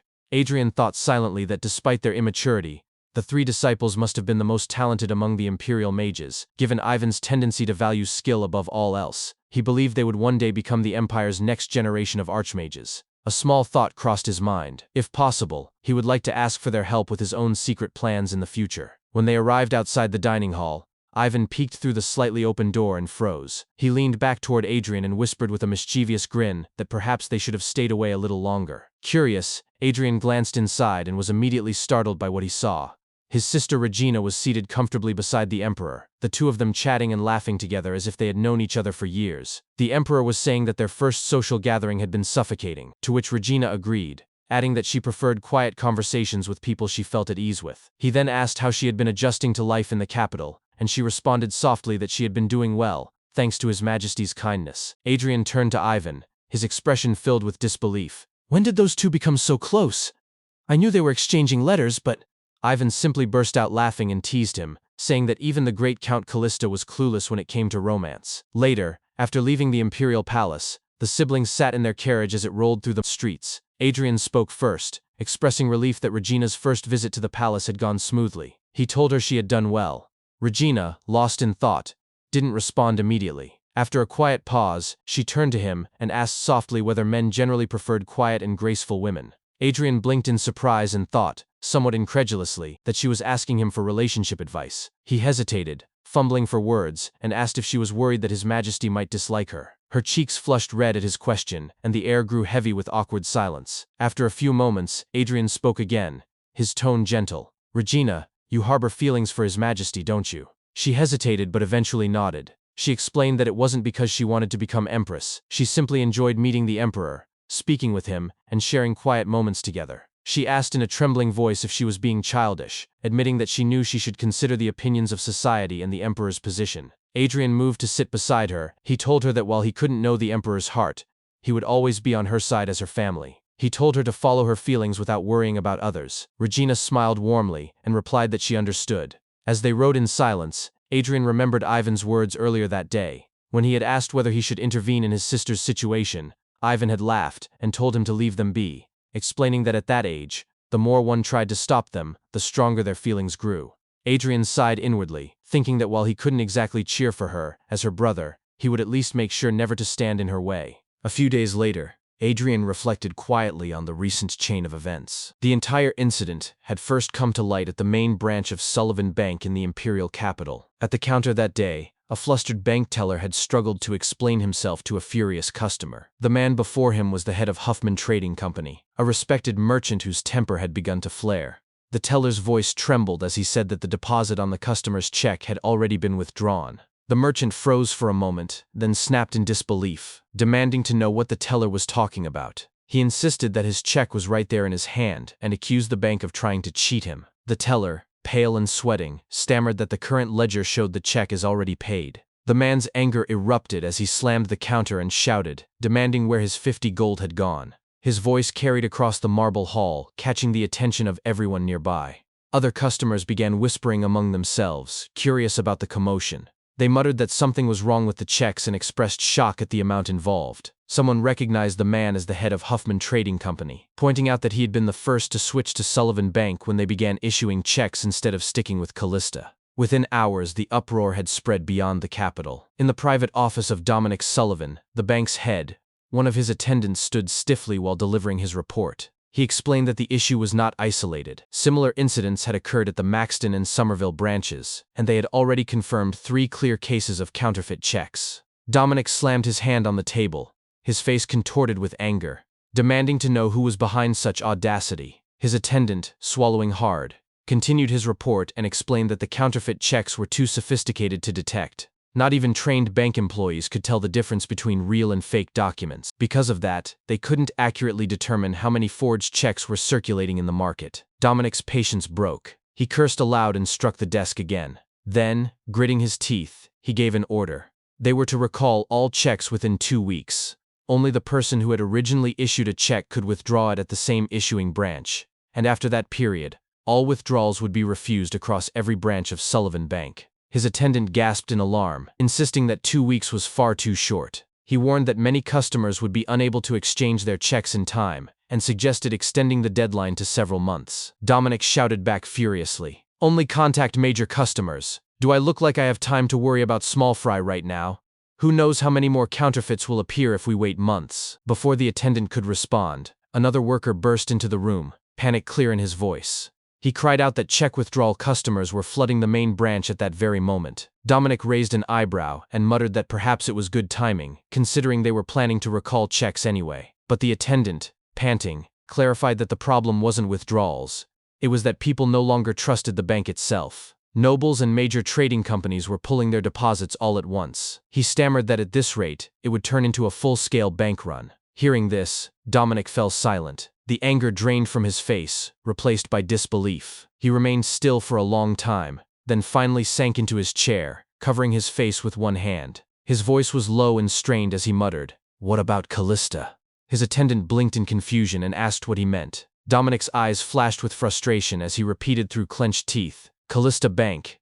The place that started this entire check business before us. How are those people handling the counterfeit crisis? The second attendant bent down to pick up papers scattered on the floor. His tone was hesitant as he explained that Callista Bank had already caught counterfeiters on the spot and reported them to the authorities several days ago. Meanwhile, at the Callista Bank headquarters, Adrian sat in his office with a composed expression. He pressed a small button on his desk, and a lamp projected a soft beam of light onto a check. Under the glow, intricate magical patterns shimmered faintly across the paper. Enable, standing beside him, leaned in with wide eyes and exclaimed, "Wow! This is Callista Bank's unique counterfeit detector." Adrian smiled slightly and confirmed that she was right. He explained that when they had first introduced checks, every service window had been equipped with one of these devices, and employees were trained to release funds only after the paper passed inspection. Thanks to this, even the most sophisticated counterfeit checks could be detected instantly and handed over to security. Enable tilted her head thoughtfully and said, "So Callista Bank expected counterfeiting crimes from the start?" Adrian nodded. "Of course," he said evenly. "A single piece of paper that holds the value of dozens of gold coins will always attract criminals. No matter how special the material or the seal, determined forgers will always try to imitate it. When we first discussed the check system, we delayed implementation precisely because of that risk." He then recalled a conversation with Claude from before the launch. Adrian had told him that he wanted to start the business Claude had once proposed, but Claude had protested, saying the idea was only conceptual and had serious flaws. Adrian had responded calmly that he would handle the solutions himself. Returning to the present, Adrian told Enable that because they had developed a way to perfectly identify counterfeits, they were able to move forward confidently. Enable continued to toy with the lamp, smiling as she said, "Do you know, Count? The most expensive information on the market right now is data about this counterfeit detector. Everyone from official guilds to black markets is desperately trying to uncover how it works. Sullivan Bank is even offering ridiculous sums just to learn the tiniest detail, but no one has found a clue yet." Adrian thought to himself that it was natural. The device, though appearing to be an ordinary lamp, was a magical tool containing special stones. Each piece of check paper was engraved with a rune that responded only to a unique wavelength of magical light. The embedded stones were tuned to detect these patterns, allowing even non-mages to operate them. He recalled that when he had first developed the system, he had worried it might be excessive precaution.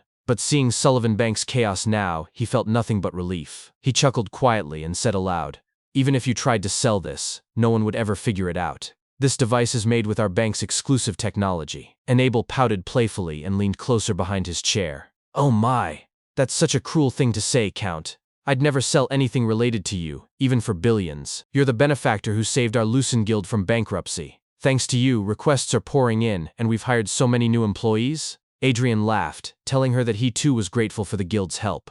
He mentioned how she had warned them about Sullivan's spies hiding among new recruits when they were expanding their branches. He remembered the day she had entered his office with a document listing suspected infiltrators. She had smirked and told him he was too naive, insisting that preparation was essential when dealing with someone like Dominic Sullivan, who specialized in bringing others down by any means necessary. Adrian had called it vicious, and she had replied that such behavior was possible only because the Sullivan family had the backing of Duke McCarthy. That name made Adrian pause. McCarthy was one of the two ducal houses supporting the Rosenbaum Empire alongside Townsend, a powerful family that had even interfered in the Compton Mountain Lair battle before his regression. After a brief silence, Adrian had turned to Enable and asked if there was still no news regarding Marquis Krauser's information. She had shaken her head and said that it wasn't that the information was hard to find. It simply didn't exist. People even questioned whether the Marquis was alive or dead. Adrian mused privately that as Callista's influence grew, the interference from both the Townsend and McCarthy families would only intensify. He would need a force strong enough to counter their influence. However, since Marquis Krauser's situation remained uncertain, he decided it was best to proceed patiently and focus on what he could control for now.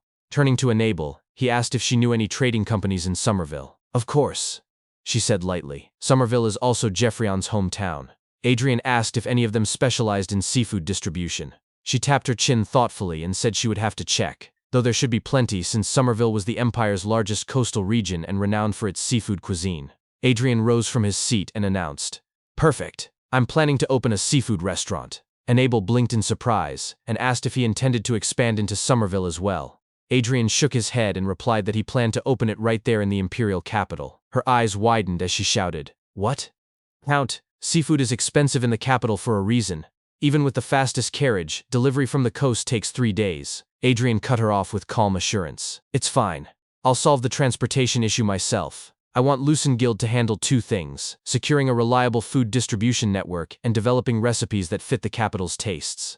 Enable fell silent for a moment, then sighed softly. She turned away, muttering that they would also need to survey good restaurant locations in the city. Adrian smiled faintly. Are you really going to start right away without hearing the details? He asked. She paused briefly, then replied. When working with you, Count, I've learned that questioning things is meaningless. Whenever you move forward confidently, success always follows. It's worth the bet. Adrian chuckled at that and told her he would wait for her contact. As time passed, he looked back on everything that had unfolded. Callista Bank had taken advantage of Sullivan Bank's collapse during the counterfeit check crisis, gaining new customers and expanding rapidly. With the Guild's support, Adrian had solidified his position in high society despite entering the market later than his rivals. The seafood restaurant project, inspired by his dinner with His Majesty, had also brought him unexpected allies. Now that everything was running smoothly and his foundations were secure, Adrian thought that perhaps it was time to wrap up his life in the capital and finally return to his territory. Sometime later, Adrian sat with his mother Owen and his sister Regina over tea. Owen expressed surprise when Adrian suggested they should return to the Callista territory, and he explained that while the business there had stabilized somewhat, leaving the territory unattended for too long would be unwise. Owen agreed thoughtfully, noting she would need to write farewell letters to her new friends in the capital. Regina sighed and added that she ought to do some serious shopping before they left. Adrian then proposed that the two of them remain in the capital instead. When Owen asked what he meant, he reminded her that after years of isolation due to poor health, she had only recently begun forming friendships with noble ladies since arriving in the capital. Owen smiled warmly and admitted, That's true. How embarrassing. Regina chimed in, saying it was more than just casual friendships. Owen was now regularly invited to high society gatherings. She teasingly declared, the enchanting grand lady Callista debuts in her 40s. Owen sighed and gently chided her daughter. Oh my, this child. Adrian reflected inwardly that his mother had become a rising star in high society without their realizing it. He then turned to Regina and pointed out that staying in the capital would also make it easier for her to continue her studies and hire tutors. He added with a knowing smile, and also, communicating with your pen pal would be much better from the capital. Regina stammered, That's true too, but the moment the words pen pal left Adrian's lips, Owen's eyes widened. She turned to Regina with a sly tone and asked, Is it a man? Then, holding her daughter close, she said sarcastically, Well done, child. You're both at the age where you should be looking for marriage prospects. It's important to meet many good men? Adrian thought to himself, It is a man, but Regina quickly cleared her throat and changed the subject, asking whether Adrian would be all right alone in Callista if they stayed behind. He assured her it would be fine. It was their own territory after all. Owen added confidently, Strictly speaking, he won't be alone. A few days later, the time came for Adrian to depart. As he stepped into the carriage, Lakia and Asa helped him climb aboard, and their journey began along the familiar countryside roads. Inside the carriage, Asa stretched his arms and legs with relief, exclaiming that they were finally going back to Callista. Adrian smiled faintly and asked if Asa had wanted to return that much. The boy replied that the air in the capital smelled unpleasant and that Rian's house was far better. Adrian chuckled softly and admitted he was unsure about that. Turning toward Lakia, he asked if she also felt frustrated during their stay in the capital. Inwardly, he thought about how Lakia had avoided going out alone, afraid that someone might recognize him even in disguise. Out loud, Adrian wondered whether it was fine for Asa's escort not to ride with them. Asa replied that Ryuji found cramped spaces uncomfortable and preferred to ride separately. Then, without warning, the boy lay down, using Lakia's lap as a pillow, and sighed that he too felt stifled. He asked why they could not simply use the warp gate Adrian had created before. Adrian laughed and told him to bear with it a little longer. This time, it was an official return, so they had to travel properly. Time passed as the carriage rolled along the road, and before long, Adrian had dozed off. He awoke when Lakia called his name repeatedly, shaking him gently. Still half asleep,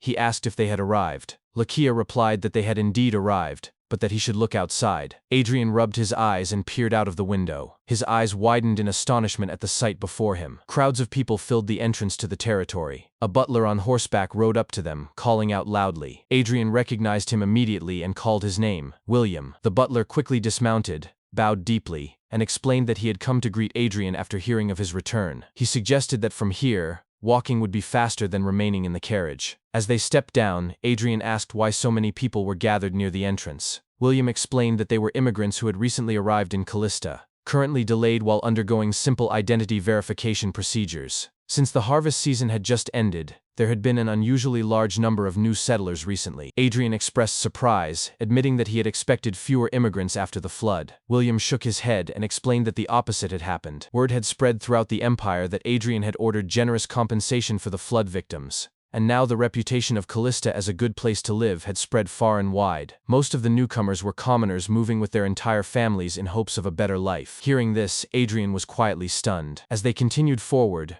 residents began to gather along the roadside, cheering and welcoming their lord back. Their voices filled the air with warmth. "Welcome back, my lord! You've really returned! Welcome home!" Adrian turned to William in disbelief and asked if he had gathered the townspeople on purpose. William smiled and said he had not. Everyone had simply been waiting for the day of their lord's return, and once the news spread, the people must have gathered of their own accord. He also added that he had already arranged the story explaining that Adrian had briefly returned during the flood, so there was no need for concern. Among the crowd, a small child approached and handed Adrian a flower. Adrian accepted it gently, bringing it to his nose with a faint smile. The fragrance brought warmth to his chest, and he murmured that it truly felt like coming home. Later, when they arrived at the Callista main estate, the servants and staff greeted him at the entrance with polite bows. "Welcome back to Callista, Count," they said as they hurried to assist with luggage. One of the maids stepped forward to remove Adrian's coat and asked whether he wished to rest or if dinner should be prepared immediately. Adrian paused, considering her question for a moment, before smiling. He said that instead of resting, he should first deal with the accumulated administrative work, as there must be matters that could not be properly conveyed through letters. Turning to William, he asked if the documents were ready. For a moment, the butlers and maids stood frozen in surprise. Then, smiles broke across their faces as they remarked that this was indeed the lord they knew. William straightened and said he would prepare the papers at once. Later that evening, Adrian sat in his study as William began his report. He started with the situation at Compton Mountain, explaining that the mining preparations had reached their final stage and that work could begin as early as next month. Adrian smiled at the good news. He remembered discovering the iron ore vein in those mountains before his departure for the capital. Although the land was clearly within Callista's borders, he knew that if the Townsend or McCarthy families had learned of it, they would have provoked a territorial war to seize control. Preparations had taken longer than expected because they needed to proceed discreetly without drawing the attention of those two families. Still, the delay only proved that the iron deposit's value was high enough to attract powerful rivals. For the prosperity of Callista, he could not afford to abandon its development. His thoughts were interrupted when William mentioned another matter: the person Adrian had ordered him to find. Adrian's eyes lit up immediately, and he asked eagerly if William had found him. William replied that he had located a blacksmith named Grunberg, though he was uncertain whether this was truly the talented individual Adrian had described. The young man seemed puzzled by the position being offered to him. Adrian smiled knowingly to himself. It made perfect sense. Grunberg would not become famous across the empire for another decade. Yet Adrian knew that one day, the man would be recognized as the most gifted blacksmith on the entire continent. His early works alone would one day fetch immense value, and when the time came, the most influential families would compete fiercely to recruit him. Speaking decisively, Adrian instructed William to place Grunberg in complete charge of managing both the new mine and the smithy. He assured him that the young man would adapt quickly. William bowed and said he understood. Another attendant soon arrived, carrying a massive rolled blueprint. After unrolling it across the table, William remarked in awe that the project was enormous and asked if his lord truly intended to proceed with it. Adrian's expression turned solemn as he confirmed that he did. It was, he said, a promise made to his teacher and benefactor, the very person who had made it possible for him to stand where he was now. When the report finally ended, Adrian left his study, stretching slightly as he let out a deep sigh. He murmured that the work was finally done. Lakia and Asa met him in the corridor soon after. Lakia looked concerned and asked whether it was wise to overwork himself on the very first day of his return. Adrian chuckled and asked if they had been waiting for him. As they walked together down the hall, he added that he had told them to rest since the journey must have been tiring. Lakia brushed it off, saying that merely sitting in a carriage was hardly exhausting. Asa agreed energetically, adding that coming back to Callista had made him feel even more refreshed, as the air here was so much cleaner. Adrian laughed quietly at their enthusiasm. At his side, Lakia exhaled softly and admitted that he too found Callista far more comfortable than the capital. Asa turned toward him with mock surprise and teased him for saying that after being so picky earlier. Adrian only laughed again at their playful exchange and suggested that they go on a territory inspection the next day. It had been a while since the last one. Asa immediately agreed with a cheerful shout, his voice echoing down the corridor. That year, in Imperial Year 856, House Callista began to expand its businesses in earnest, and fully entered the circle of high society. Time flowed swiftly from that point onward, and before long, 2 years had quietly passed.